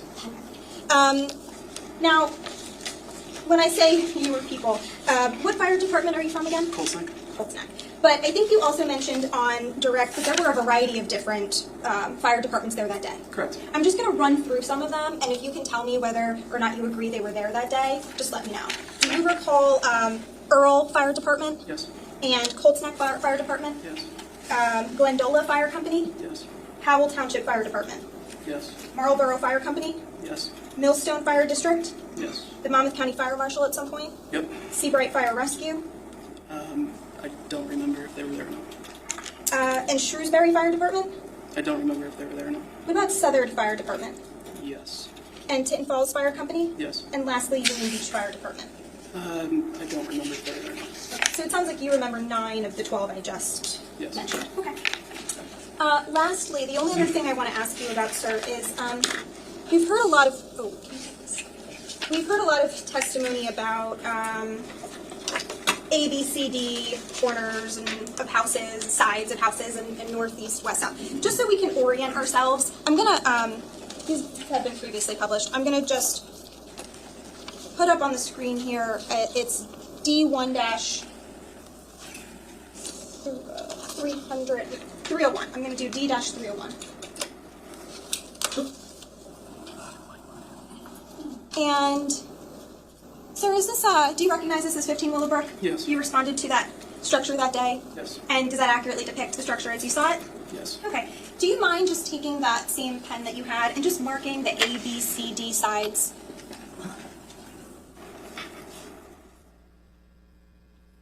Okay, so if I'm understanding correctly, the front is the A, and then we go clockwise around the house. Correct. Okay. And now, if you don't mind, if you could also, if we could capture that. This is 301.3, I believe. And then, can you also designate northeast, southwest on that as well?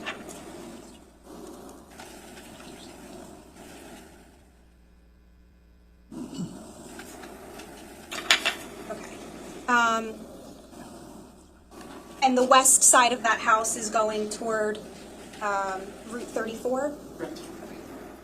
Did we capture that? It's 301.4. Thank you. I don't have any other questions. Thank you. Okay, so, any redirect? No, Judge. Sir, you can step down. So they can call their next witness. Did you want to take a short break? I'm sorry. I'm sorry, can you do me a favor? Can you just, 2 seconds in the room? I'll bring you right back out. If anybody has to use the bathroom, please feel free.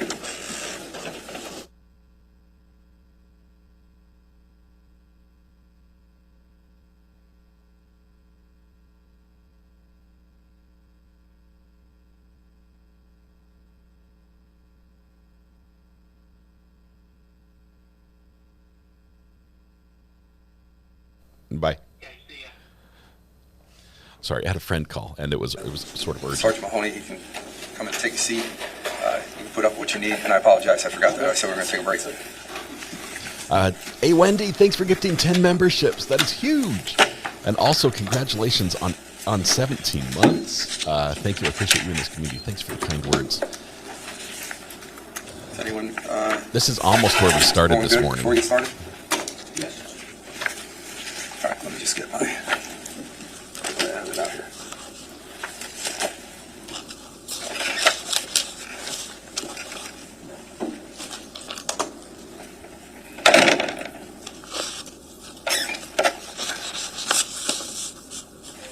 Scott's Overstreet, it smoldered. They're ready. It did not burn well. It smoldered, and it created a lot of smoke, but not a lot of flames. Or possibly it created a lot of flames, which created smoke, and then the smoke put the flames pretty much out, and it just continued smoldering for hours until those doors were open to let oxygen in, and that's when the oxygen got back to the fire. Luckily, it wasn't a flash fire where it just exploded in flames, but it did ignite, and that's when, once the fire department shows up, knocks the windows in, oxygen comes in, smoke comes out, it flares up pretty quickly. Let's see, I think we're about to start here. Thank you. I'm trying to keep weight off. Appreciate it. Prosecutor, when you're ready. Thank you, Judge. State Clause Detective Sergeant Ryan Mahoney.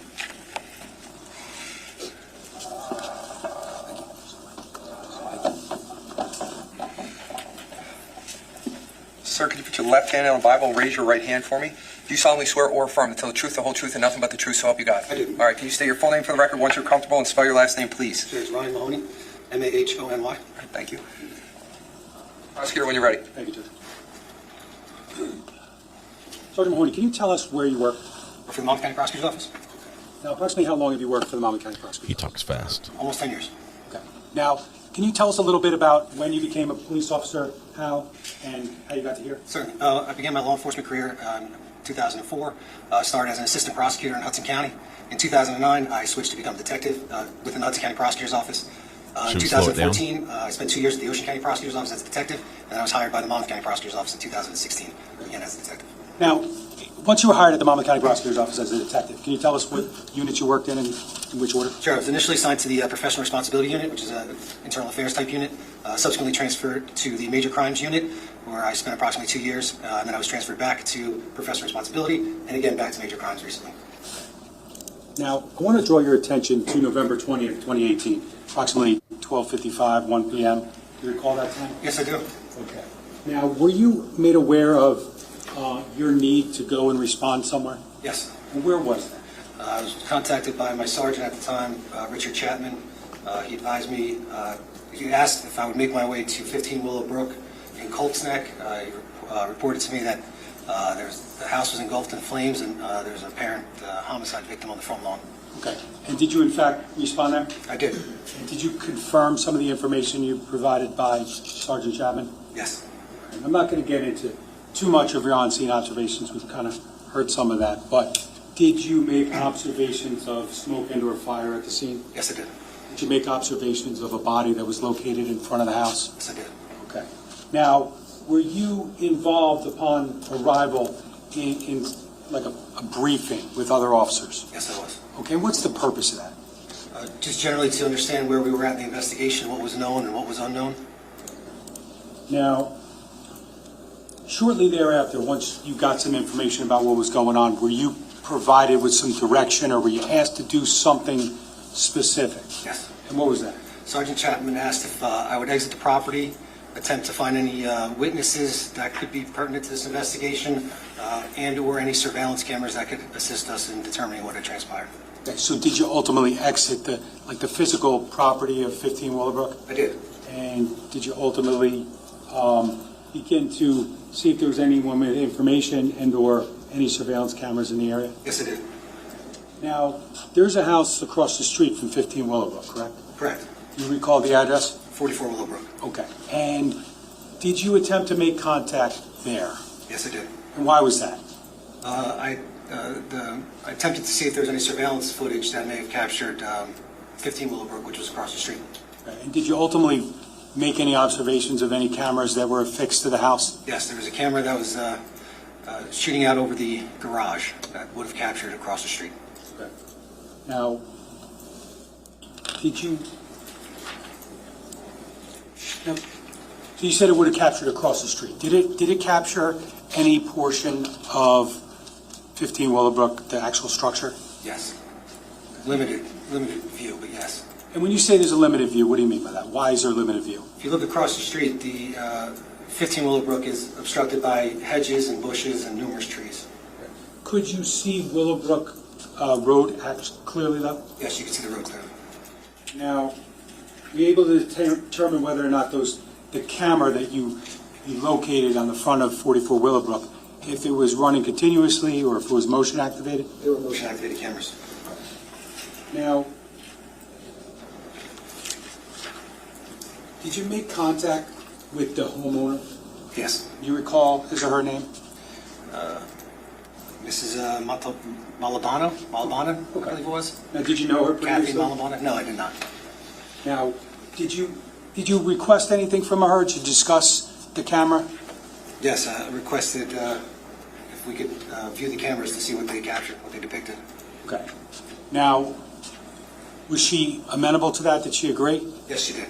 Okay. And based upon the fact that you identified a camera, you identified someone who was willing to let you look at it, what, if anything, did you do? I viewed the camera briefly to see what it captured. Once I made the determination that it may have captured some relevant information, I contacted our electronic surveillance unit and requested that they come out and obtain the footage from the surveillance system directly. Okay. And did ultimately any detectives from your office, the electronic surveillance unit, did they come? Yes, Detective Valenti and Detective Siderakis. And did they ultimately secure the footage? Yes, they did. Okay. Now, we'll get into a little bit in a little while, but did you ultimately review footage from 44 Willowbrook? Yes, I did. And based upon observations you made at the scene that day and later, were you able to determine the accuracy of the footage from 44 Willowbrook? Yes, it was. Was it accurate? It was. Now, I want to direct your attention, because I should say this first. On November 20th, 2018, you went to the scene, correct? Correct. Did you speak with anyone outside the scene at different times during the day? Yes. People with information and the like? Yes, there was a crowd that gathered out front due to the fire and the large amount of emergency personnel. I spoke to 4 or 5 individuals that were there. And ultimately, you identified this surveillance footage on 44 Willowbrook? Correct. Now, at some point, you're going to leave for the night, correct? Correct. Now, did you continue efforts with respect to video surveillance identification on the next day, the 21st? Yes. Okay. And where did you go? We responded to, Sergeant Chapman and I responded to 85 Willowbrook. Now, did you look at all the houses in that vicinity? Either I did or a member of the investigative team did. And 85 was the next house you went to, because why? Surveillance camera was observed outside of the residence, close to the road.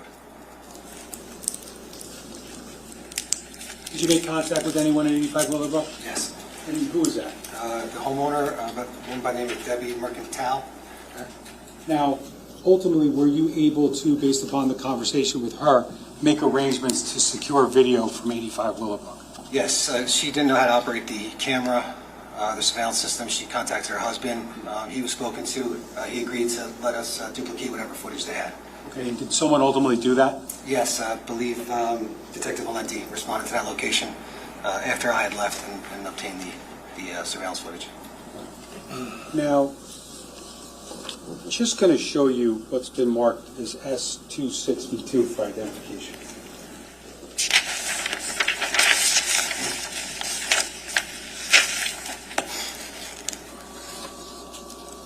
Just going to show you S262 and ask if you recognize what that is. Yes. Okay, what is that? This is an aerial photograph from Google Maps that depicts a majority of, well, not a majority, but a portion of Willowbrook Road. Okay. Now, based upon what you see on 262, are you able, I'm not going to ask you to do it, but are you able to identify 15 Willowbrook? Yes. How about 44? Yes. And what about 85? Yes. Can I ask permission to put on the screen? S262? No objection. Okay. Go ahead. Just have the rear computer. Thank you. Okay. Do you recognize what's on the screen? Yes. And is that what we just looked at? Yes, it is. Okay. Now, you talked about being able to identify 15 Willowbrook Drive. Can you put a 15 over the property of 15 Willowbrook, somewhere in the area?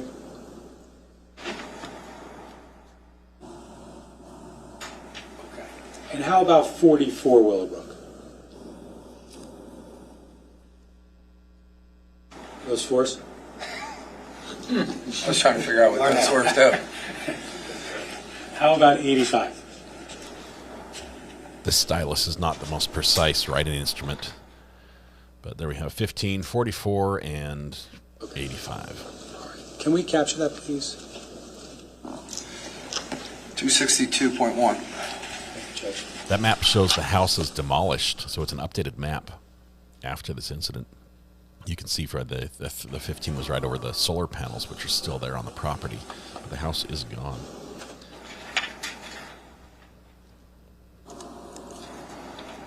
Now, during the course of your investigation into this incident, is it fair to say that, you had been tasked with trying to assist with identifying video, but then also reviewing certain video that was obtained by others? That's correct.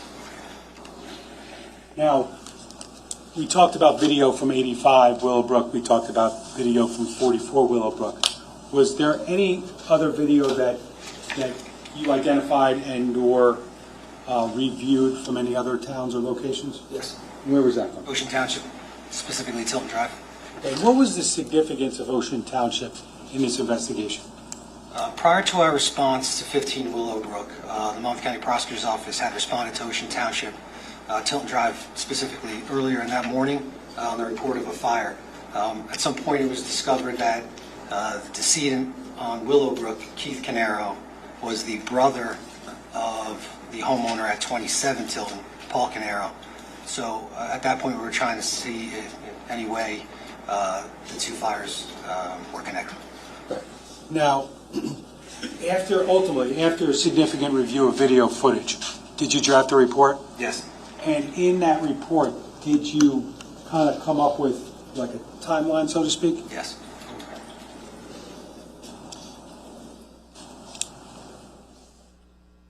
In that report, did you document the first video that you documented was from where? 27 Tilton. Okay.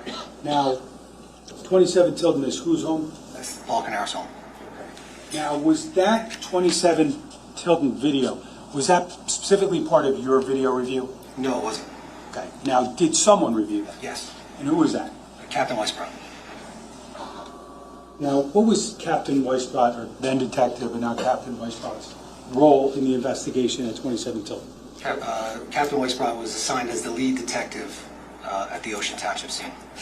I'm not going to ask you about that video because we'll ask him about it, but have you reviewed it? Yes, I have. And is it included as part of your timeline in your report for those purposes? Yes. Now, was there other video from Tilton Drive that you ultimately reviewed? Yes. And what was the time frame of the video obtained? The early morning hours of November 20th, 2018. Now, I'm going to draw your attention to footage from a residence at 30 Tilton Drive. Did you review any footage from there? Yes, I did. Okay. How many cameras were located there? There's 2 cameras located at 30 Tilton. And do you remember how they're labeled? Yeah, camera 7 and camera 5. Now, starting with camera 7, are you able to tell us the vantage point from that camera? Yes. Camera 7 is situated on the house, pointed in easterly direction, down Tilton towards the direction of Paul Caneiro's residence, 27 Tilton. So that camera, I think you said, is generally facing in an eastward direction? Correct. Maybe a little northeast? Correct. Now, I just want to show you what's been marked as S261, the identification.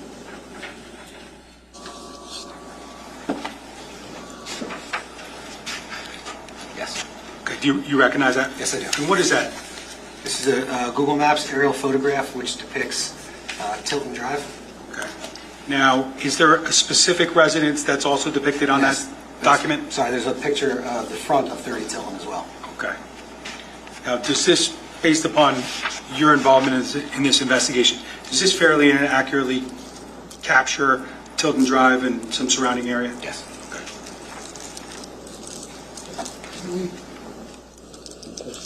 Yep. Just going to ask the public 261. You can. Now, Detective, is that what we just looked at? Yes, it is. Detective, can you just do the undo of your really good-looking 85 and 44, please? Right.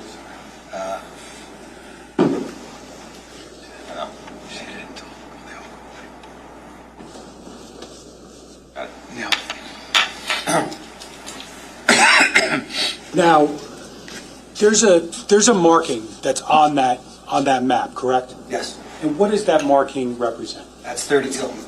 Okay. Now, is that the house that we just described with 2 cameras? Yes, it is. Number 5 and number 7? Yes. Now, are you able to identify where, if at all, 27 Tilton is on that map? Yes, I can. Can you write 27?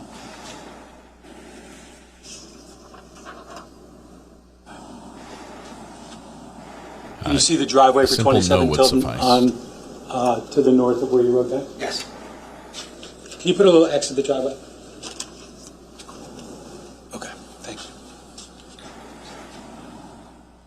Now, we'll get there in a minute, but is there also a video that you reviewed from Tilton Drive, in the area of Tilton Drive during your review? Is there a second location? You have 30 Tilton? Yes. Is there another house with a camera? Yes. Which, do you remember the address? 308 Green Grove. Okay, and can you see that house in the map? Yes, I can. Did you put a little square around it?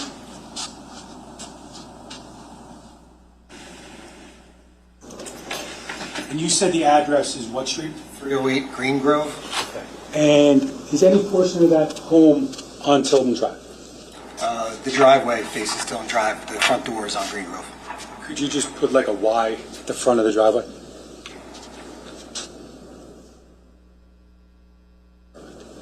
We could capture that. Thank you. The markings are so bad. 261.1.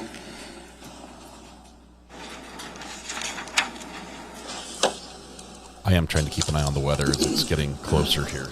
Seeing how bad it's going to be. I'm a little nervous.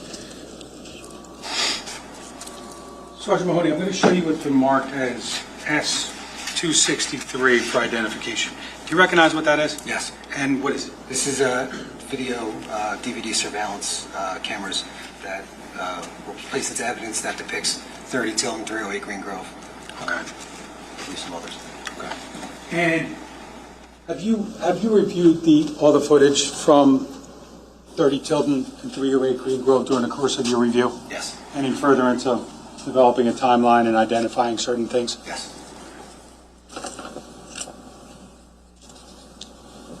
I want to go to the video that's contained on S263. A would be 30 Tilton camera 7. All right, here we go. We've got all the houses marked. Now we're going to see what they saw. Oh, we've got a lot of video. Look at that. Got a ton. I might hide here in case it happens in the corner. Sergeant Mahoney, do you recognize what's on the screen right now? Yes, this is 30 Tilton camera 7. Channel 7, I believe. Channel 7. And the There are a video lot of cameras. that's contained on this clip, have you reviewed it? Yes. You reviewed it multiple times? Yes. Okay. Got to boost him again. It brings back Darth Vader. If I But could, Judge, I would like to first play this clip fully through. Hold on for 1 second, please. Sure. we are behind a shrubbery. The Monty Python would be proud of.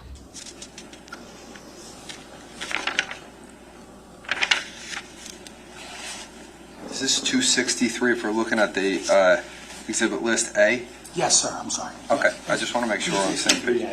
Camera 730 Tilton Drive. Okay. Any objection, counsel? To playing the video all the way through? No, Judge. Okay. I have no objections. All right, thank you. How long Go is ahead. it? 30 seconds. Okay, roll tape. Okay, I think I'm safe right here. We're looking for cars, headlights, motion. What do you see? See a little flashing up there, the top center.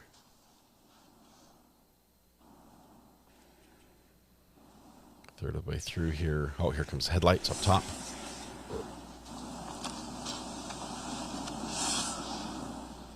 Zoom. Now, I'm going to ask you to go to approximately 207. It's a 30-second clip. Actually, before we do that, can I just ask you a couple questions about what you see on that video in front of you? Sure. There's an area with a light there, correct? Correct. And what's around that light? There's 3 pillars fixed to the home. Next to the pillars, there appears to be a large, it's a large bush. That light that you're seeing on the top left center of the screen is a floodlight, and you can see bushes in the foreground. Now, based upon your review of this video, did you determine an approximate location of where 27 Tilton would be located in this video? Yes. Can you see the actual home? No. Okay. Now, could you explain where 27 Tilton would be in relation to what we see on the screen? If you take a look at the aerial map in conjunction with this video, the driveway of 27 Tilton would be in between the floodlight that you're seeing, just beneath it, and that bush would obscure a majority of the driveway, but there's an area in between where you can see, which would depict 27 Tilton. And when you review this video, and/or when we just reviewed this video, did you see anything in that area? Yes. Okay, and what did you see? There's a flickering of lights in that area that I just described. Okay. Now, if I could go to 207-23 approximately. Slow it down 1 notch.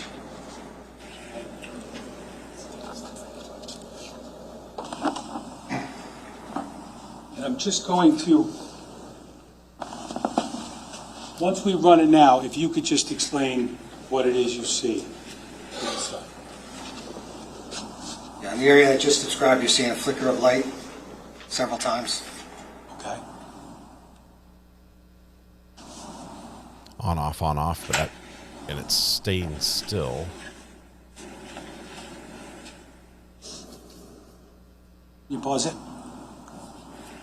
What do we see now, Detective? You see headlights. Okay.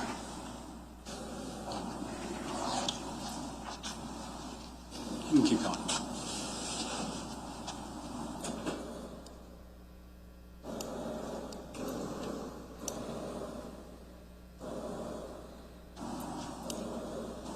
And what is the direction of travel of that vehicle? That is heading westbound on Tilton Drive in the direction of the cameras on 30 Tilton. Okay. Channel 7.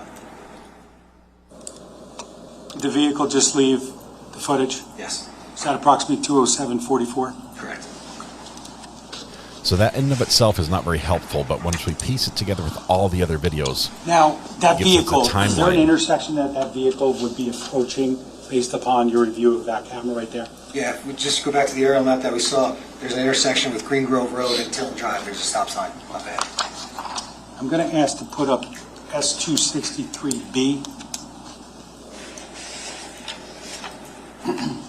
Now, I'm going to pause it. Can I ask you what the time is here? 2:07:31 a.m. And just general layout of what this camera is showing. Can you explain that? This is pointing in the opposite direction of channel 7. This is channel 5. It's facing westbound on Tilton towards Green Grove Road. So the action is going to be in the top right-hand corner of the screen I here. want to play the entirety of this clip now at normal speed.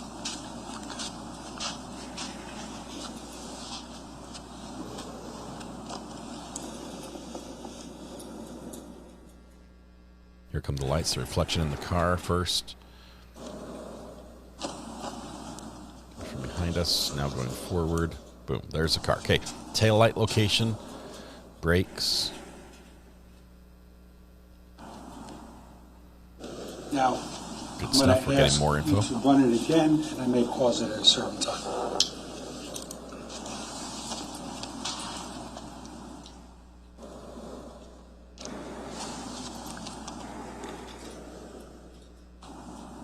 Can you pause it, please? Did you see anything on the footage at that point in time? Yes. And what's that?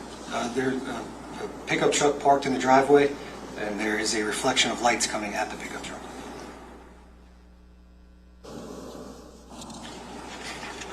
Now, based upon your review of this video, the two cameras from 30 Tilton, is there a degree of overlap? Yes, there is. Okay. They just show the same thing from different angles? Correct.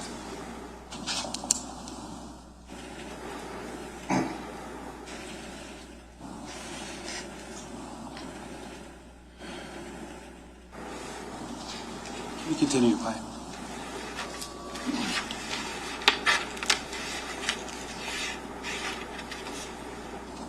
Can you pause it?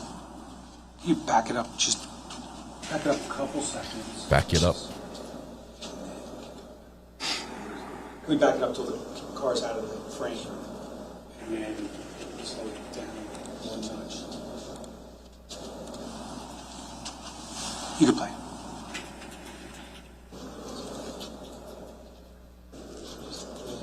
There you go. Okay, Detective, based upon your review and what's on the screen in front of you, did you make any observations of that vehicle? Yes. And what was that? I noted the vehicle's taillights.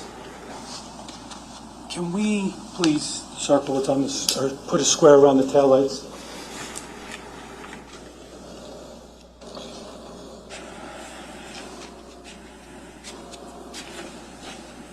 Can we preserve that, please? 263B.1.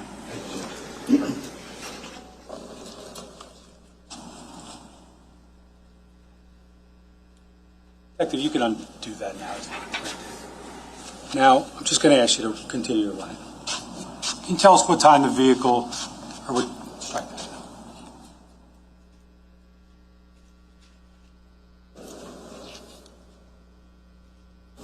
Can you pause it?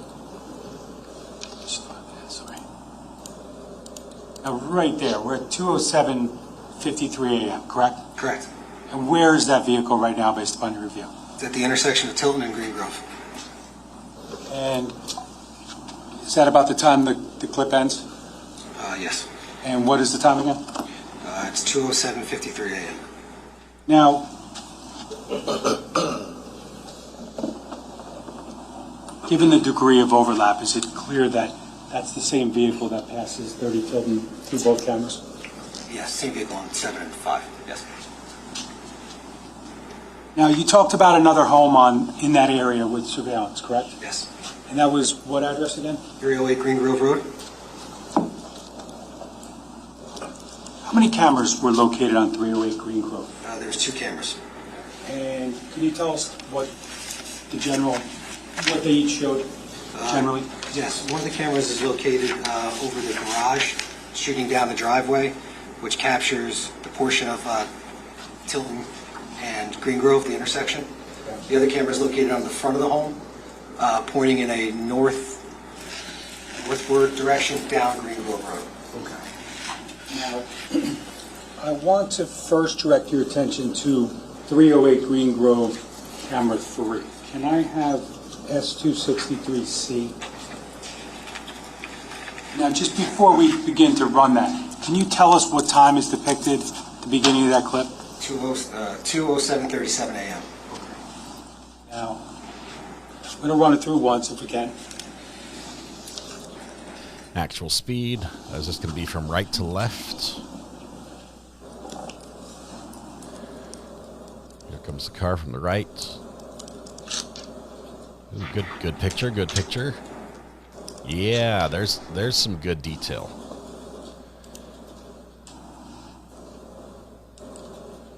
I see he ran the stop sign like a California stop.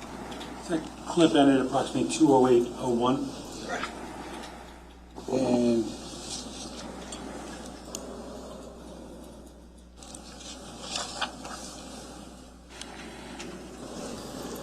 is that his Porsche? Or his Porsche, depending on where you're located? now, that last clip from 30 Tilton, do you recall what time that ended? 2:07:53 a.m. And that this begins at what time? 2:07:37 a.m. So is there a degree of overlap between these two cameras? Yes. Okay. Based upon that, did you determine whether or not it was the same vehicle or a different vehicle? Yes, based upon that, the vehicle passing 30 Tilton is the same vehicle that's captured at 308 Green Grove. Now, I want to play that video again. I'm going to pause it at a certain point.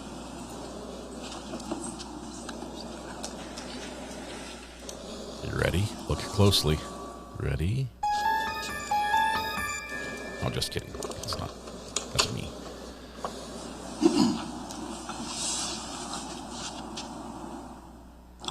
Can you back up just a notch? A notch. That's a technical Now, term. the video is paused at 2:07:50, correct? Correct. Now, as the video is paused here, what does the camera depict? It captures a clear profile, side profile of the entire vehicle. And based upon the pausing, is it you can now see certain features of the vehicle? Is that accurate? Yes. Now, just want to direct the mouse to a certain portion of this vehicle. Directing the mouse to the lower portion of that vehicle. Do you see that? Yes. Okay. What is it that you see there? There's a darker area that goes across most of the bottom of the vehicle, in the area of the front and rear driver's side doors of the vehicle. Now, just if I was to take the mouse again quickly and direct the mouse to the top of the vehicle. Can you explain anything that you saw there? Yes, there's a certain curvature across the top of the vehicle from the front to the back. Can you run that? Roll tape. I'm just going to pause it right now. What do you see here? The vehicle's taillights. Can you Are they a little square distinctive? around that? The whole vehicle, please. Now, to be clear, where is the vehicle located at 2:07:53? It's at the stop sign at Tilton and Green Grove.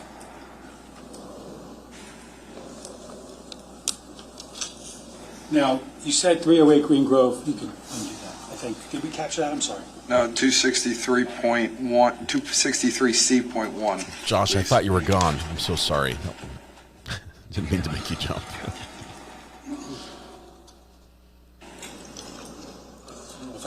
I was going to ask you, you indicated there's another camera on 308 Green Grove? Yes.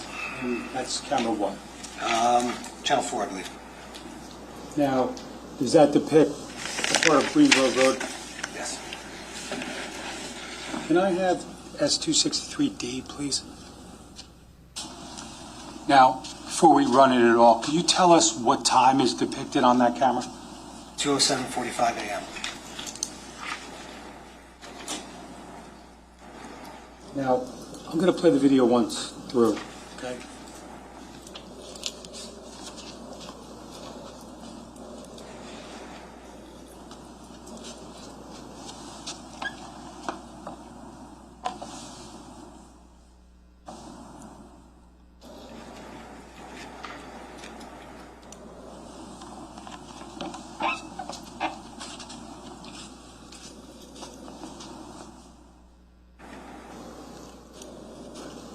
Now, I'd just like to slow it down one notch. We can play it. I'm going to ask you to pause it at a certain point. What are we doing now? Like 20 frames per second instead of 30? 020750, please.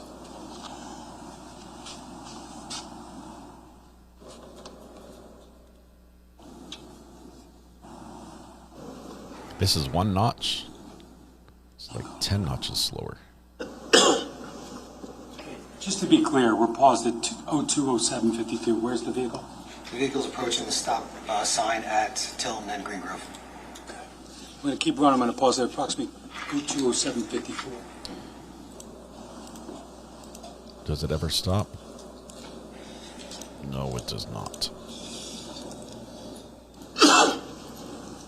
What do you see there, Detective? I see the vehicle's taillights turning onto Green Grove Road. Could you put a square around that, please, the taillights?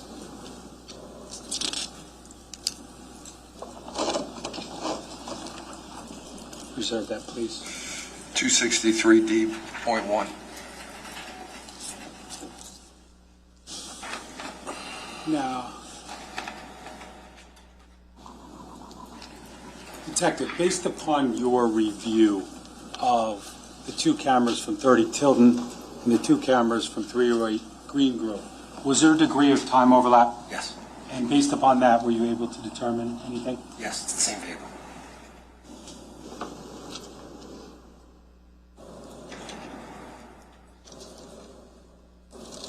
So that vehicle that we see at 2:07:55 a.m. on camera 4 of 308 Green Grove Road, what direction is it about to head? I believe it's northbound on Green Grove. You can undo that.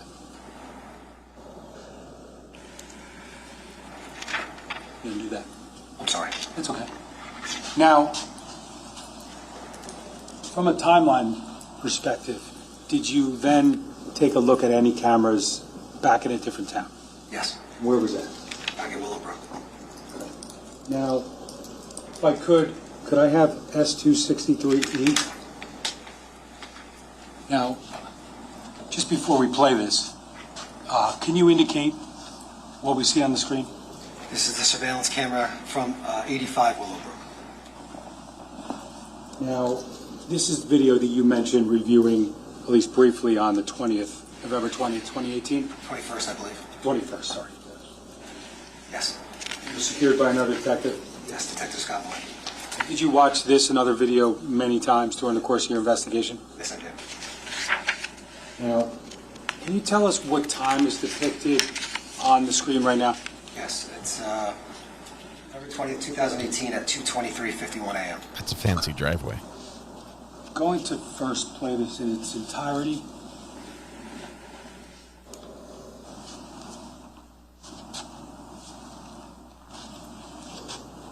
Zoom.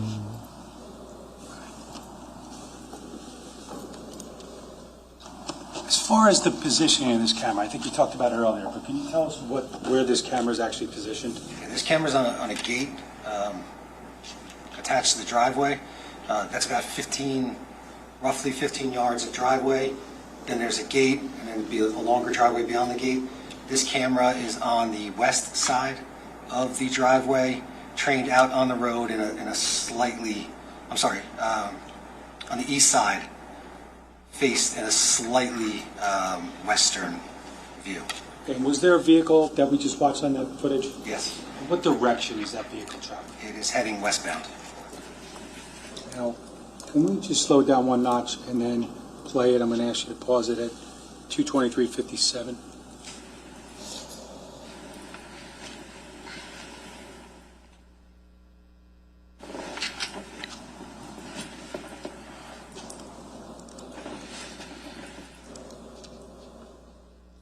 Again, just to be clear, the direction of travel there? It's westbound towards, which would be Route 34.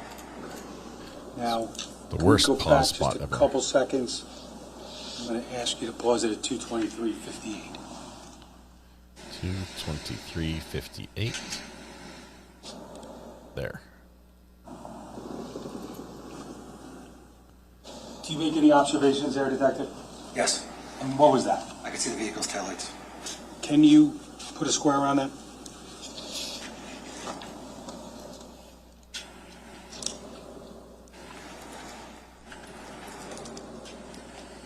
You can let that play through. Going to mark that as 263E.1.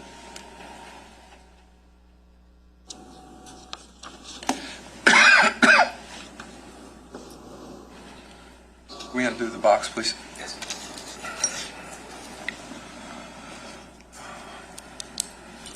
Now, can I just direct, strike that. You talked about 44 Willowbrook Road previously, correct? Yes. Now, the vehicle, as we just discussed, is heading westbound. Is that generally in the direction of 44 Willowbrook? Yes. Now, you obtained footage from 44 Willowbrook? Yes. Now, if I could just first, can I have S263F on the screen, please? Now, just to be clear, what do we see here? This is video surveillance, a still image from 44 Willowbrook, dated 11/20/2018, 12/32/12. Okay. And again, did you determine that that time was accurate? Yes. Does that fairly inaccurately depict, the viewpoint from 44 Willowbrook looking out towards the street and towards 15 Willowbrook? Yes, it does.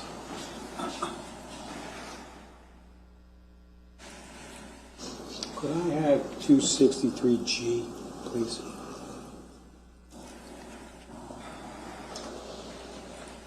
Now, before we play it, what do you see on the screen right now?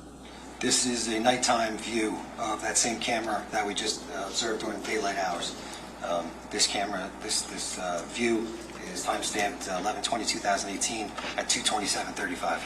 Is that AM? Yes, AM. Could we just play it through once, please? Roll tape. Just got the call that my church tomorrow is canceled because of the weather.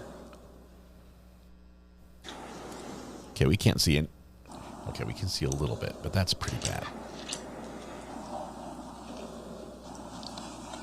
Could we just slow it down one notch?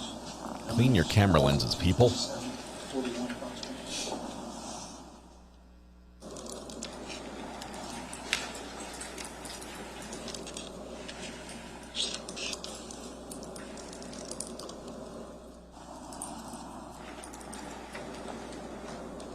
Detective, what do we see now? The vehicle has entered the screen. Okay. You can keep going, please.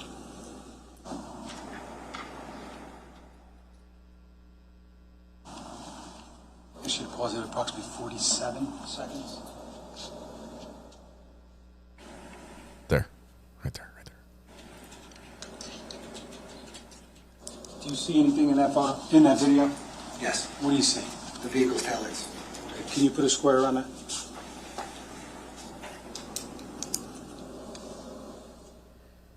Can we capture it, please? 263G.1.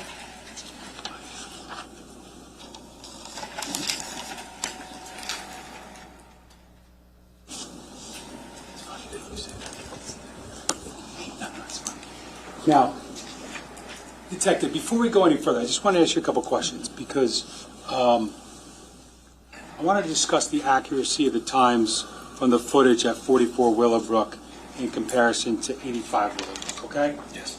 Now, can you tell us approximately how far 85 Willowbrook and 44 Willowbrook are apart?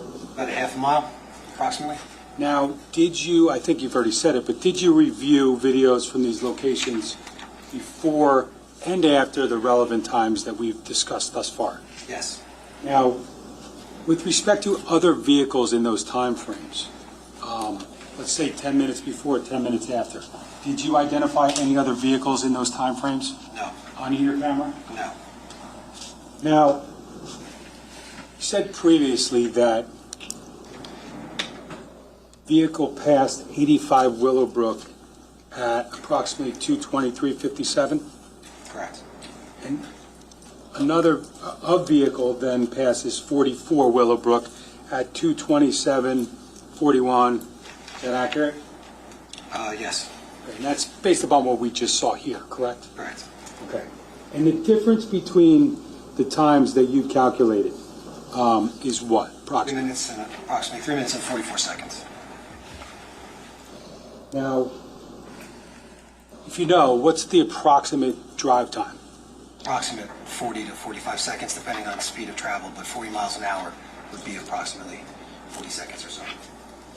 So again, when we just watched footage from 85 Willowbrook, it was approximately 223 and change, correct? Correct. But now we're down the street at 227, right? Correct. Now, based upon the drive time and the distance, were you able to confirm the discrepancy of one of those cameras? Yes. Which one is that? It would have been 85 Willowbrook, would have been 3 minutes slow. Okay, so 85 Willowbrook, the one we watched just previously, Correct. is 3 minutes slow. Slow. So 226 would be what time? I'm sorry, 220. If 85 Willowbrook said 223, what would the time be? It would be 226:57.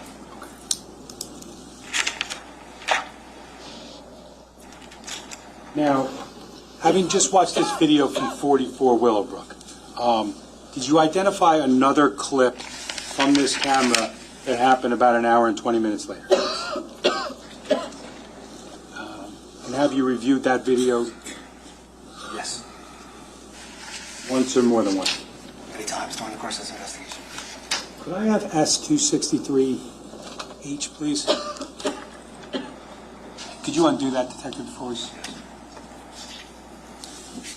Can I play it through once, please?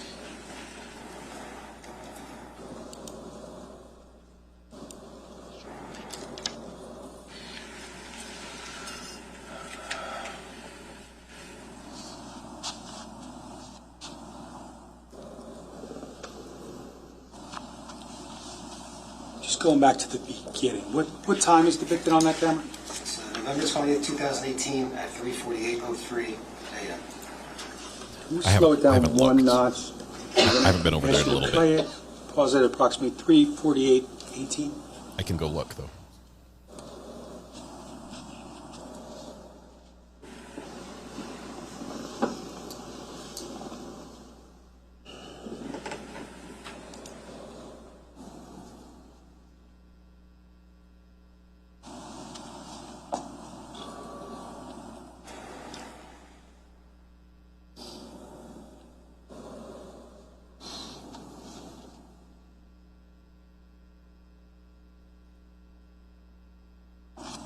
Come back with just a couple notches. You see anything on that video, Detective? Yes. What do you see? Vehicles, taillights. Could you possibly put a box around them again? Could we also preserve that? 263H.1.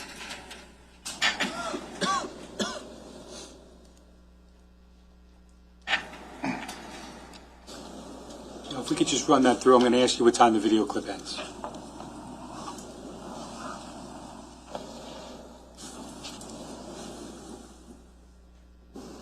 We stopped at 3:48:22 a.m. Can you undo that?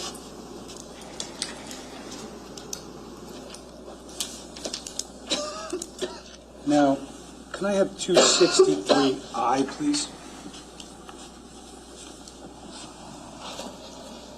Can we just come back? Pause it.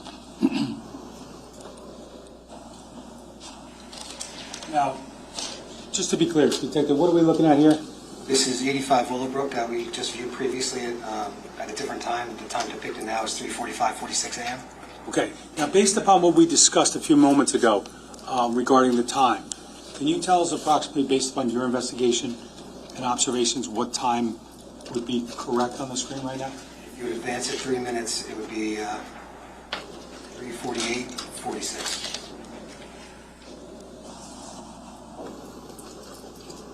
Now, can we play that through once, please?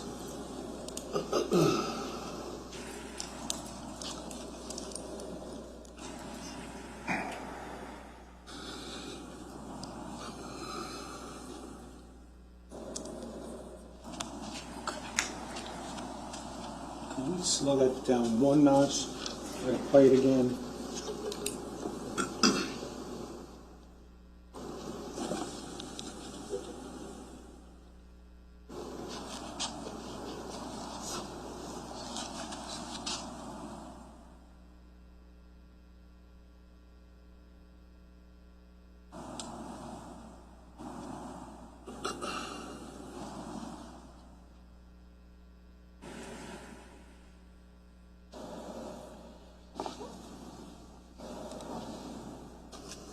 Bring it back a couple notches.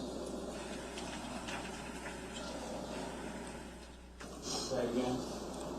I'm gonna pull. It's okay. Now, Detective, what's the direction of travel of that vehicle at this time? It's traveling eastbound on Willowbrook. Okay. You can finish that.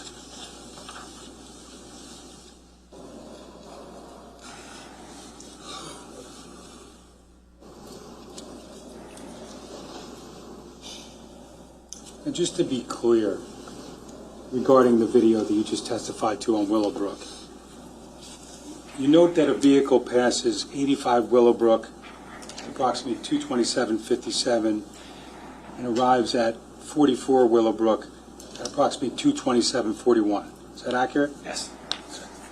And then that vehicle later, or a vehicle later, leaves or passes through 44 Willowbrook at 3:48:16. Correct? Correct. And arrives at 85 Willowbrook at about 3:45:56. 3:48:56. 3:48:56, sorry. Now, I want to take you back to Ocean Township, okay? Yeah.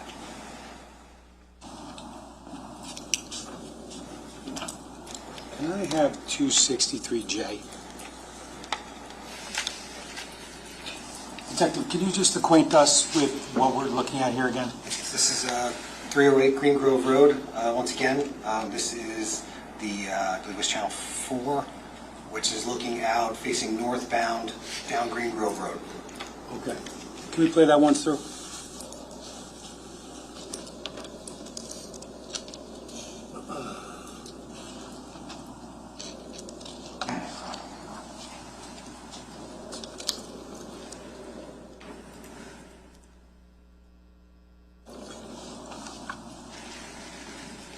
Clip ends at about 4:08:29. Does that sound right? Sorry? The clip ends at about 4:08:29. Is that accurate? Yes, that's accurate. Okay. Now, just play it through once again. I may pause it once or twice quickly. Keep it running. But what do we see here, Detective? See a vehicle approaching, driving down Green Grove Road southbound, approaching the intersection of Tilton Drive. And what does the vehicle do? The vehicle makes a left-hand turn onto Tilton Drive. Now, again, I think you said earlier there's another camera at 308 Green Grove, correct? Correct. Can I have S263K, please? Yeah, I'm going to play that through once, okay?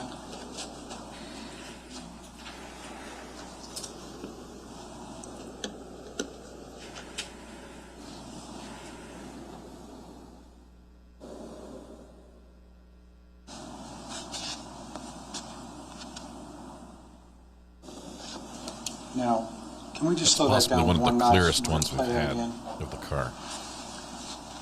As we're watching it, we see a vehicle on Green Grove, Yes. and the vehicle goes where? It's approaching Tilton Drive and it makes a left-hand turn onto Tilton Drive.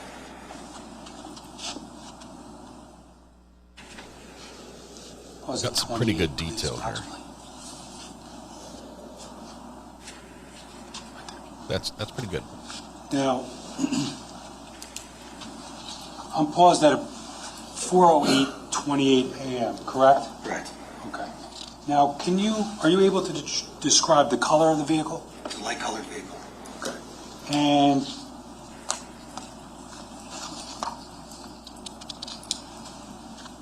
as far as the coloring of the vehicle, is there any differences? Yes. The majority of the vehicle is light-colored, but along the bottom, again, the two passenger side doors this time, there's an area of dark coloring from the rear passenger door up through the front passenger door. Okay. And did you make any observations of the shape or anything of the vehicle? Yes. And what's that? There's a curvature from the front to the back. Now, that dark area along the bottom of the front and rear passenger side door, Yes. was that a distinguishing feature that you discussed earlier along that same area of the vehicle at approximately 207.50? Yes. And the curvature, was that similar? Yes. Can you go back just a couple seconds? I'm going to pause it. Okay, we're starting at 408.27.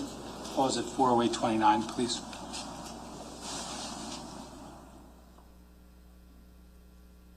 What do you see, Detective? Taillights of the vehicle. Okay. Can you put a square around that?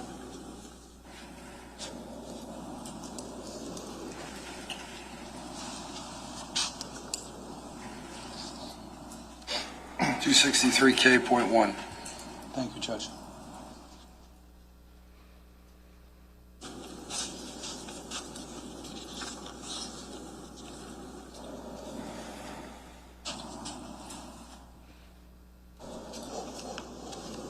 Do we preserve that?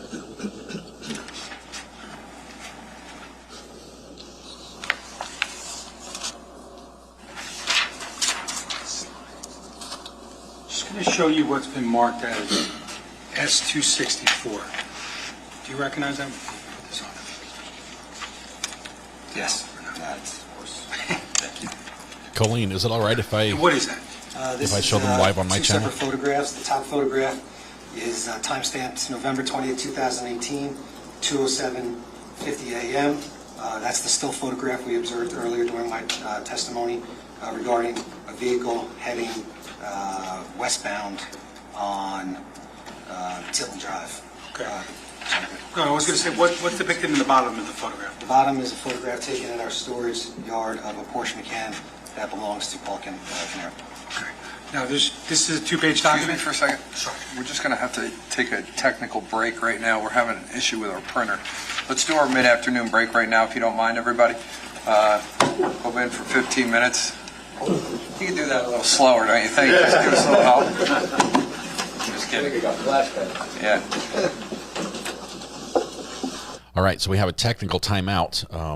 The referee, or the judge in this case, says we're having problems with the printer. We're trying to print some of these exhibits that you keep marking up and saving and having them indicate and having us capture.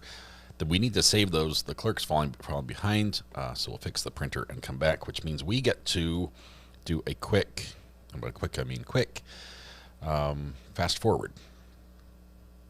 So let's give us a second here. Get the timeout sorted. My wife brought me food. She also told me that I should not eat on camera anymore, period. Red Pen, I think you probably appreciate that.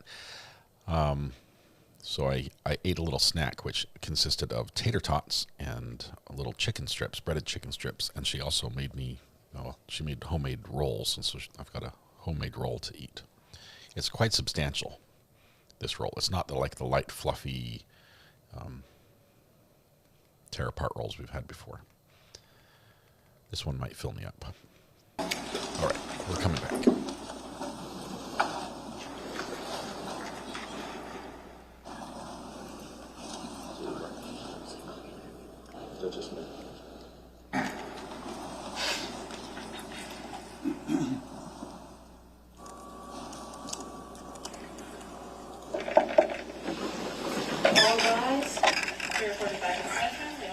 She also says I should tip her for the service. Last leg for the day.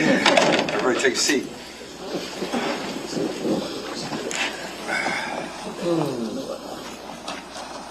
So just so that you're aware, we had an issue with the printer. So what we're going to do now is we may, if I say point 1, point 2 to next to an exhibit, we're going to print it. You're just not going to print it here. We're going to print it in my chambers, and then we'll bring it back out. We'll have it marked for you later if it gets moved into evidence. But we just didn't want to slow down the process with putting in a new printer right now. Okay. That being said, prosecutor, when you're ready. And we've saved the last 4 that did have some issues, and they're going to be printed, and we'll make sure all counsel see it. If there's any issues, you guys can let me know. Sure. I'm sorry if I Broke the printer. No, you're good. Sorry if I broke the printer. Now, Detective, we were just talking about S-264, and you discussed page 1, correct? Yes. Okay. I'm going to draw your attention to the second page of that document. Can you tell us what's depicted on there? Yes, there's two separate photographs, top and bottom. The top picture is dated, stamped November 20, 2018, 4:08:28 a.m. It's a still photograph from the surveillance footage that we just viewed. The bottom photograph is a picture of a Porsche Macan that was taken from Paul Caneiro's home, 27 Tilton Drive. It's stored in our facility, Monmouth County Prosecutor's Office.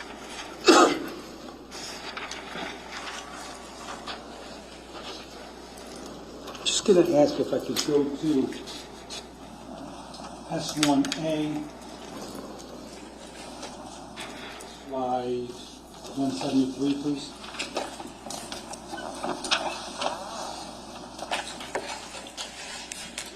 Do you recognize that, Sergeant Mahoney? Yes. Okay, is that consistent with the photograph that we just discussed up there in S-264? Yes, it is. Okay, and again, just the jury now seeing it, can you just explain what's depicted on that? Yes, it's a top photograph, which is a still photograph taken from the surveillance footage that we just viewed, dated 11/20/2018 at 2:07:50 a.m., which depicts the vehicle that we discussed earlier. The bottom photograph is a photograph of a Porsche Macan, a white Porsche Macan that belongs to Paul Caneiro that was taken from his home, 27 Tilton, and it's stored in our storage facility at the Monmouth County Prosecutor's Office. That's a Okay, pretty so good, the bottom photo is pretty good taken in a matchup. facility belonging to the County of Monmouth? Correct. Can I have slide 174, please? Do you recognize that? Yes. What's that again? So the top photograph is a still photograph from the surveillance footage that we just viewed. It's stamped 11/20/2018 at 4:08:28 a.m. And the bottom photograph is depicts the passenger side of the same Porsche Macan that was taken from 27 Tilton Drive, which belonged to Paul Caneiro. So it's his car or one identical to We it. briefly have S1A, slide 19, please. Do you recognize that photo? Yes. What's that show? That shows it's a photograph of the rear of the white Porsche Macan that was parked at 27 Tilton on the day of November 20th, 2018, when the Monmouth County Prosecutor's Office was on scene.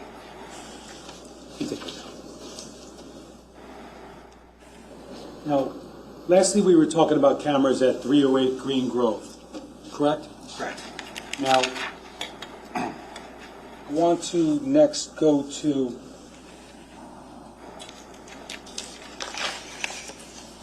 (263L). I could. Can you just? What time is depicted on that camera right now? It's November 20th, 2018 at 4:08:13 a.m.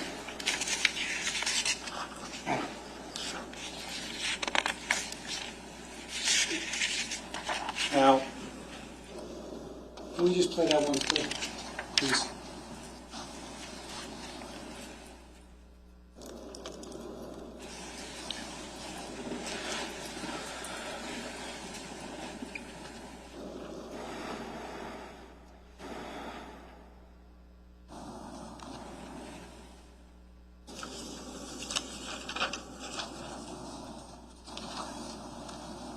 Can we just play that through, and then I'm just going to ask you to pause it at 408:28.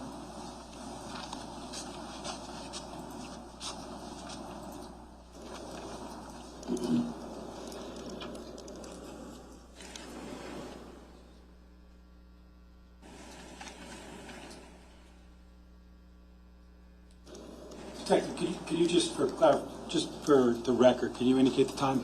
It's 4:08:28 a.m. Just want to show you again what's been marked as S-264 identification. We just talked about this document, correct? Yes. And this is the second page of S-264? Yes. And the time on the top of that picture is what? 4:08:28. Is that the same time here? Correct. Okay. And this vehicle right here in S-264, where is this car? It's in front of 308 Green Grove's driveway on Tilton Drive. Okay. And it's heading towards what house? 27 Tilton Drive, or 30 Tilton first. Now 30 Tilton's on the screen right now? Correct. Okay, so 40828 on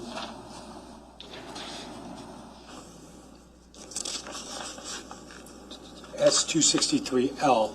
Does that appear to be the same vehicle? Yes.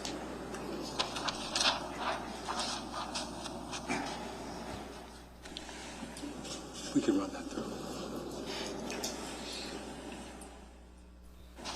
It'd be funny if the judge saw our counter. It ended about 40834, is that accurate? Yes.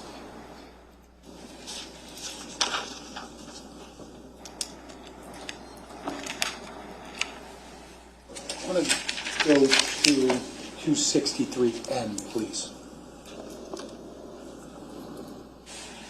Do you recognize what's depicted on the screen right now? Yes, this is 30 Tilton Drive surveillance camera, channel number 7. The date and time on this one is 11/20/2018 at 4:08:30 a.m. Can you just play that first through?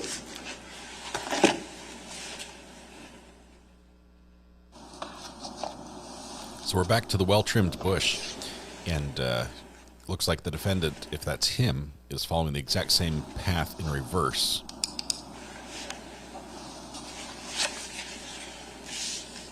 That's captured by the security cameras along the route.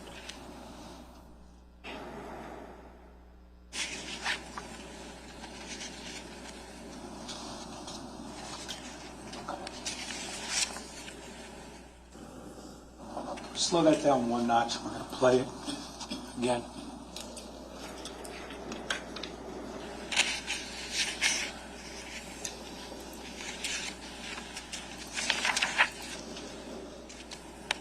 Pause it at 40.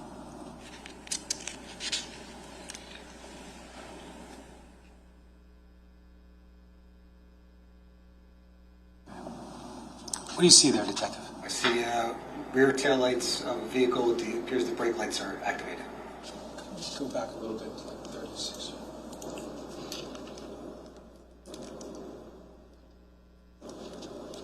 I'm paused at 4:37. Sorry. Yes. What do you see there? Rear tail lights of a vehicle. Can you just put a box around it, please? Okay. Capture that.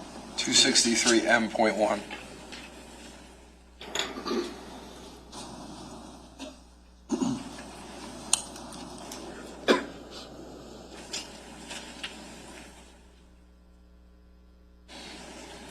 Just want to make sure we capture it before we undo it. We okay? It's printed in the chambers.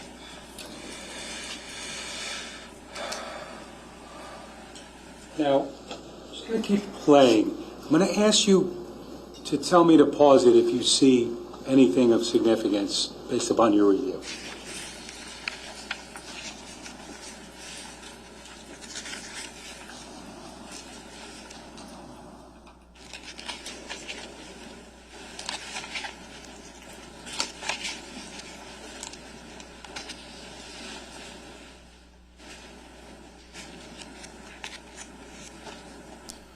We saw the center brake light come on, and then it turned out of the picture.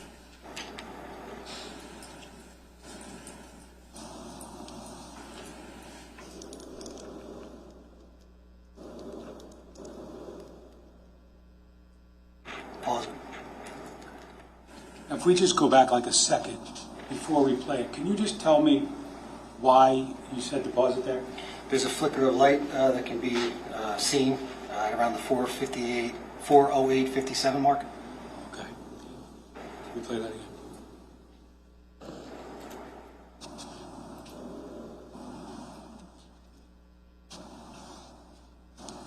Can we just go back just to be clear?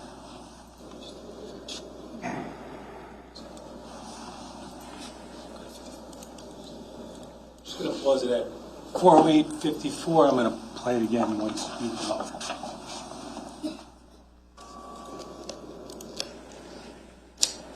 Is that like an interior car door light or something? There. Oh, it was super fast. Super fast.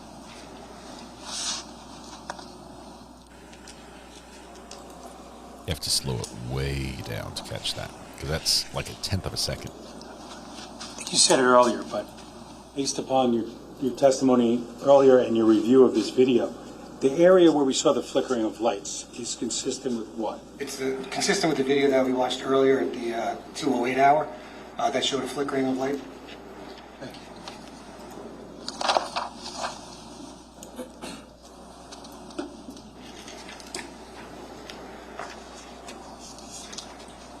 Now, for purposes of your investigation, was there a point in time when you attempted to estimate the drive time between 27 Tilden and Willowbrook Drive in Colts Neck? Yes. And how'd you do that? At first, I put directions into Google Maps to see what the approximate drive time would be. Okay, and what was the approximate drive time? There's several different routes you could take, but Google Maps indicated anywhere between 18 to 23 minutes drive time. Okay. And did you drive it yourself? I did. Where did you start and where did you finish? I started at 15 Willowbrook and I finished at 27 Tilden. My audio's way off. Approximately, how much time did it take? Approximately 19 minutes. Excuse me. Did you document that? Yes, I did.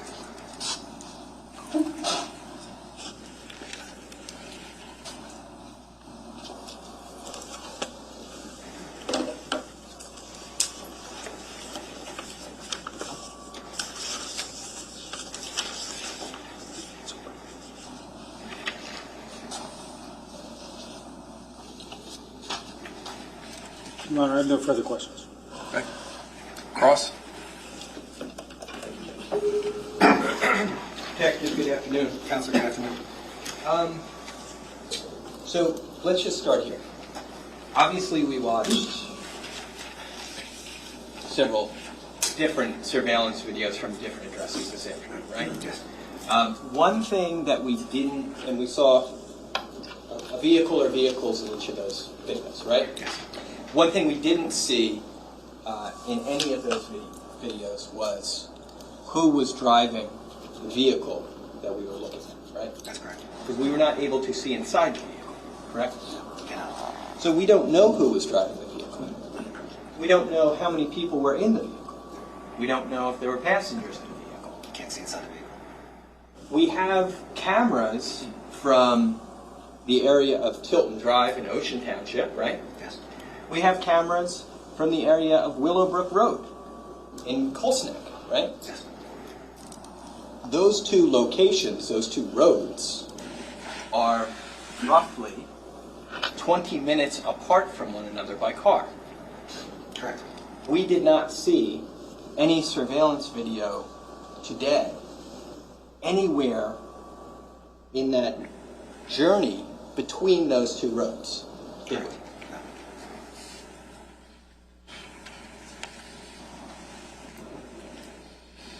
We also know that Little ASMR, water you porn. did a drive That was not me. from Willowbrook to Tilton Drive, right? You took Willowbrook to Longbridge Road to do that drive, right? Correct. And then you went to Laird Road, Correct. and then you continued to drive down. And along those roads, you, I'm sure, noticed certain things about the geography of the area, right? Correct. In Colts Neck, for example, I'm sure you noticed on Longbridge Road that it's a very rural, kind of bucolic location, right? The homes are spaced out. The homes are spaced out. Bucolic? It's a country kind of farm Kind of word for Fair to me. say? Correct. And as you get closer to ocean, you're going to see that the houses are closer together, right? There's more of them. Yes. There are more businesses along the road. There are establishments, there's like an indoor tennis center along the way, right? I'm not sure. Okay. Along that route that you traveled, did you, did we see any surveillance cameras from that travel route today? When I made that travel, I wasn't looking for surveillance cameras. I was just approximating a time. You were just approximating the time? Okay. So then you didn't document during that trip, for example, what cameras might have been located at residences or businesses along the way? No. Because at that point in time, you're not curious to get that information. This was much after the fact that the drive time was conducted. No, that wasn't the point of my travel. When you say this was much after the fact, you're saying that you did this drive to get the distance, not back in 2018. You did this drive years later. Correct. 2018, I did a search on Google to see what the approximate drive time was, knowing there was numerous routes, and I don't know the approximate route of travel. It would have been impossible for me to recreate the exact route of travel. But let's take this a step back, though. When we're talking about surveillance along that route, right? We didn't see any surveillance of that travel route today, right? I'm just not sure I follow. When I took that trip, was I looking for surveillance cameras? Well, did you I understand you did the trip years later. I'm saying back in 2018, did you obtain surveillance from that travel route, anywhere along that travel? I didn't conduct that travel route in 2018, so I wouldn't have been No. surveillance. Okay, I'm just going to, but, just as a yes or no, did you obtain surveillance from anywhere along Longbridge Road? The only surveillance I obtained was Willowbrook Drive. Okay. So, the surveillance you obtained was from Willowbrook Drive and only Willowbrook Drive? Me personally, yes. Gotcha. And then the surveillance that you reviewed here today was from Tilton and Willowbrook, right? Correct. Okay. The two houses that we saw surveillance from as far as Willowbrook are 44 and 85. Yes. Right? And directionally, they're both on the same side.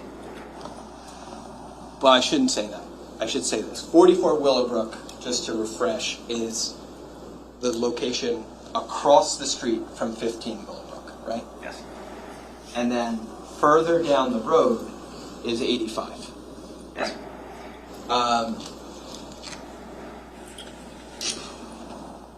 You would have to go, if you were coming from 44 Willowbrook, you would have to pass 85 to get to Longbridge Road, right? Yes. There are other ways to get to Willowbrook, as you mentioned before, right? Yes. One of them would be Route 34. Correct. If a person took Route 34 to go onto Willowbrook Road, they would not need to pass 85 before they got to 44, right? Because they'd be coming from the opposite direction. Yes. We didn't see any surveillance today from the Route 34 side of Willowbrook Road, right?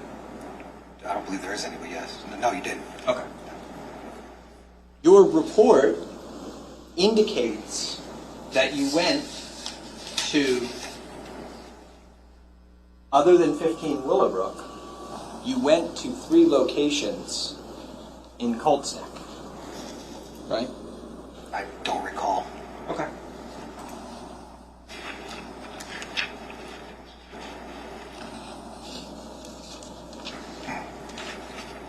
Are we going to refresh his recollection with his report?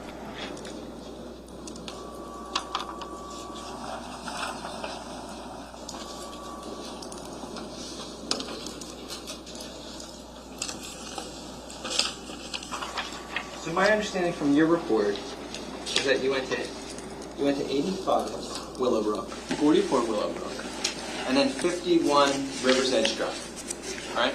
But I can show you, Judge, I'm going to approach. Sure.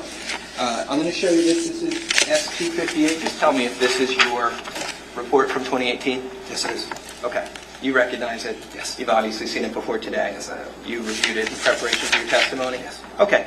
If you go through that, would you tell me if, other than 15 Willowbrook, the 3 locations are 85 Willowbrook, 44 Willowbrook, and then the 51 River's Edge?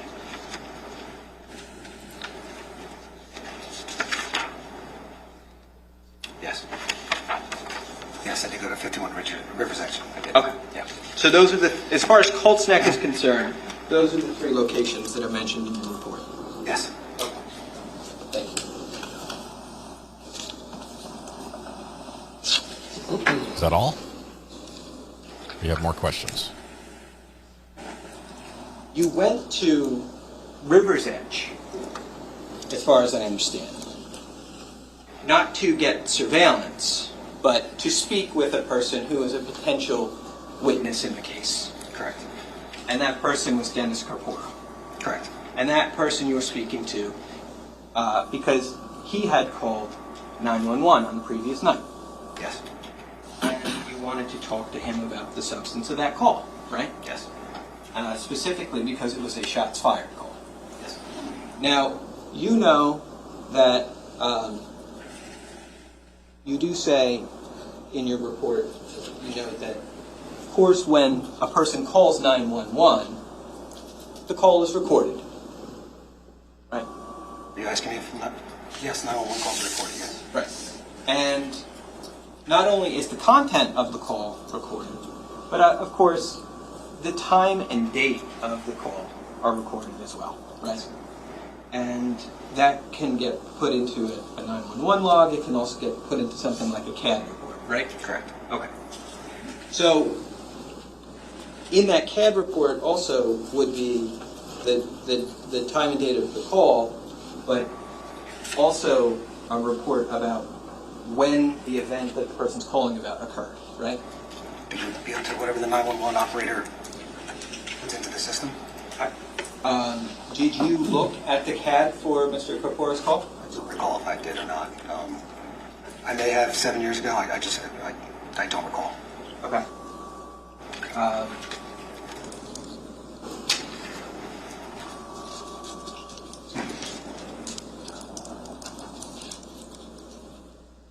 So just showing you what was previously marked as 109. D109? Sorry.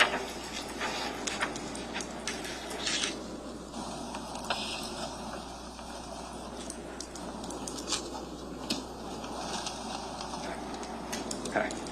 Is that something you recognize? No, I don't recognize it. I've seen CAD calls before, but I don't recognize that specific. You don't recognize this specific No, one? I don't recall looking at that document in the past. Understood. Do you recognize that it is a CAD for a shots fired call? It appears to be, yes. And do you recognize that it's a CAD for a shots fired call in Colts Neck? Yes. From the relevant date? I didn't look that closely, if you want to. Well, okay. Sure. Yes.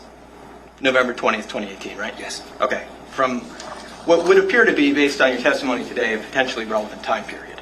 Yes. Okay. So what this CAD's going to show is that the occurrence of the event about which the caller was calling transpires at roughly 3:31 and 33 seconds a.m. on November 20th of 2018.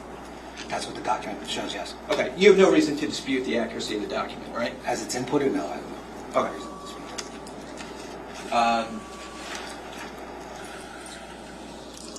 One of the things that we're doing, and as far as I understand, with your testimony, not just about the drive time, but about the times on the surveillance camera, is we are establishing, potentially, a timeline for events that occurred that evening.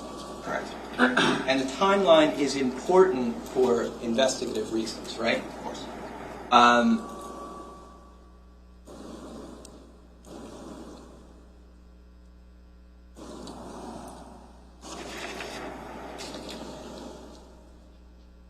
We know that you had some testimony about a time discrepancy between 85 Willowbrook and 44, right?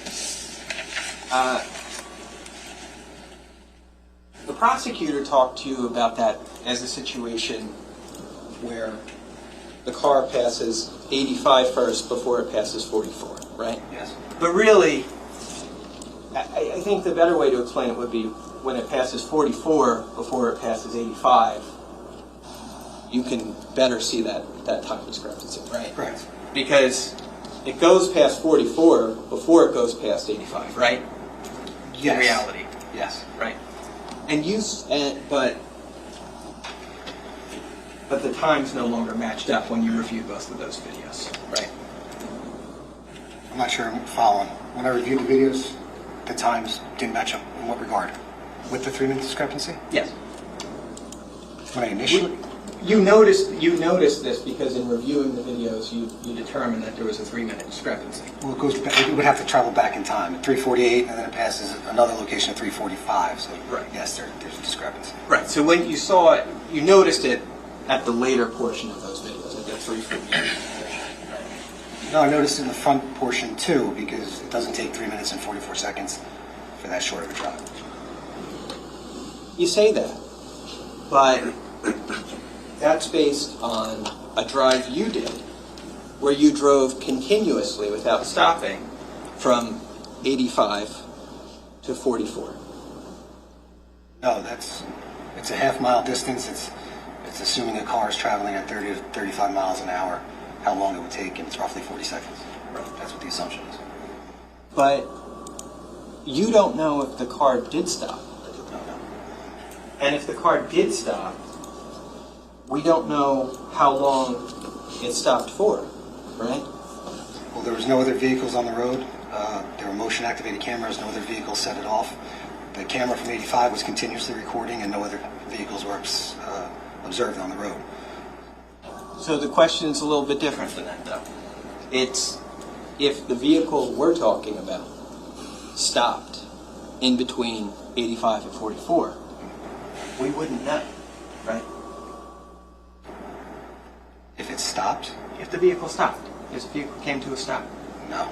If the vehicle came to a stop and, I don't know, let somebody out of it, we wouldn't know, right? Because it wouldn't have been caught on camera. No. And the time discrepancy is obviously relevant to our timeline, but what I'm hearing you say today is you realized the discrepancy when you reviewed the 85 Willowbrook video in conjunction with the 44 Willowbrook video, right? Yes. Okay.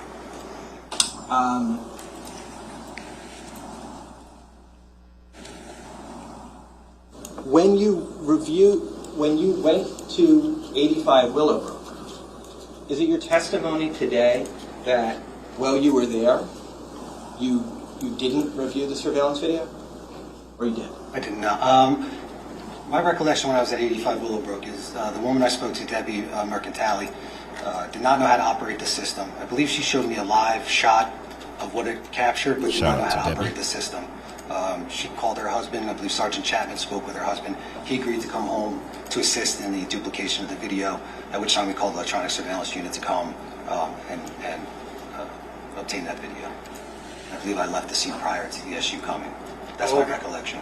Gotcha. So you're on scene that day at 85 Willowbrook. You talk to the homeowner, but you leave before you're able to see the video played that day. Yes, the rewound, yes. Yeah. So as of that date, it's not, as of the day you were at 85 Willowbrook, it's not as if you could have recognized the time discrepancy at that point in time. I believe I could have, may have looked at my watch, I believe a phone, because I don't wear watches, and may have made a note of it. I have a vague recollection, again, this is a long time ago, of making a note that there was a time difference.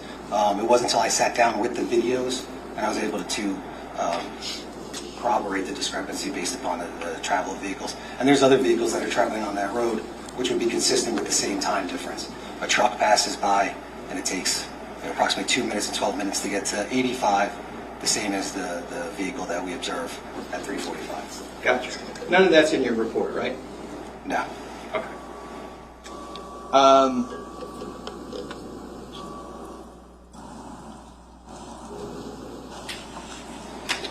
Why don't we talk about the location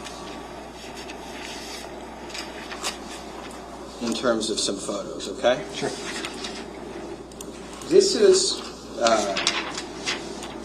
previously published as D1-317, and I'm going to put it on the screen and see if you recognize it.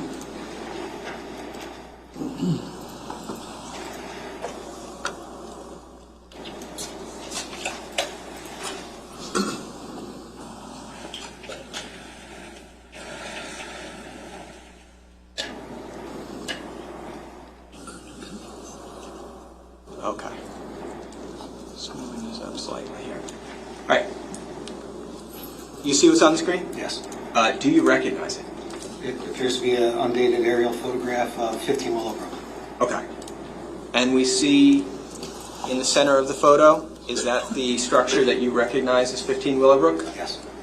And do you see the solar panels to the left of that structure? I do. And you know that at the 15 Willowbrook location there were a set of solar panels? Yes. Okay.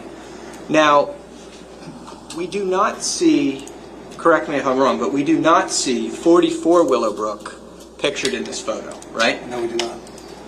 Do you see Willowbrook Road? Yes. Okay. Is it going across the photo from left to right at the top of the screen? Yes. Okay.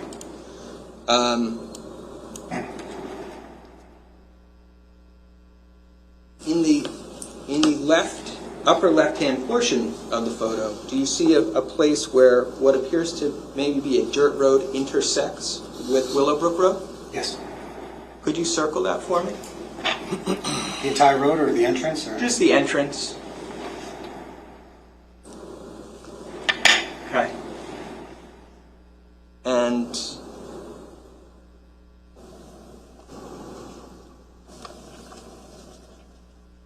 would it be correct to say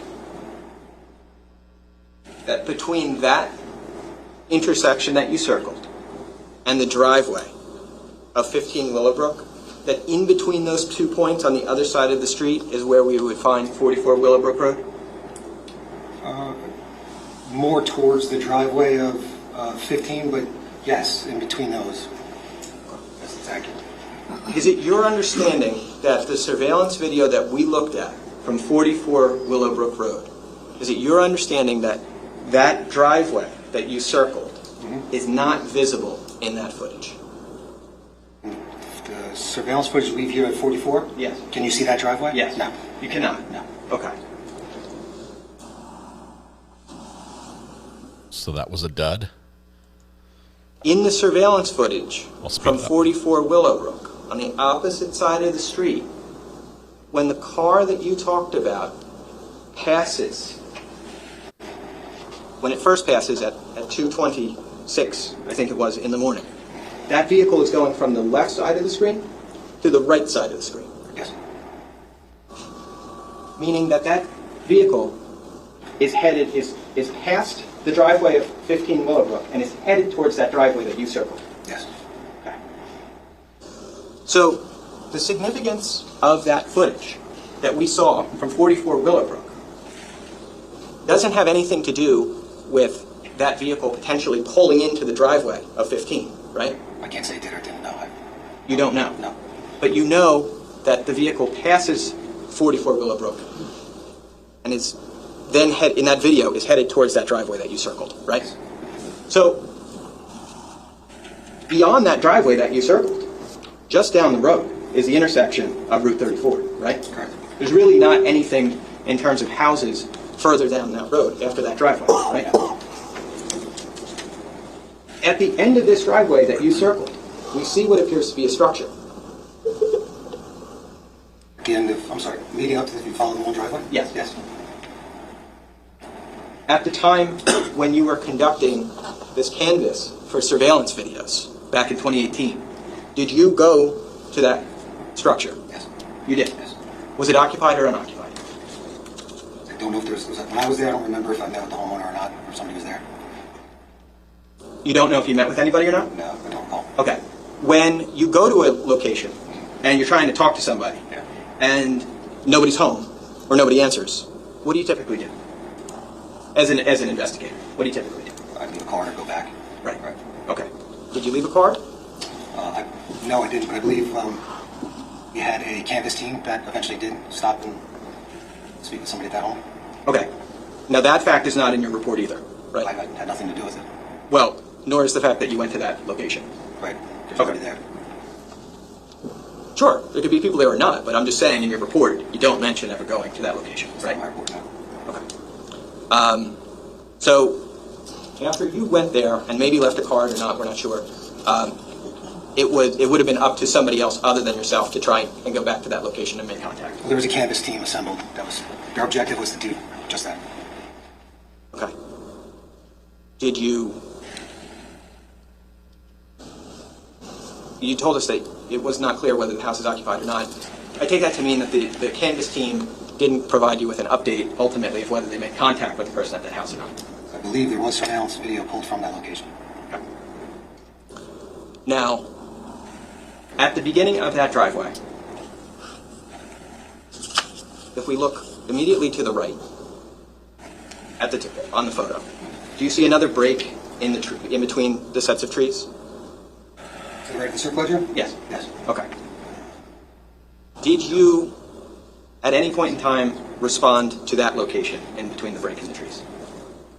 I can't say there was a break in the trees at the time. I don't know when this is dated, and 44 Willowbrook's not even built yet, so I can't say for certain that was there. I don't recall any break in the trees.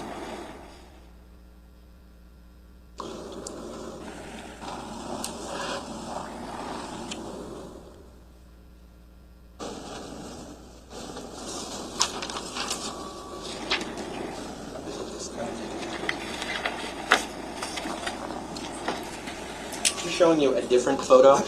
Oh, I apologize. Can I see counsel just real quickly before you do anything with that photo? Just come on up for a second.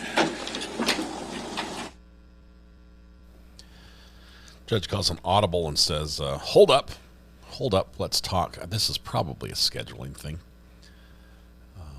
Paul nods, yes, I can hear the sidebar. So you look up at the clock, see what time it is. I think they might be discussing the time, the schedule for today. It is 2:39. We've skipped through lunch and breaks. We might be near the end of their day.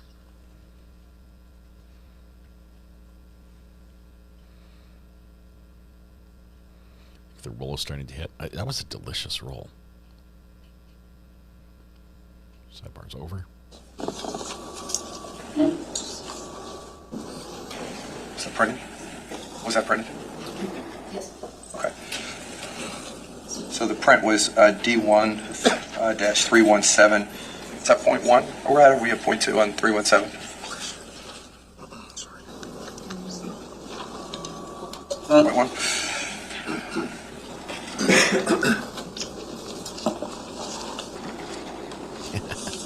Thank you, Larly Annie. Point 2. Okay, that was point. I don't know if you heard us. The one that we printed was 317.2. Okay, thank you. Okay.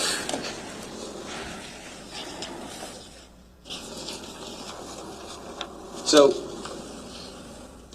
pushing on ahead. Detective, I'm sorry. So, could we just the house at the end of the long driveway? Yes. Could we just put an X on that house? 15 Willowbrook, this one? No, the house at the end of the long driveway the driveway you circled. X that one off in the corner. Could we print this photo? Sure, 317.3.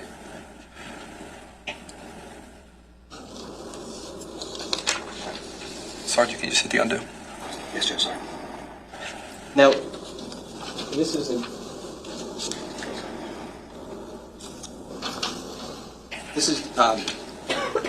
D1-318.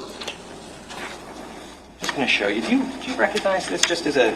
I know it's a little dark, but do you recognize it as a close-up of the area of that clearing and where that long driveway meets Willowbrook Road? Yes. Okay. Judge, I'm going to ask to publish this.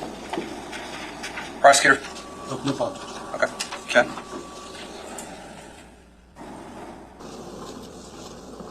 Okay.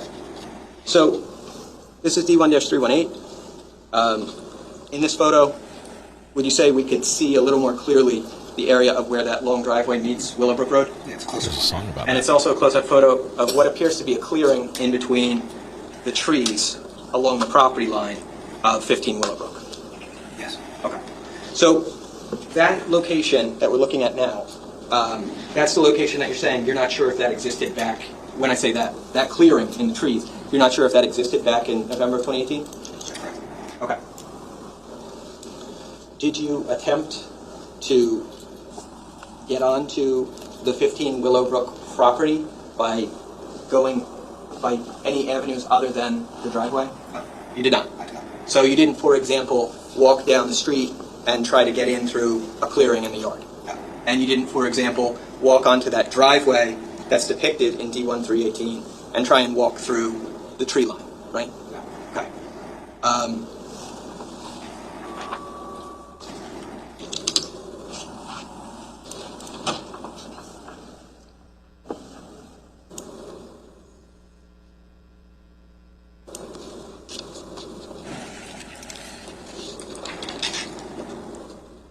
This is D1-309, I believe, previously published. Go ahead. Do you recognize the area in this photo as well, Detective? Yes. Okay. Obviously, it's another aerial photo of the 15 Willowbrook property, right? Yes. And in the upper right hand, I apologize, of this photo, we see that area of the space between the tree line we were just talking about, right?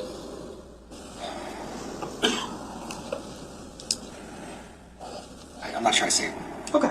Well, do you see the driveway at 15 Willowbrook in this photo? I believe it's beyond that row of trees at the top. Okay. I'll take a step back. I'm sorry. Do you see the driveway of 15 Willowbrook in this photo? Yes. Could you? And do you see where the driveway intersects with Willowbrook Road? Yes. Could you circle where the driveway of 15 Willowbrook intersects with the road?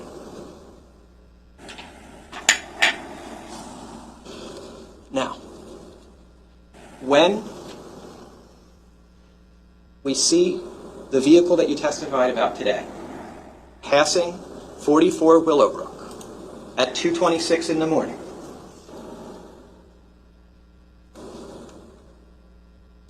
what direction is that vehicle going in this photo?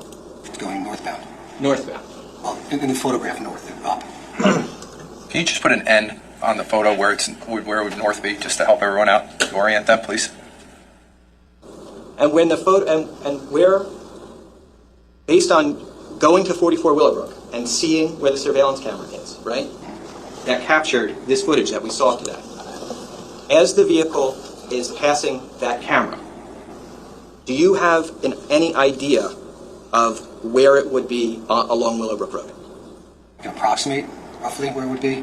I believe the driveway is here, so when it goes out of view, I would say it's roughly, should I put an X?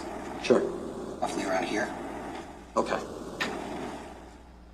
You put an X where the vehicle goes out of view on the 2:26 a.m. clip from 44 Willowbrook Road, right? Yes. So that means that vehicle is traveling north in the photo, and at 2:26, it's past 15 Willowbrook Road, the driveway, right? Okay. Well, obviously, it would appear that vehicle did not stop at the driveway of 15 Willowbrook Road as it passed it at 2:26 a.m. That's accurate.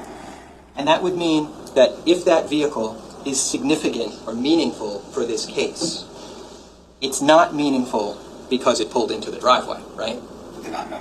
If that vehicle has an involvement in this case, that vehicle must have pulled off or in somewhere other than the driveway of 15 Willowbrook Road, right? Yes. And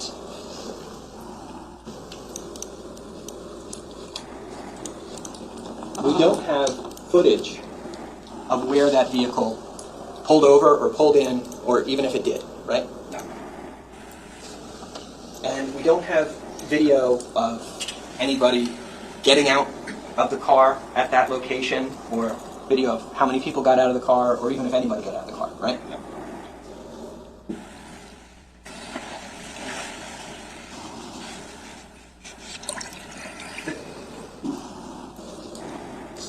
To go back to the issue about timelines.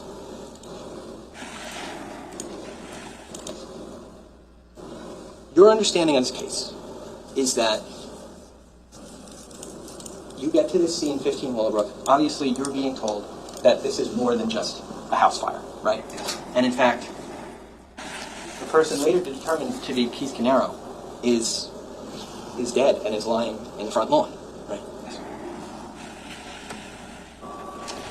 he's the only victim in this case who is outside of the house, right? Yes. I think he's just practicing All the his other closing here.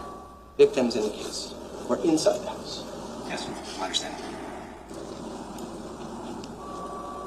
Your understanding is that Keith is outside the house because the power's out, right? Yes. And he's going to take a look to see what's going on with the power, right? That's my understanding. Okay. So, in terms of timelines,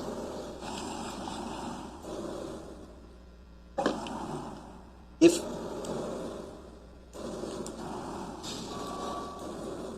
one person committed these crimes, right, and that one person arrived in the vehicle that you've been testifying about today,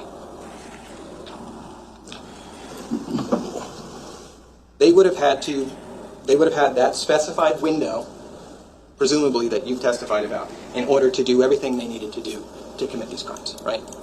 We're assuming that the vehicle that we talked about today is the vehicle that carried the occupant that carried out the murders? Yeah. Yes, that's the time frame. That's the window that they would have, yes. Okay. Obviously, you don't know if that's the vehicle, but if it is, that would be the time frame, right? Yes. Okay. Now, if Keith was killed first before anybody else, right? Then the time frame for the commission of these homicides would be from when Keith was killed to when the last person was killed to when we again see the vehicle driving down the road, right? Are you asking me to speculate on the order of people murdered? I'm just saying if that was the order. If you're telling me that Keith was first murdered and the children and Jennifer were after that, so the question is from the first shots to when that vehicle left. That's the time frame. Yes, that's accurate. Okay. So that would be from 3:33 a.m. until 3:48 a.m. You're getting 3:33 from what? The CAD that I showed you that you said you had no reason to dispute. Yeah, but I don't know if that CAD's accurate to the shots that were fired. I can't testify to that. Okay. But you did say you had no reason to dispute it, right? The CAD is accurate as it was inputted. I don't know if that CAD is accurate as to when the caller heard shots, when that caller called. It's when 911 took the call and put that in the information in. So 3:48 is when the vehicle that you testified about is seen driving the opposite way, right? Yes. Going back towards Long Bridge Road, right? That means that if that vehicle is the same vehicle from earlier, and if it pulled off and parked somewhere for this period of time, somebody would have had to have gotten back in the car, gotten back onto the drivable part of the road, and been driving by 3:48 a.m., right? Yes. Okay. And if that vehicle is actually a significant part of this investigation, then that aspect of the timeline, 3:48 a.m., is also pretty critically important, right? Yes.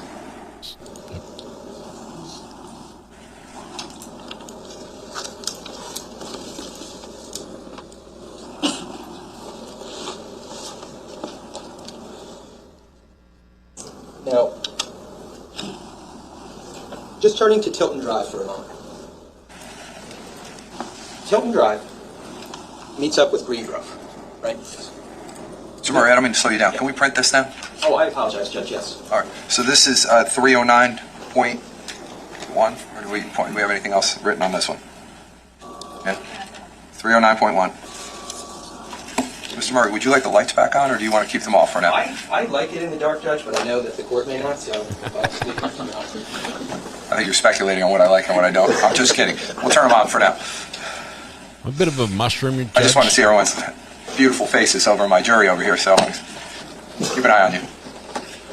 Go ahead. Thank you. There's two entrances onto Tilton Drive, right? But there's two, you can get to Tilton Drive by taking one of two entrances. I believe that's correct, yes. Because Tilton Drive is basically a horseshoe. Yes. So the video that we saw today from Tilton Drive is video that is all from one side of that horseshoe, right? 308 Green Grove is at the corner, right? And 30 Tilton is next to it, right? But they're on the same end of Tilton Drive, right? Yes. we didn't see surveillance from the other entrance of Tilton Drive, right? And obviously,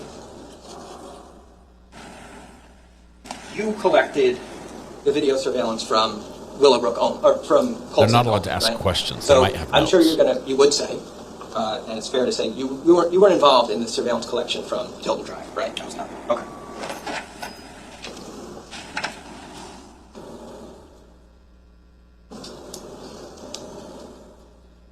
Now, obviously, Colts Neck appears to be an affluent area, right? It appears to be, yes. And of course, McCann might not be that uncommon of a sight in a town like that, right? I suppose. Okay. Did you watch, how much of the surveillance video from 44 Willowbrook did you view as part of your investigation in this case? I think to say all of it. Okay. At some point or not.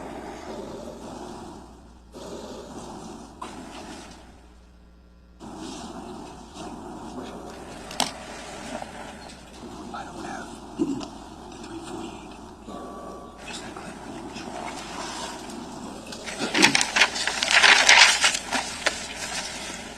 The paper is so loud. Just get rid of the, can you do the undo on the screen for me?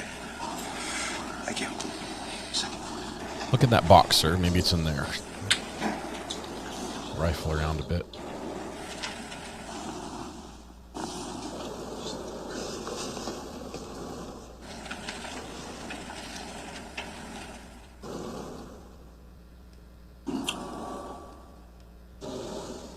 Do we need to take a break for the day for tech reasons? Mr. Decker.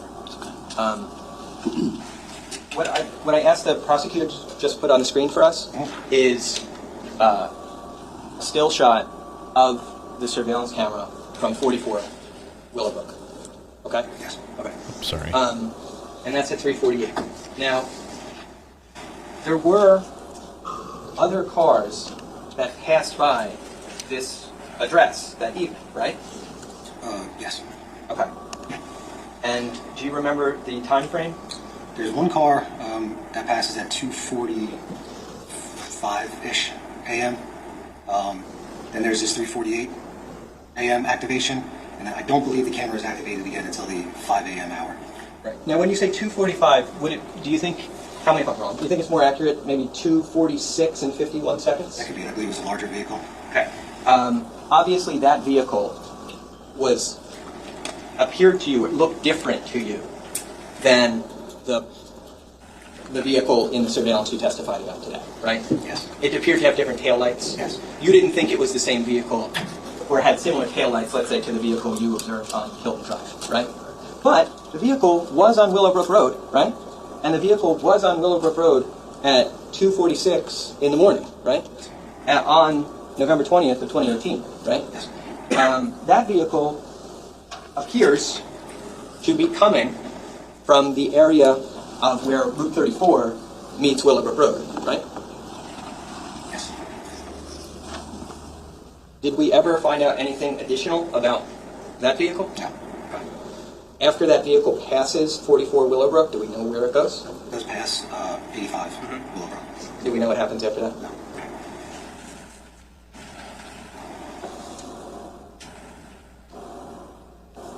Am I correct that obviously this footage goes back further in time than just the early morning hours, right? There's footage on this camera from the evening of the 19th, right? Correct. Okay. Did you review that footage as part of your investigation? Yes.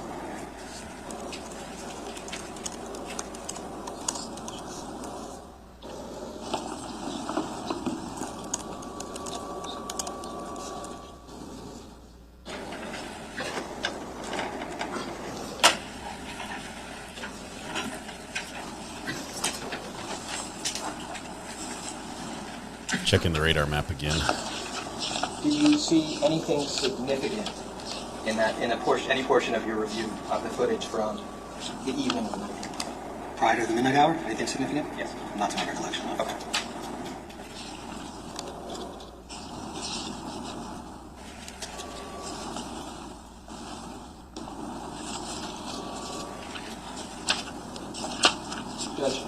I'm going to ask to play a clip. It's also from the same surveillance camera. 44 Willowbrook? It's from 44 Willowbrook. Okay. It's from earlier on the evening of the 19th. Okay. Do we have that marked yet or not yet? We do not have it marked, but I can mark it as D114. D114? Yeah. Okay. If you don't mind, when you start it, just make sure we get the time.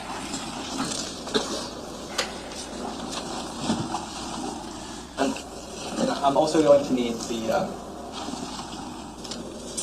screen to go to table 2. Okay. Now, on screen, it looks to be the same angle of the surveillance camera, right? Yes. Okay, from 44 Willowbrook? Yes. You see the time is listed as 20:34 and 10 seconds? Yes. That would be 8:34. I'm going to have to trust you. I'm not good with military time. Okay. I believe you can say 8:34. Okay. So, Simple math is assuming hard. I'm right that that's 8:34, this is from November 19th of 2018, correct? Yes. All right, I'm just going to play from the beginning of this clip.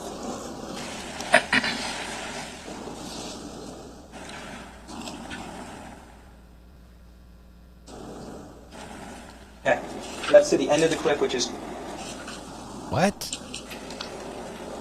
a total of 17 seconds long. We saw a vehicle pass by that address in this clip. It looked to have a set of taillights on it. Those taillights appeared similar to you as the taillights that you've identified in other surveillance clips today? No. Similar. Okay. In terms of the pattern of where those lights are? Okay. One on each side, one in the center. 4 of them in the back, right? Yes. And how they're arranged? Yes. And it appears like, it seems like it's the same layout of taillights as other video that you've looked at today? Similar to the video that we watched earlier, yes. Okay.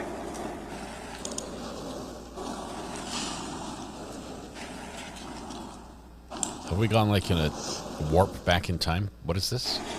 Another video at a different time of a similar car? I'm going to unplug from this dude.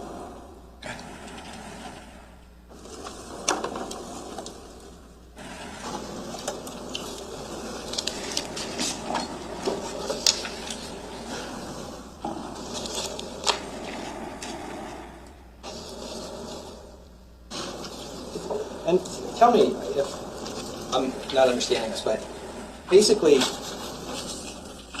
when you go out and canvass for surveillance footage, you obviously notate where you get the footage from, right? The address, you mean? Yeah. Yes. And the people you talk to, right? But am I understanding this that you don't notate the residence you go to where you're unable to get footage? It would be, I guess, you're asking me if I do that? Yeah. Typically, if I was doing a canvas, if my assignment was to canvas, and yeah, I would document where I went. Sure. Right? Yeah. Because you'd want to know, you want other people to know, like, hey, I went to this location already. There's no point in you going, right? Right. You don't want to duplicate efforts of law enforcement, right? Right. So it makes sense to put down where you get surveillance footage from, but it also makes sense to document every place you go to, regardless of the results, right? Yes.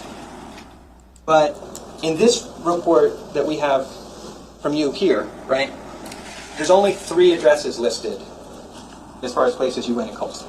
Those are the only places I went to. Okay. So that would... Well, no. There might be a fourth one where I spoke. Because you said you went to the other place and left your card there. No, I didn't. Well, You asked me what I would do typically. No, I Yeah. didn't. but you said you went there. I went to that location, yes. Right. Okay. But you said you did. You just said you didn't go anywhere else, but you did go there, right? I did, but a canvas team came and went after me. Sure. But you went there, right? I went there, yes. Okay. And you didn't put that in your report. There's no point in putting in a report. I didn't make contact with anybody. And another investigative team went there and actually pulled the camera. Right. So, but you said that you would document these things, whether you got results from going to the location or not, right? I went to the scene, that house, the day of, looking around. I guess when I first arrived on scene, I was up at that side of that area. I noticed the house there. I looked around for surveillance cameras. I didn't see anything at first hand. When I went back to 15 Willowbrook, I was given an assignment to go out, canvass for surveillance cameras, and I was advised that there would be a team assembled to go out looking for surveillance cameras. That's my understanding. And I later found out that that address was spoken to and surveillance video was obtained. Okay. Now, but just so we're on the same page, that's an example of a house that you went to that you didn't document in your report, right? It's not documented, no. Okay. But you're saying today that other than that house, there are or are not other houses that you went to that aren't mentioned? To my recollection, the houses that are mentioned in my reports are the houses that I was at on that date.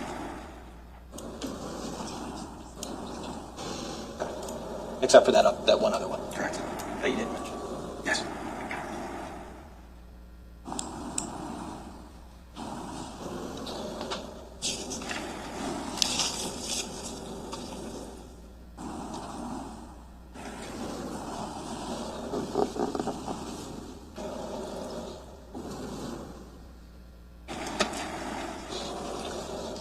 Judge, thank you. At this time, I don't think I have anything further. Okay, thank you. Redirect. No further questions. You had some questions about going to 51 Rivers Edge Drive, right? Yes. Okay, in Colts Neck, correct? Yes. And I think Mr. Murray asked you that you went there because that was identified as address of someone who called 911? Correct. About shots fired in early morning hours? Yes. Now, you saw the CAD report before, correct? Yes. You said you had no reason to disbelieve the accuracy of it, correct? Correct. Do you remember if the 911 caller said that he actually waited a little while before he called 911? Yes, I do. Did you document that in your report? I believe I did.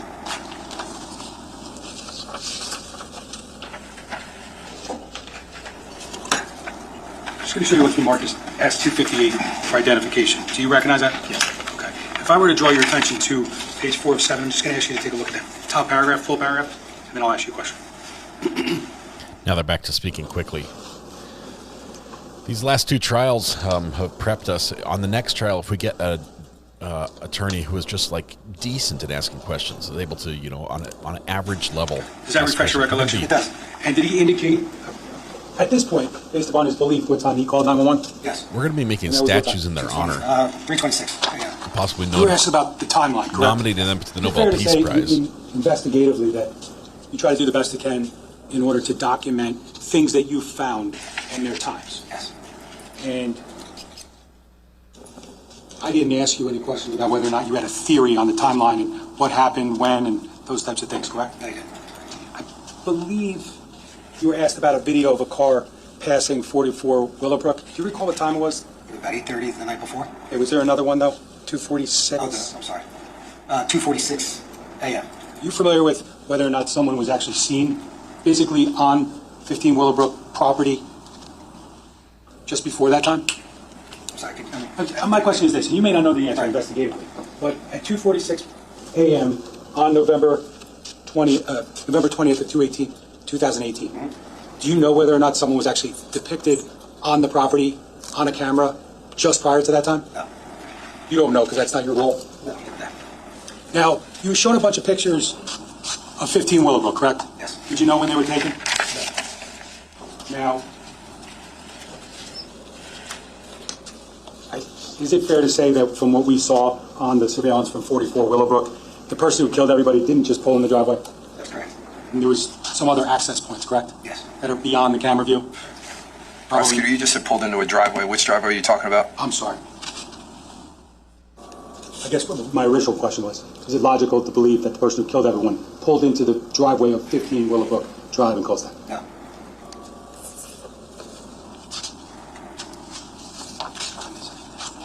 Judge, I don't have any further questions. Any recalls, Mr. Murray? Just briefly, Judge. First of all, I just want to ask you, what do you think would be a more accurate record of when a person called 911? A computer that... Objection, Judge. It's not the point of the question I asked. It's beyond the scope. Can I see everybody at sidebar, please? Judge is done. He's done. He's like, look, we've gone late. You guys are getting a little snippy.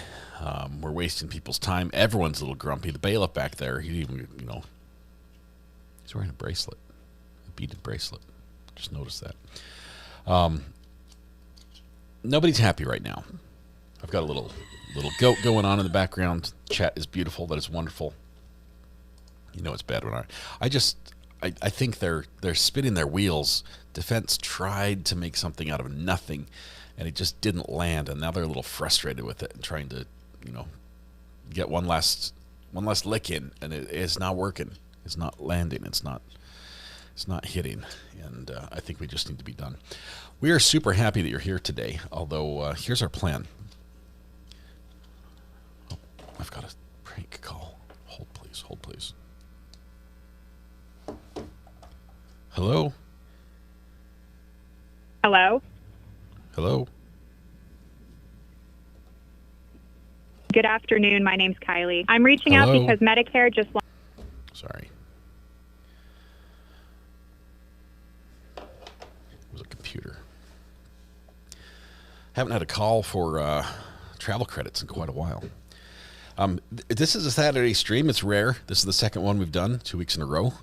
We have a big storm coming in that's going to sort of cause mayhem to schedules over the weekend and possibly into next week and beyond. We don't know. I don't know yet if Fairfax County is taking a break. Maybe some of you can check the Twitter webs or something and let me know if Fairfax County is going to be closed on Monday. If they are, court will be closed. We will not be going back to the au pair trial on Monday. That's honestly my hope, because this trial is on a trajectory which actually gets spicier and spicier, and we've got some catch up to do. We already know this trial will not be held on Monday, so we've got another day of catch up we can make right there. And it's my plan to come back to this trial on Monday. So, just back to this issue about the 911 call. The prosecutor was just asking you questions about that. You indicated that the person who called 911 waited a little while before they called, right? Yes. You also took notes in this case, right? Yes. And you took those notes based on what you did in the case, but also based on interviews that you had with witnesses, right? Yes. And the reason why you take notes is to help yourself remember what's important when you're writing a report, right? Yes. The notes are taken closer in time to speaking with a witness, theoretically, than the report that you write based on, right? Yes. So the notes are taken closer in time to when your memory is freshest from speaking with the witness, right? And your notes in this case indicate that this person, Mr. Porpora, he called 911 at 3:27. Do you remember that? I don't recall what I put in my notes. Okay, so in your notes, if it says that he heard shots at 3:26 a.m. and called 911 a minute later, would you have any reason to think that shouldn't be in your notes? If that's in my notes, then I probably was writing contemporaneously with what he was telling me. Okay. So you were writing contemporaneously then that he heard shots at 3:26 and called 911 a minute later? If that's what's in my notes. So, again, a lot of distance in time. I don't recall the exact conversation, but if that's what's written. Okay. You don't recall the exact conversation, but if that's in your notes, then it's in your notes because you would have written it, right? And if it's in your notes because you would have written it, it's because that's what you were hearing from the witness at the time, right? You wouldn't put down things that the witness wasn't saying, right? You wouldn't make assumptions about what the witness is saying. When you're writing it in your notes, you're trying to write, essentially for your own purposes, a verbatim account of what the witness is telling you. Yes. And your notes, the witness tells you that he heard the shots at 3:26, right? That's what that says. I don't have it in front of me, but if that's what it says. Okay. Judge, can we approach for 1 moment? Sure. Sure, as long as we go home after this, says the judge. All right, we're arguing about good notes and bad notes. If it's not in the notes, it didn't happen. You went to this house at the end of the road on the property next door, and you didn't talk to anybody, but you didn't write down in your notes, but somebody else went there, and they did talk to somebody, and they did write it down in their notes, and they did get video footage. It's a nothing burger here. It's just we're poking this guy because he didn't write down something he said he did, and now he's saying he did it. We do have 58? What was 58? Yeah, let's add. I think the last time the judge talked was displeasure. Bug Dugger, thank you very much for a gifted membership. Thank you.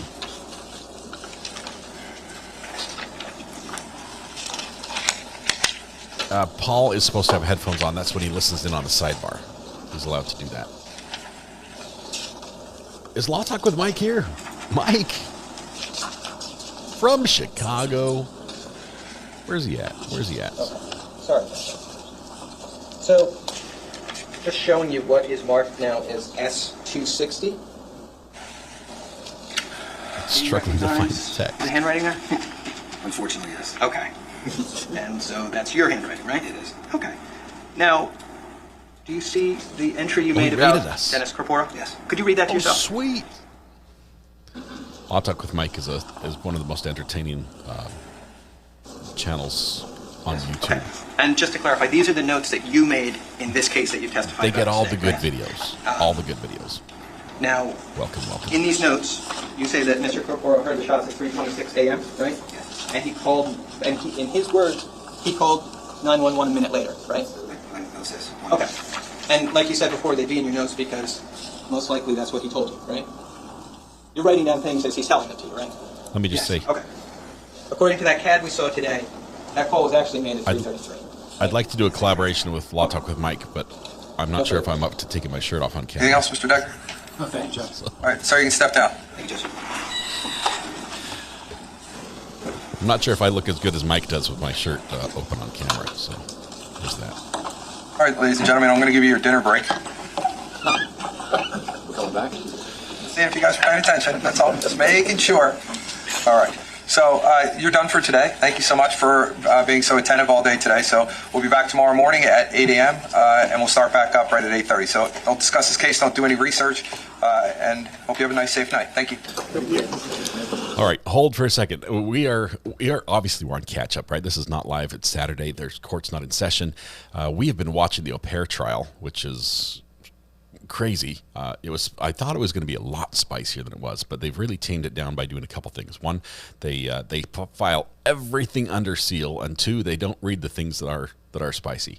So it's been, I'm sure for the jurors, quite spicy. For us, it's been quite tame, which is all right, but it's also been a little bit slow. And during this slow periods and when they're not in trial, we've been trying to keep up to date on this trial, which happens at the same time. They started one day apart. This is the brother versus brother trial, where the gentleman who's right here standing there on screen with the blue sweater over the yellow shirt is charged with killing his brother and his brother's wife and his brother's children before lighting his brother's house on fire, coming home and lighting his own house on fire, rescuing his family, getting out, and all of this potentially, allegedly, for a mere share of a 50% share of a $3-point-something million life insurance policy. 1.5 million is what he did it for, allegedly. This trial is getting spicier, because with one brother dead and the other brother charged with murder, the brother charged with murder is charging brother number 3, or is alleging brother number 3 is the one who did it. And we believe we will get to hear from him on the stand, which will just Can I see counsel, please? Which will be awesome. The judge is probably just talking over schedule going forward, because the jury's been excused. No other evidence is coming in today. We are behind a little bit, but Monday, and by the way, thank you everyone from Law Talk with Mike who's here. Thank you very much for the raid, Mike. I appreciate it. You're amazing. I'm serious about the shirt off thing. On Monday, this trial, because of the weather up in New Jersey, is being postponed. They're not holding court on Monday. We know that already. We believe that the trial in Virginia, which is the au pair trial, is also not going to be holding court. So we'll be catching up on Monday as well. We'll be following with what comes next after this video to get caught up. When the au pair trial starts again, we're going to finish that because it's almost over. Defense is wrapping up their case. We might have a tiny bit of rebuttal, and then it goes to the jury. And honestly, it looks like it's a open and shut. And then we'll be back to finish this one. We will get caught up on this brother versus brother trial, and hopefully be here for the verdict on that one. So if you haven't watched anything with Law Talk with Mike, you're in for a real treat. Greatly entertaining. I agree. I don't know. He has people everywhere that find all the best clips. And if there's something going down in a little court with an arraignment somewhere, or a little Zoom court somewhere else, he's got it, and he's got it while it's live. It's really fun. And the community is very fun as well. Mike, thank you very much for the raid. Appreciate it. And you're one of the great ones. All right. Anything else we need to talk about before the judge sends everybody home for the night?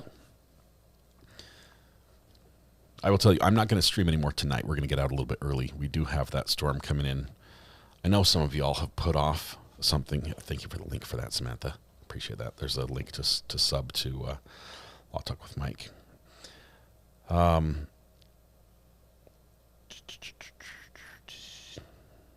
Commentary is great.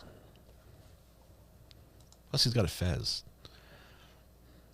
If you like some good soft sit action, Law Talk with Mike's where to go for sure. Soft sit central, and not PG-13. It is what it is. It's raw court. Mike's channel is Law Talk with Mike. He's from Chicago, and he's got the accent and everything. All right, I think we're done. He has an infectious laugh. Yes, he enjoys watching. Sometimes crazy people do crazy things in court. Thank you all for being here on a Saturday. I realize there are many places you could be on a Saturday, which might have been more productive than this one. I apologize for that portion. I can't really control what happens in the court. But I just want to listen and make sure nothing else is going on that we need to know if there's like an issue or something that's come up in court. Occasionally there's things that come up with jurors and things like that. But we'll catch the last of this and we'll play the music and wrap it up.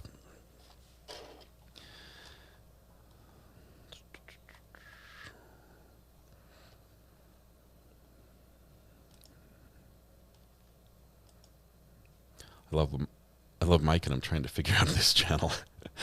That's awesome, Lady Artemis. Appreciate it. I've seen you around. I've seen you around in some other LawTube channels as well. I think you just love law.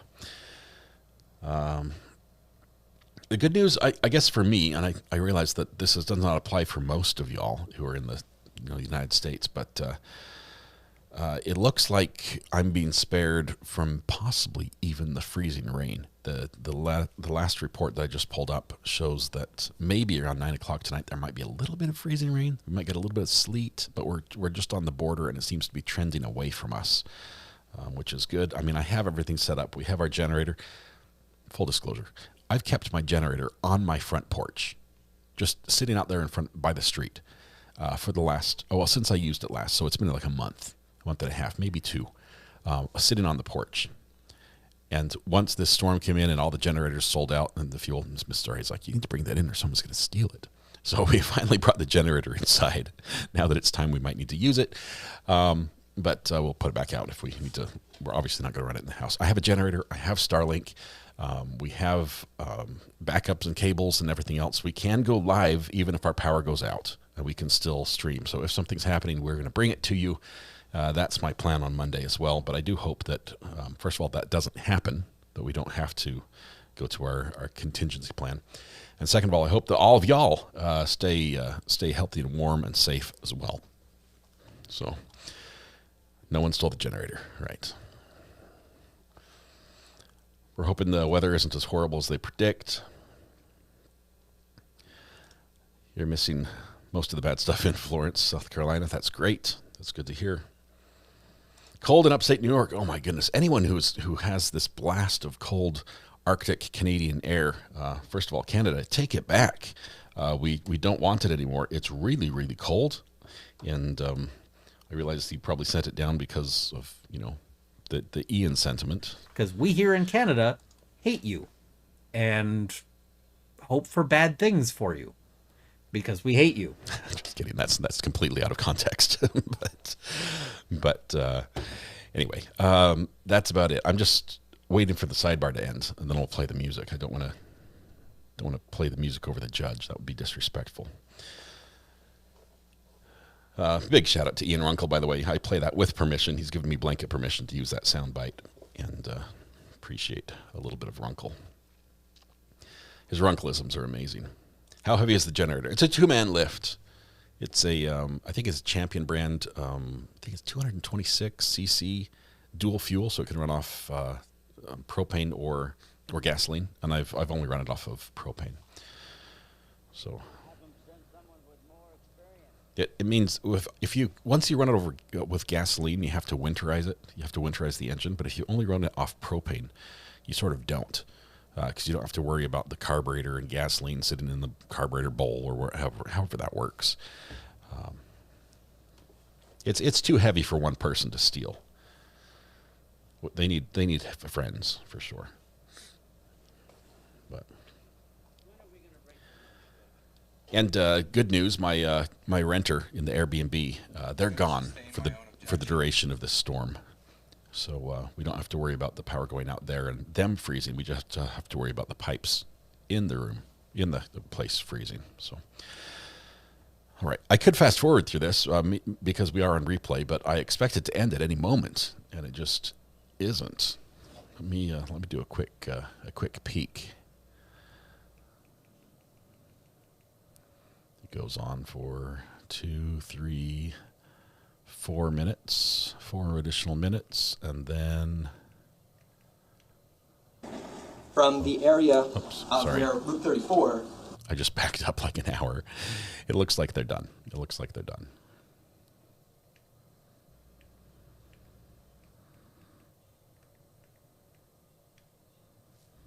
This is how it ends right here. Headphones off. One last joke from the judge. All right, we're back on the record. I just had a brief conference with counsel to discuss a few issues that we're going to be dealing with and to talk about timing for the rest of the week. So we'll address things as we go forward. So tomorrow we'll be back in. It'll be normal time. Jurors will be here at 8. We'll start at 8:30. They're talking about Wednesday. And we'll just keep going. So, Mr. Caneiro, we'll make sure that you're here. Everybody else, please have a good night, and we'll see everybody tomorrow morning at around 8 o'clock. Thank you all. So nothing significant there. We're going to be back on Monday with more of the Paul Caneiro trial, assuming that the au pair trial does not go forward because of the weather. And now we can play the music because the judge is done. We don't always stream on Saturdays. We have for the last 2, and it's been a lot of fun. Honestly, it's been a blast. You guys have been great to hang out with for the day. It's fun to see a couple of faces who don't get to see us during the week and are able to join us. AWOL, we're looking at you, brother. Thank you very much for that. Appreciate seeing those familiar faces back on the weekend. So. Do have a safe day tomorrow. I know my church is canceled because of the weather, but it's still a day off for me. I will not be live streaming on Sunday. I will be back on Monday. And tonight when you go home, please hug the people you love. Smile at someone. Make their day just a little bit better. And please stay safe. We go live again Monday morning. Please stay safe and warm. To everyone who came over from Law Talk with Mike, thank you very much. Thank Mike for me. If he didn't make the jump himself, I didn't see him in chat. He's probably got stuff to do at the end of the live stream like we all do.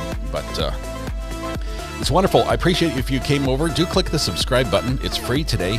We hope you join us. We have a lot of fun here. It's a fun community. We enjoy some of the same things that probably make you interested in the Law Talk with Mike channel. We do a little bit of court hopping ourselves and then watching court from gavel to gavel as well. So join us. Become one of us. You can never leave. That's the way it works. You guys have a great night. Be good to each other. Stay safe and warm. Look out for your neighbors as well.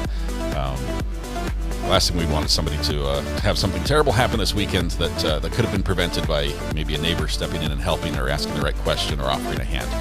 So please be that person, save a life, make a friend, and we'll all be back together again Monday morning. You guys, be good to each other. Bye-bye.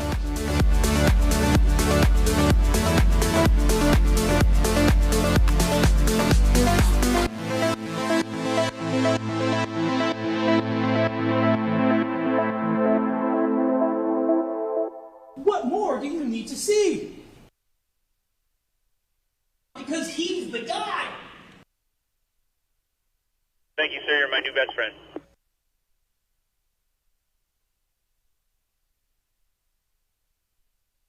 When are we going to break for lunch, Judge? I'm going to sustain my own objection. I don't like podiums, Your Honor. There's nothing in the order that restrains you from talking to cats. Thank you. You don't put a diplomatic plate on a hoopty.